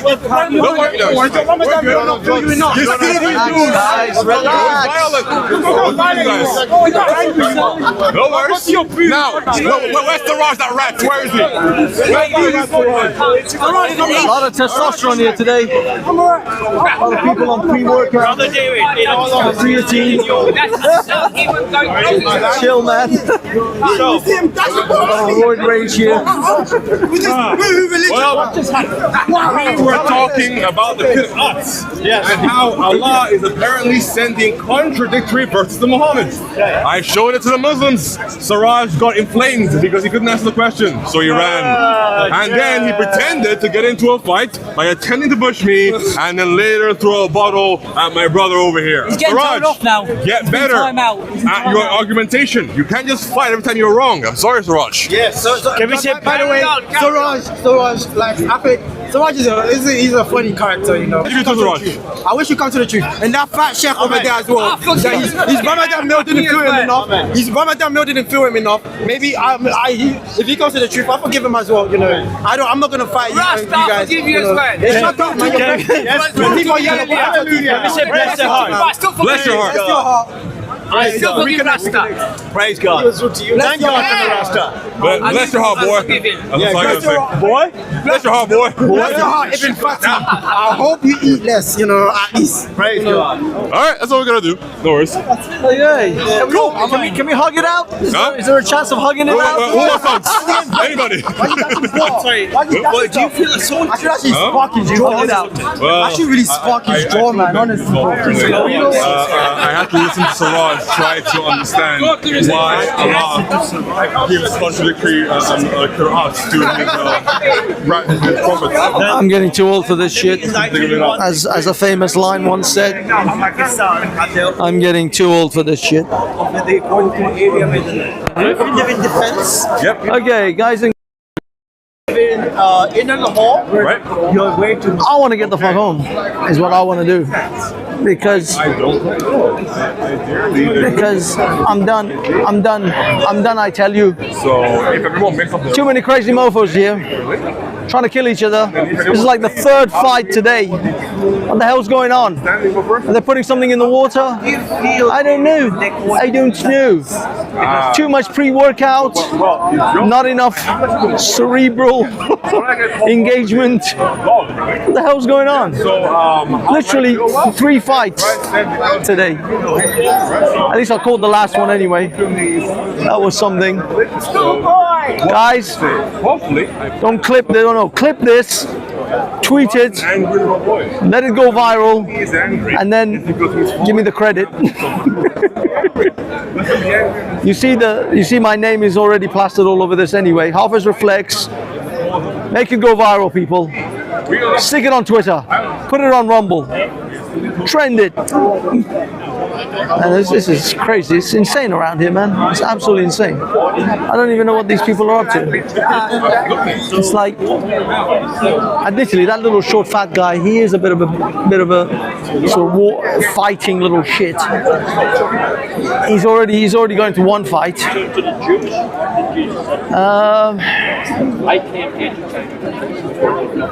I'm not sure. Is there anything worth checking out today? I am not entirely sure. Oh, damn. The sun is directly in the head. Okay, now the sun is in my face.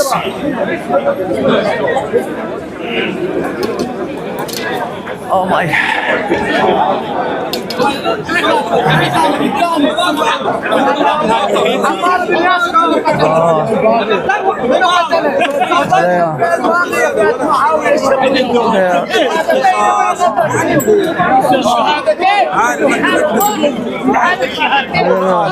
This is Arab on Arab violence. I don't understand what they're saying.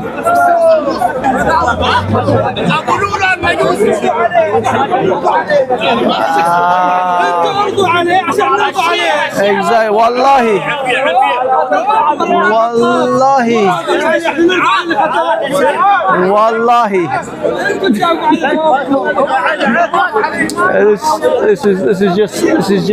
This is just Arab on Arab violence, you know. This is just Arab on Arab attacks. I'm not entirely sure what they're saying. There's a lot of lahma. I don't know what they're saying. Okay.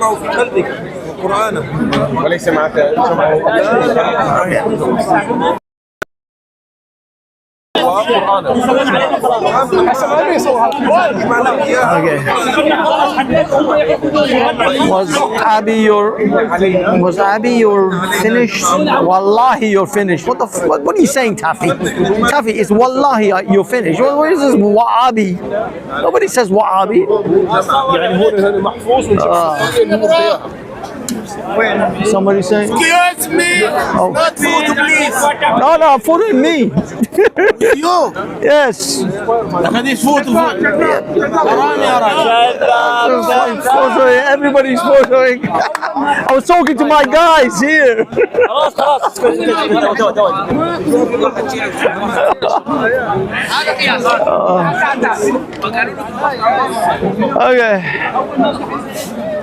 Okay, I want to go home, and I'll be perfectly honest, I'm done. Do I see anything of any minor interest? Is Bob gone? Bob is gone. I think Bob's gone. I think that's it, man. Time to... Oh, did you see them? They're all killing each other today. What's going on? The Muslims have had too much testosterone or something. There's another fight with Siraj and that fat little guy, you know, the one who always makes trouble with Uncle Omar. He's always with Uncle Omar. Oh, wow. Yeah, they started fighting again. Siraj, you know the Rasta chap, the one with the dreadlocks. He's got the crucifix on his hat.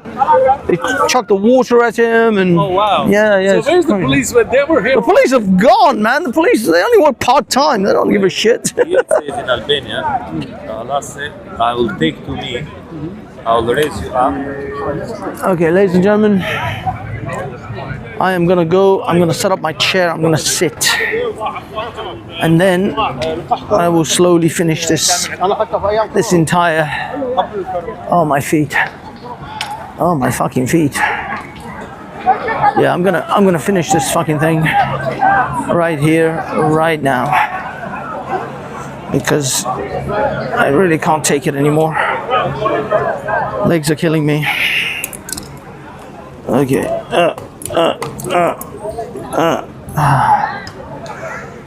All right. Oh, my shoulder. Oh, my shoulder. Oh, God damn it. I'm in a lot of pain here, people. Oh, right. Yep. Oh, God. Why is every part of me hurting? Okay, I'm gonna do the chair, I'm gonna chill, drink a little bit of water, relax, maybe for half an hour, and then I'm gonna fuck off home, cause I am bloody done with this bloody place. I hate it here, I truly do. I find this place to be... This is my hell. I think, in fact, I feel that I have been sent to hell and that I am now suffering the torments of the hereafter. Because, I'm not joking, if there is a hell, it would be Speaker's Corner. It would literally be this uncomfortable place. I gotta find somewhere else. I gotta do like a Charlie Beach thing. Just walk around London. What the fuck is that? There we go.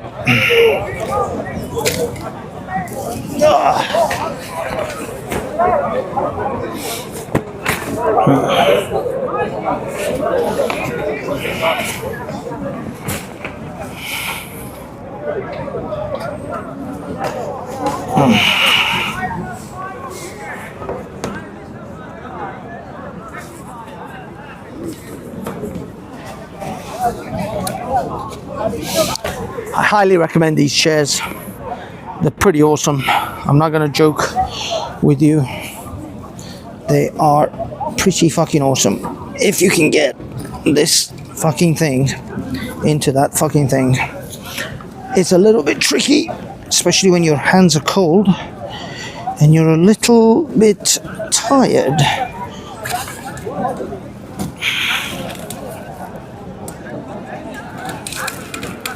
Okay.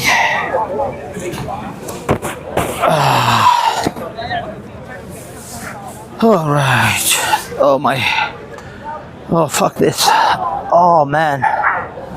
I'm in excruciating pain.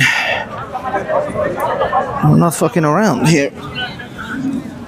There's a lot of shoulder issues.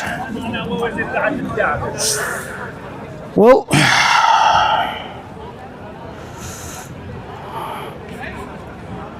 ladies and gentle people,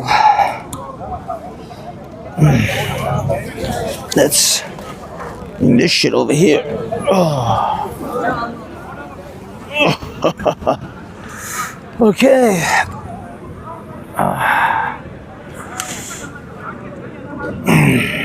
Let's bring this down here. All right. Okay, guys and girls, how are we doing? Is this thing still working? I don't even know. Is this still on? I honestly can't even tell. There's a little light. There's like a little light. Looks like it's still on.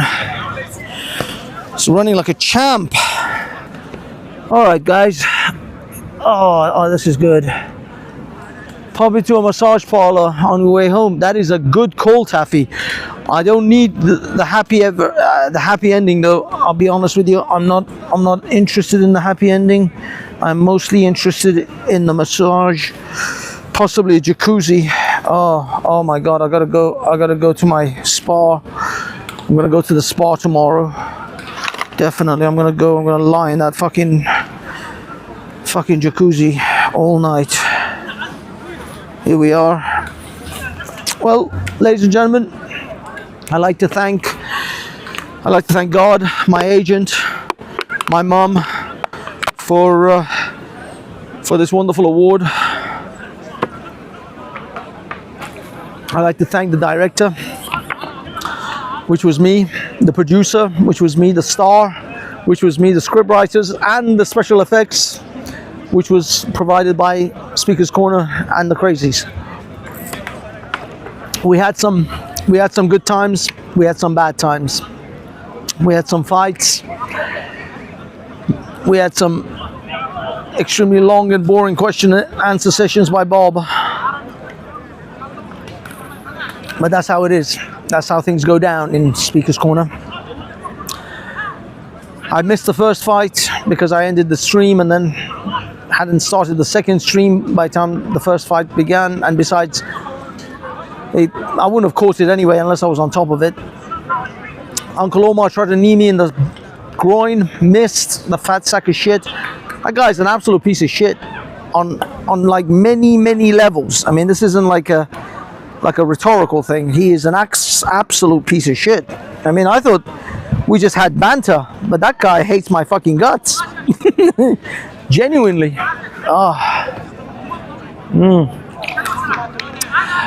So yeah, what do you got to tell me, boys? Big up all the guys in the chat. Thank you for being here. Thank you for sticking it out.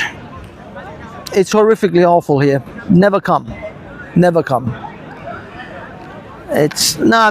Come once. Come once. It's worth a one-off thing. But know the rules if you come here. There could potentially be someone on a stool calling you a nasty piece of see you next Tuesday. There are definitely people that are going to insult your religion, whatever religion you have. Well, I mean, if you're mostly Christian and Muslim, if you're a Hindu, you might get away with it. But of course, if you get into a debate with Muslims, then they'll start taking the piss out of your cow and your Ganesh and all the other shit. So you're not really safe, even if you're a Hindu. Everything else, I don't really know. Zoroastrians don't get much of an issue here, but then when they find out you're a Zoroastrian, then they start talking about you're worshipping fire, which is kind of stupid because they don't. This is a lot better than sitting in church. Is it? Is it, CCD? You could be praying to Jesus. Well, I mean, I guess you are really getting in touch with Jesus here. I suppose there is that. There's a lot of Jesus, a lot of Muhammad. Funny thing is, I have kind of noticed, apart from the Muslims' little inner circles that they are in, which I don't really go into too much, a lot of the Muslims do take a lot of beating here when it comes to like them being constantly on the back foot of having to defend Muhammad. The biggest thing Muslims have against the Christians is this Trinity business, which, to be perfectly honest with you, even myself, I'm not particularly au fait with it. I find it to be somewhat convoluted. I mean, it's their version of, demigod worship, to be honest. Let's be honest. It's a demigod. Jesus is a demigod. He's like friggin' Perseus and Hercules. But they kind of trying to circle that fucking square by making out that he's a triune god and he's three assholes in one or some shit. I mean, it doesn't make sense. I'll be honest with you guys. I mean, if it was a demigod or if it was a fragment of God, you would, I can kind of buy that. I mean, God being in multiple places at the same time in multiple forms, I haven't got a problem with that. I've fucking seen quantum physics. I know that shit's possible. But this whole business of there is three entities, three persons in one God, you guys are desperate. That to me, that just seems try hard. That just seems like you guys are trying to circle some square somewhere. That's all I see. Because you could just say, look, there are just three entities. They are all facets of one God, but they're not really God. But you guys are really, really trying to do that. This kid wants to get in on the act. He's sneaking behind me, trying to get in front of the camera.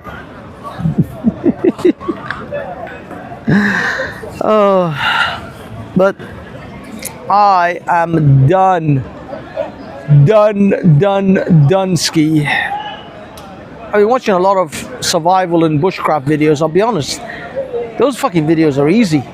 They just chill most of the time. They do cut up a bit of wood, they do a bit of wood cutting, they put up a tent, and then the rest of it, they're fucking just alcoholics drinking beer and whiskey. Have you guys ever seen these camper like camping survival type videos? There's a guy called oh man, I forgot his name. I forgot the name of the thing, but he does a lot of what they call stealth camping, where they go and like camp on a fucking roundabout or some bullshit. Or there's a guy called Ken Survival. His channel is called Ken Survival, and I'll be honest, I think in an apocalypse this man wouldn't survive a day. He literally is the most lamping luxury camping dude I've ever seen. He's always got the best equipment, the greatest tents, comfortable bedding. I'm like, oh, what are you surviving? You ain't surviving shit. You might as well just be in your flat and open a tin of beer. He ain't surviving. So yeah, some of these camping videos, they're not really doing much. They're just chilling, mostly. So yeah. So there's that. I mean, I'm kind of winding this down, guys. As you can see, I'm not really covering Speaker's Corner anymore. I'm at 4 hours and 31 minutes. I'm already gone way over time. Should really only do a couple of hour video, but I think there's plenty of footage and material there for me to upload a bunch of little clips. Maybe. I hope you guys got something out of it. Learned a little bit about Jeebus. A little bit about Muhammad, probably nothing you knew. The only conversation that I found 45% interesting was that young lad, the young black lad, Godhead, and the Shroud of Turin, and all the other conspiracy shit we talked about. That was like the most interesting thing for me today. I'll be honest. I would love to actually talk to that guy, but in a much more comfortable setting, potentially in a pub, having a couple of pints, maybe some mics set up. I gotta work that in. Maybe bring some tables and chairs here and just set up a little change my mind stand or something. But that was literally the Shroud of Turin. Is it the Shroud of Turin? Now, don't get me wrong. Some of that X-ray footage, I find that to be like sus. Let's be honest. A lot of that evidence is very sus. But it was the most, yeah, James, there you go. Most interesting conversation I've had all day. The rest of it was just derivative shit. Just the same old recycled Jesus this, Muhammad that, 9-year-old marriage, Trinity is fake, same shit. The Shroud, good man, thank you, Victoria. Thank you, Victoria. Shroud of Turin. So yeah, that was it. That was pretty much my only takeaway today. But then that's how it is here anyway. You don't really know when's going to be good, when's going to be bad. Next Saturday, well, on Tuesday, which I don't think I'm going to be able to do because I have to work. I don't think I'm going to be able to take the day off. It's going to be the Tommy boys in London. Busker will probably cover it, and so will Louis. So if you're sub to them, another alternative, just type another alternative in chat in your search, you'll get Louis' channel. He's about 10k now. He's doing really well. So he's probably going to be there. He didn't show up today, but then again, he was out covering 420 yesterday, and he had really bad signal in the park. I don't know where he was, but he had terrible signal. He was constantly buffering. Danny Roscoe, yeah, he'll probably be in London. No stage. I don't know. I think they're just going to be hanging around. I'm not sure what's going to happen. But yeah, Tuesday's the thing. I'm going to try and come after work. Probably miss everything by then. All the good stuff. But, you know, Mara Tusi, Maya. I'm going to go with Maya. I can't pronounce this man's name. And he's Iranian. It's a weird ass name. I don't know how it's pronounced in Iranian. I have to check that. Anyway, Maya Tusi will probably cover it, so there'll be plenty of people. I don't think it's gonna make a massive dent for me to be there. What else? Yeah, that's Tuesday. Then Saturday, apparently there's going to be a Jewish group that are gonna come out, hopefully in some greater numbers. But there will definitely be a Palestinian march on Tuesday as well. So on Saturday. So that's going to be real interesting to see how the police try to keep those people apart. I will be definitely coming out for that. Got to check that out because it's going to be fire. It's definitely going to be fire, that one. What else? That's it really, isn't it? Saturday, Tuesday. We will call it Free Tommy because it's yeah, it's the day he's in court exactly.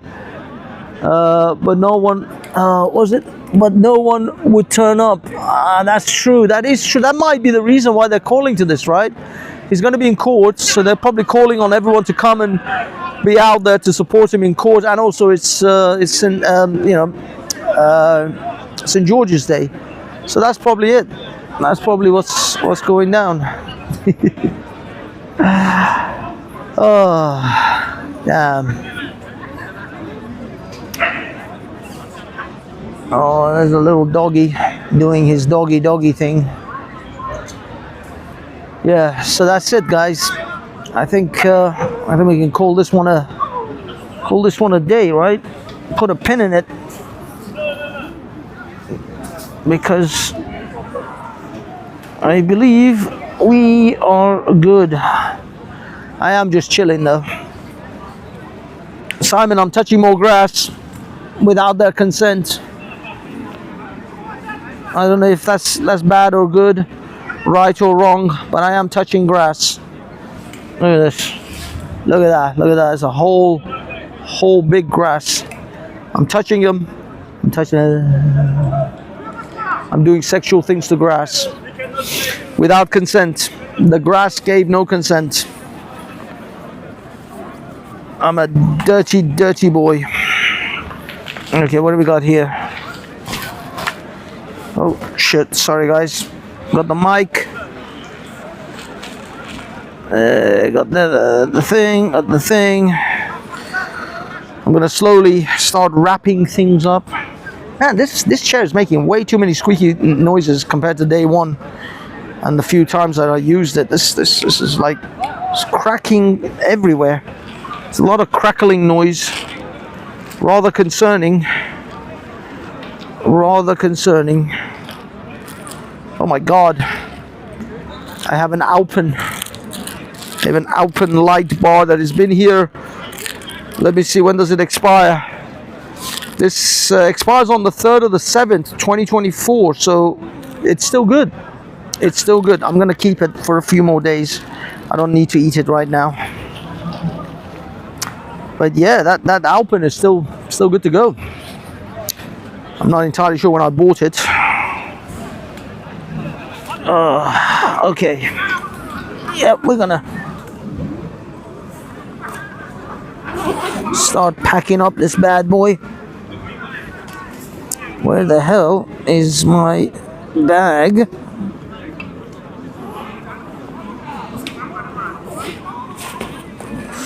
There's my cable bag.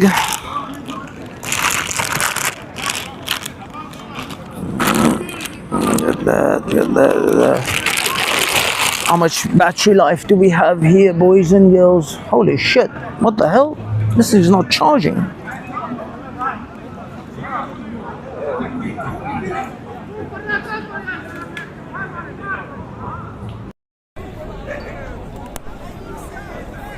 Oh no. Hello. Hello. Okay, sounds like sound is back. An external mic is disconnected.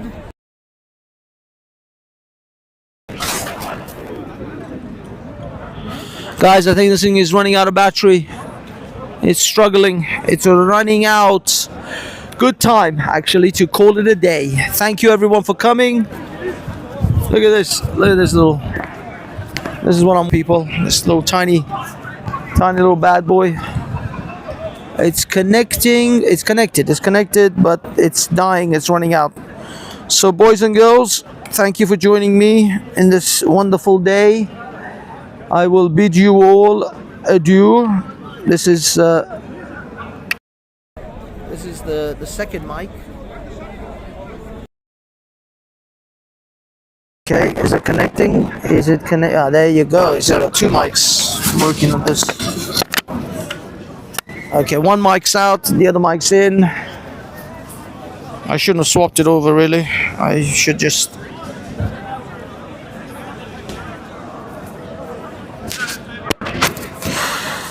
Okay, guys, I'm gonna end it.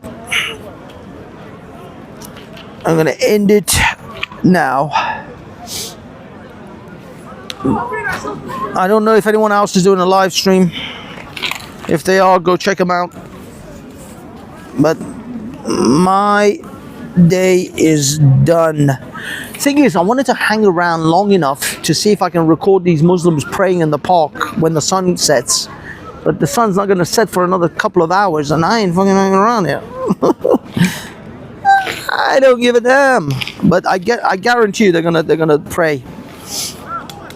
I guarantee you they're gonna pray again, because Muslims use the Muslim prayer as a form of dominance, as a sign of total hegemony over the place that they reside. And I guarantee you they will pray again. And look at this. This is my ploughman's. It looks like someone's plowed it. Let's see if this thing is still edible. Yeah, it's still all right. We can maybe take a bite. Let's see. Oh man, I should have had this morning. This is no longer fresh and highly squeezed.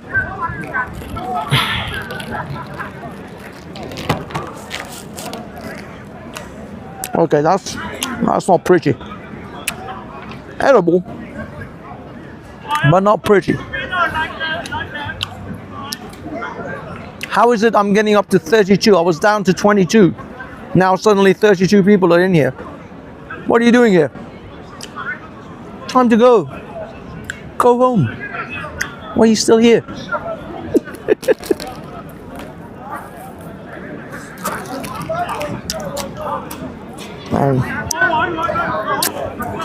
It's not bad, you know.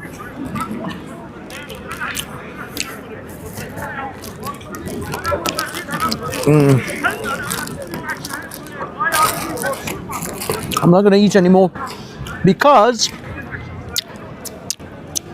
for those of you who know what it is, Oh, Apple Charlotte, my darling. Why did you leave it so late to get here? I want to go home. I want to leave this place. I'm ready to get the F out. And you just arrived. Actually, I don't even know if you guys can even hear me. Can someone give me an indicator that the sound is good? Because, I mean, the mic's connected. Is Khan silly? Khan, why the fuck are you still watching my fucking show?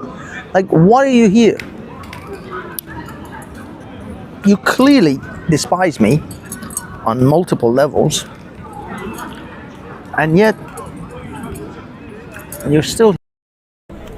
Why, Khan?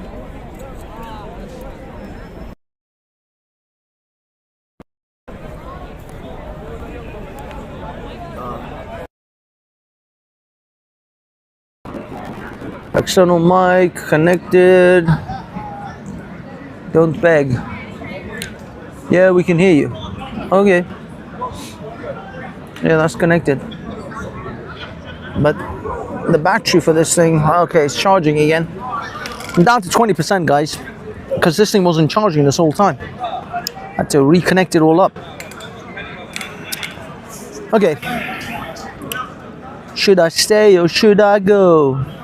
I was watching earlier Banksy, where the black guy was preaching about 30 different Qurans. Ah ha ha! Yeah, you were here at the beginning. The beginning, in the beginning,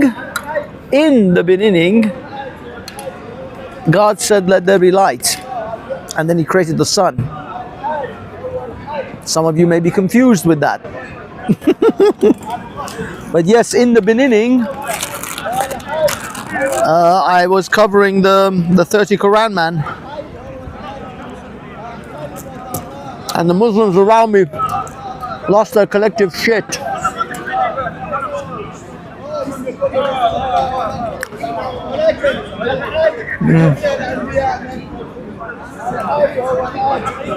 Yeah.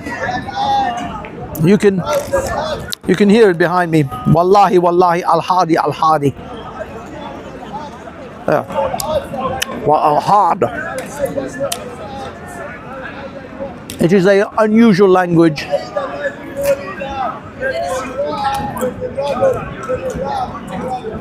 Most of the time, I just think like they're about to cough up a giant phlegm.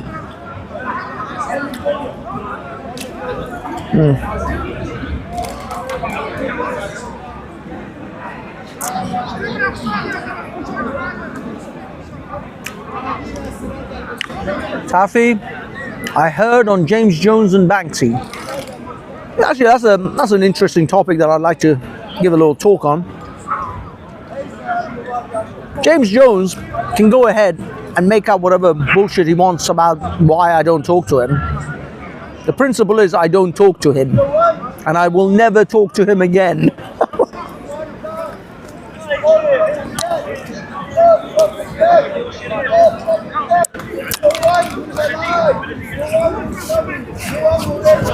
The problem is,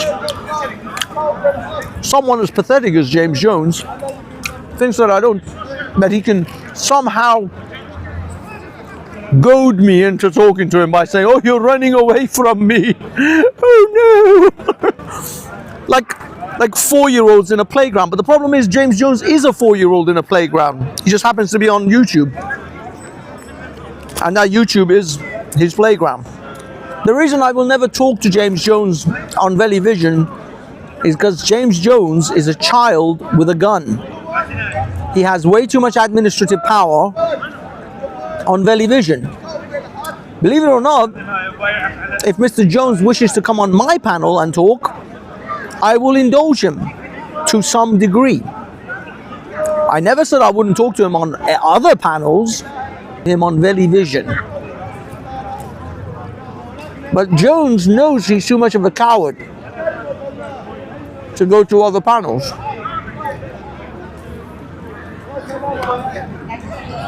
So he won't come on my panel.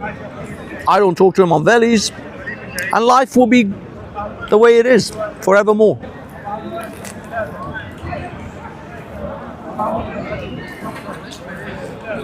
But the difference is, as much as I don't give a shit about ever discussing anything ever with Jones, he fucking dies and burns up inside when he listens to me talk about Israel. And knows that he will never be able to retort me directly. And that, knowing the fact that he is potentially losing sleep over the fact that he can't ever actually refute the things I say directly to me and has to do it through intermediaries, gives me great joy, because I am petty.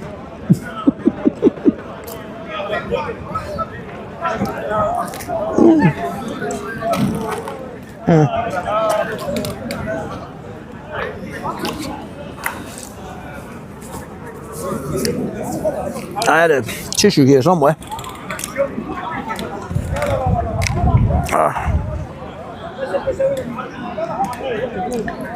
Where is it? Woo! Oh. Well, guys, this has been emotional. It's been relaxing, I gotta tell you. If I could do a stream like this every day, I would. I think I might in the summertime. Just find a nice shady spot in the summer. It's just a bit too cold. I mean, I'm wearing this shit.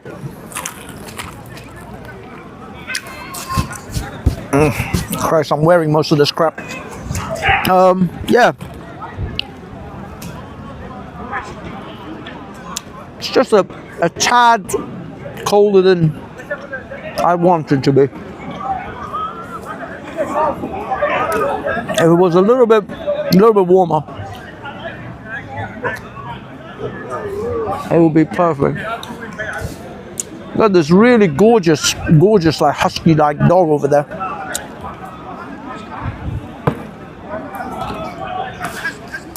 The only problem with these husky like dogs is they bark way too much.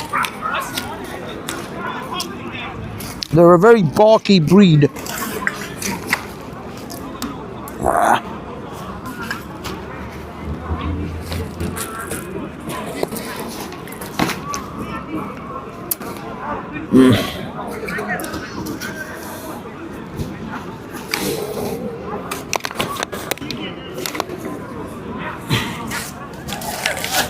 So,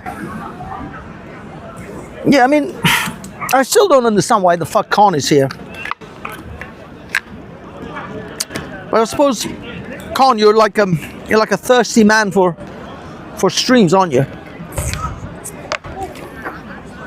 You go from stream to stream. And yes, I did hear about your little line about why the fuck I went over to Jordan Evan and just talked to him like a normal person, like as if I have to prostrate myself before him. No, I cuss him online, and I talk to him like a normal person on the in Speaker's Corner. Because unlike, I don't know whether you can get your head around this, but there is a way you behave in public, and there's a way you behave online.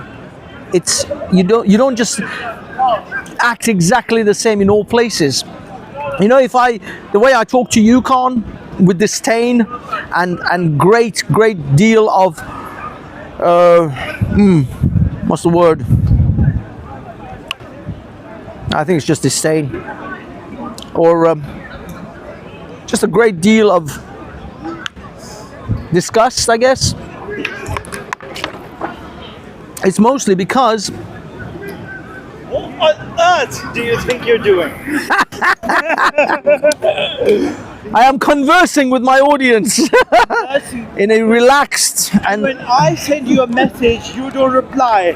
What have you got to say? I can't. It's the SIM is in this phone. I can't reply to things. I messaged you on your live stream, sir. You did not reply to me earlier on. How do they make you? How do they make you a good person? Yes, I'm deeply. Are you apologizing for what you? I am deeply sorry for the fact that I ignored you in the chat. It's all right. Enjoy. Look at that setup. His chair and everything. This is what these people have come to. These speakers for the people. Dude, we've done this way too long. I love enjoy. Yeah, thank you. I'm gonna finish up and then I'll come over and say goodbye. That's Mr. Francis, another Christian, another Christian. I ain't a fellow, but a good man indeed. What else? He's kicked off his YouTube career. Hopefully he will. He'll do well. And yeah, they say the rising tide lifts all boats.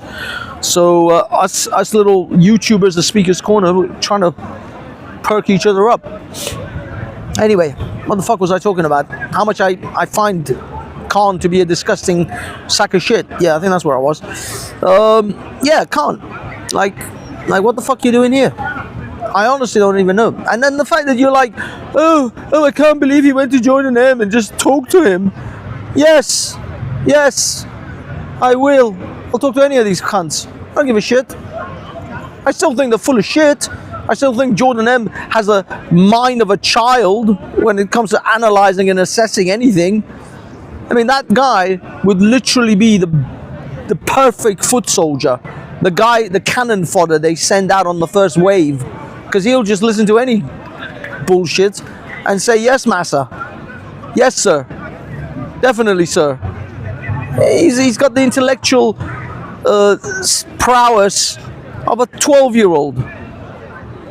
So, yeah.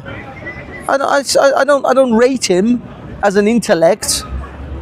Unfortunately, you know, he's the problem is I keep flipping between he's a true believer, like he believes the Muhammad shit, but he's also got this underhanded debate tactics which he's learned from like Hamza, where they just want to point score and try to win. They're all looking for that W, you know, what is it, W? Is it W? I don't know what the fuck anyway. The win, the W. So they're all looking for that shit, constantly looking for debates of point scoring rather than debates to actually get to the truth. But then he learned his debate tactics in this piece of shit fucking arena, which is Speaker's Corner. Straight up the worst possible place you can ever learn to debate. Do not come here to learn to debate.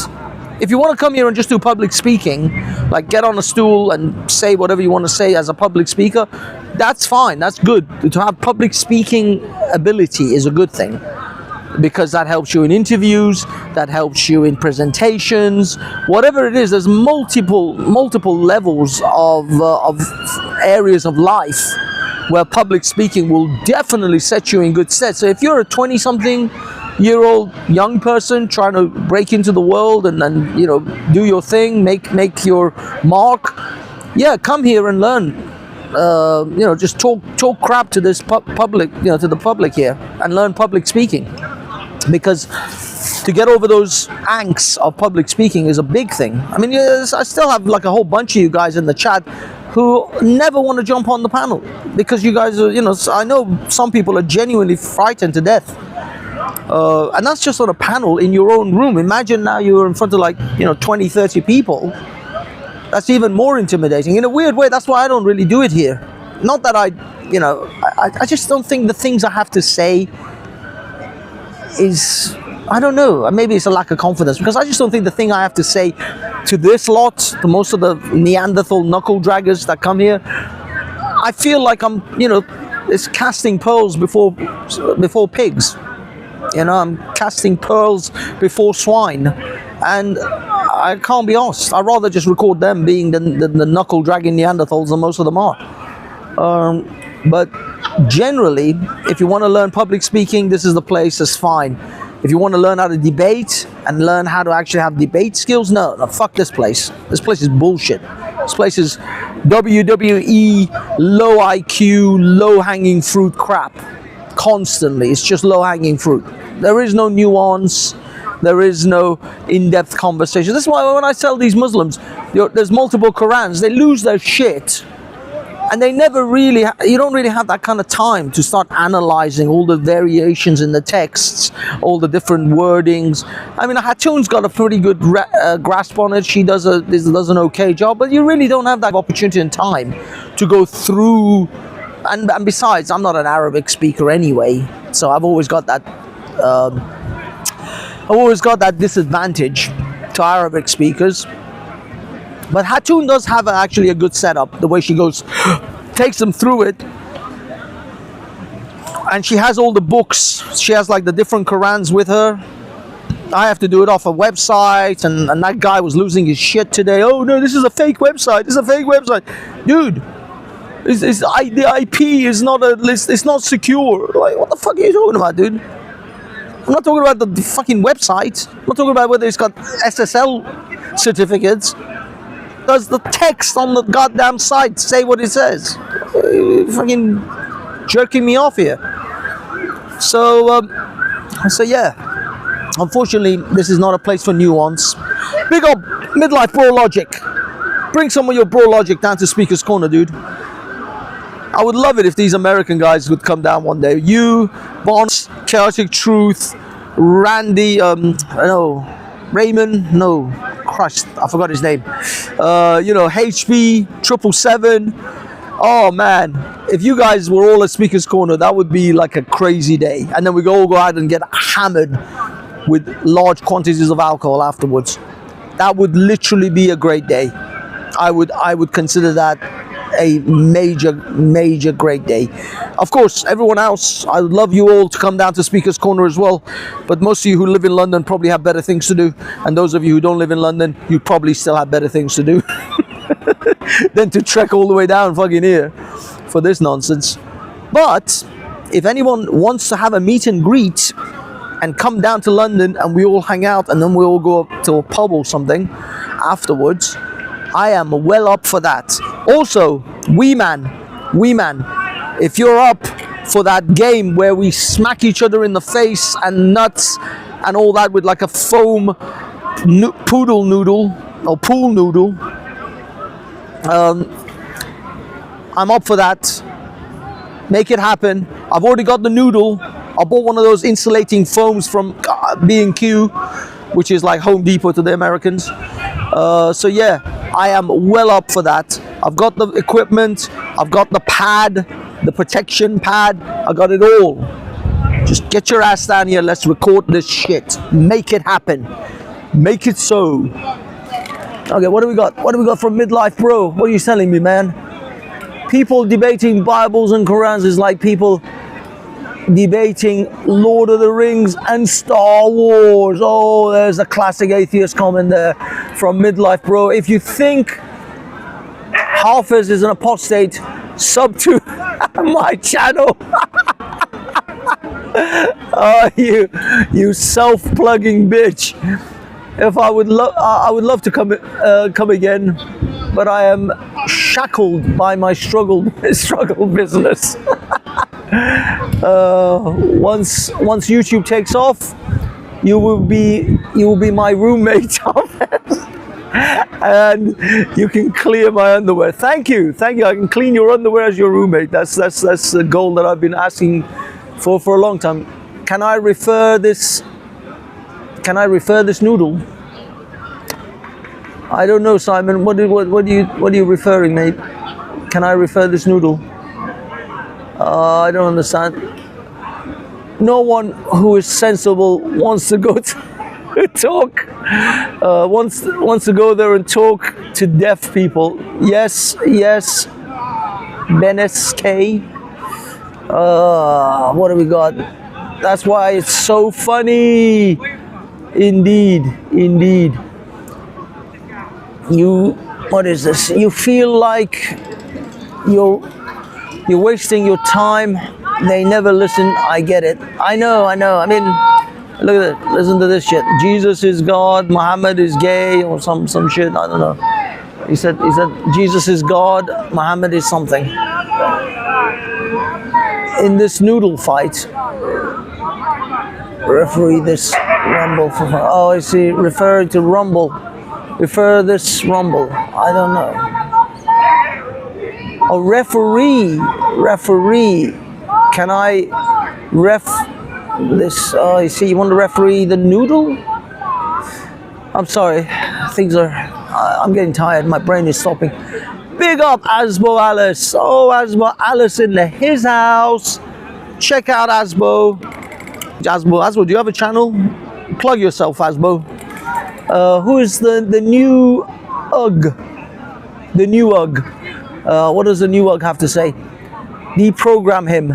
Maybe lower him with sweets. Funny thing is, you know, the Christians are really putting in some effort to try and make me into a Jesus freak. Yeah, they're putting in some time, man. Everybody thinks I'm a Christian. I'm starting to make Christian arguments as well for them. Although, it's because the Muslim arguments are retarded and are so easily refutable. It's not that I think the Christian arguments are better. It's just the Muslim arguments are even more retarded than the Christian arguments. And they're just easily refuted. I mean, them disputing... I mean, you can't... I mean, I was having that conversation earlier on. If you were here earlier on, you would have heard me. It's like, you can't say you have an omnipotent God and then say, no, my God can't do that.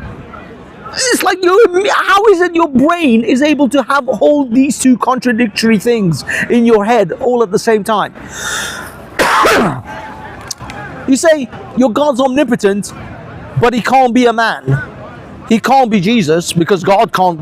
Can God be a man? Well, what the fuck do you think omnipotence is? What is the point of omnipotence if you can't do shit? I mean, look, again, I understand the contradiction and the paradox of omnipotence. Omnipotence has its own paradox, which is, can God create a rock that he cannot lift? That's the paradox of omnipotence. But this whole thing, God becoming man, no, that's not a paradox. That's very easily doable, I would imagine, for a God. And the fact that they can't get their brain around the fact that God can be in different places simultaneously. It's like, can God be a man and God? It's like, do you understand omnipresence? What the fuck? Do you know what omnipresence actually means, you fucking idiots? It's being everywhere at the same time. So, yes, your God can be a man and be God all at the same time. Again, it's like these are retarded arguments. At least make better arguments. Bring up the omnipotence paradox. But of course that would fuck up your own God. You see, the problem with Muslims is that if they fuck with God's attributes too much and bring up a lot of contradictions in God's attributes, it fucks up their own religious belief too. Because they're in that same shit. They're in that boat with the Christians. They don't realize if you sink this boat, you're sinking your own shit too. You're going down with it. You're sitting on the Titanic, son of a bitch. Your shit's gonna go down with the Christians. You can't just take down the Christians and think that this is not gonna have any reflection upon your God. You literally have to contradict your God, and either that or point out follies within the omnipotence of God, which will relate to your God. Your God doesn't escape. Allah doesn't get an exemption. Oh, idiots. I don't know, man. I'm sitting here talking to myself, looking like an insane person. Just because I have a camera in front of me, that doesn't actually make me less of an insane person. You know that. It still makes me look like an insane person. I wonder what the sound is like without the little fluff. Because that fluff is obviously wind for, taking out the wind noise. But this thing actually has background noise and wind noise reduction built into the software. So I've never really used it without the little fluffiness. I also like the fluffiness. I like the little furball. Anyway, I've rambled enough. Time for us to... Logic and religion don't mix. Exactly, EDF. Oh, DEF, sorry. Yes, logic and religion do not mix. It's speakers corner, Banksy. Most speak to themselves into a camera. That is kind of true. Not much difference at the moment. Referring to sound. Thank you, Apple. Thank you. Yeah, I hope it's not too much wind. I mean, there's no wind. There's barely any wind right now, so there is no real wind noise that I have to worry about. Let me.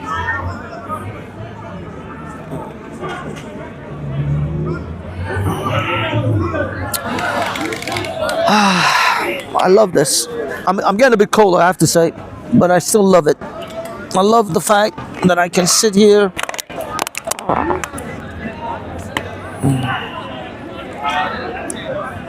Cheers, have a little drink, chillax,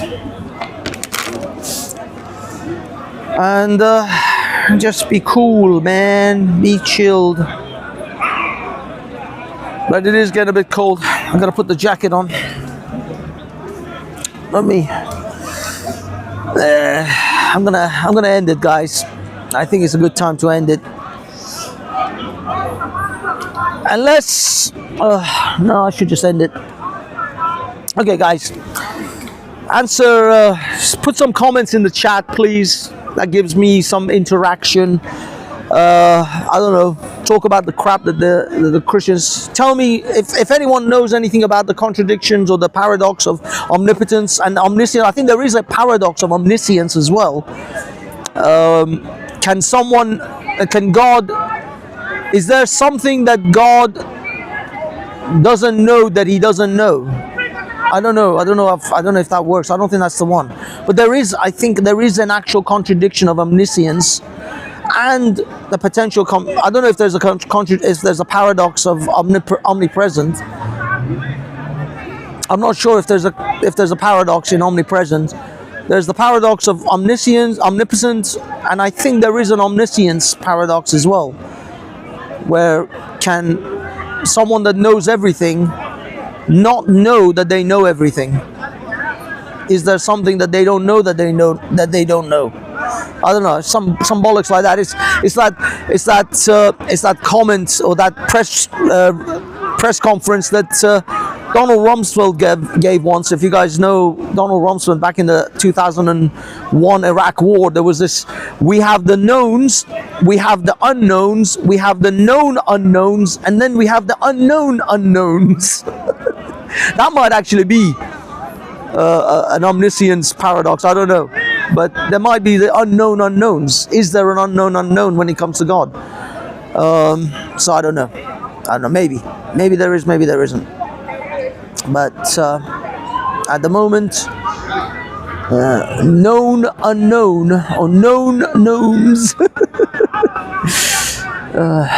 What's this? Yeah, paradox get confusing. I know. Known unknowns and then the unknown. Yeah, I don't know. I don't know if there is such a thing as. I don't know if there's such a thing as a paradox of omniscience. I have to look that up. I'm sure there was one ages ago. Khan, you fat sack of shit. Go to Veli's.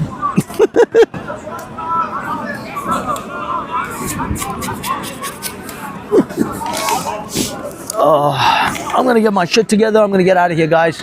Thanks for coming. Thanks for hanging out. Like and comment and subscribe and all that good stuff.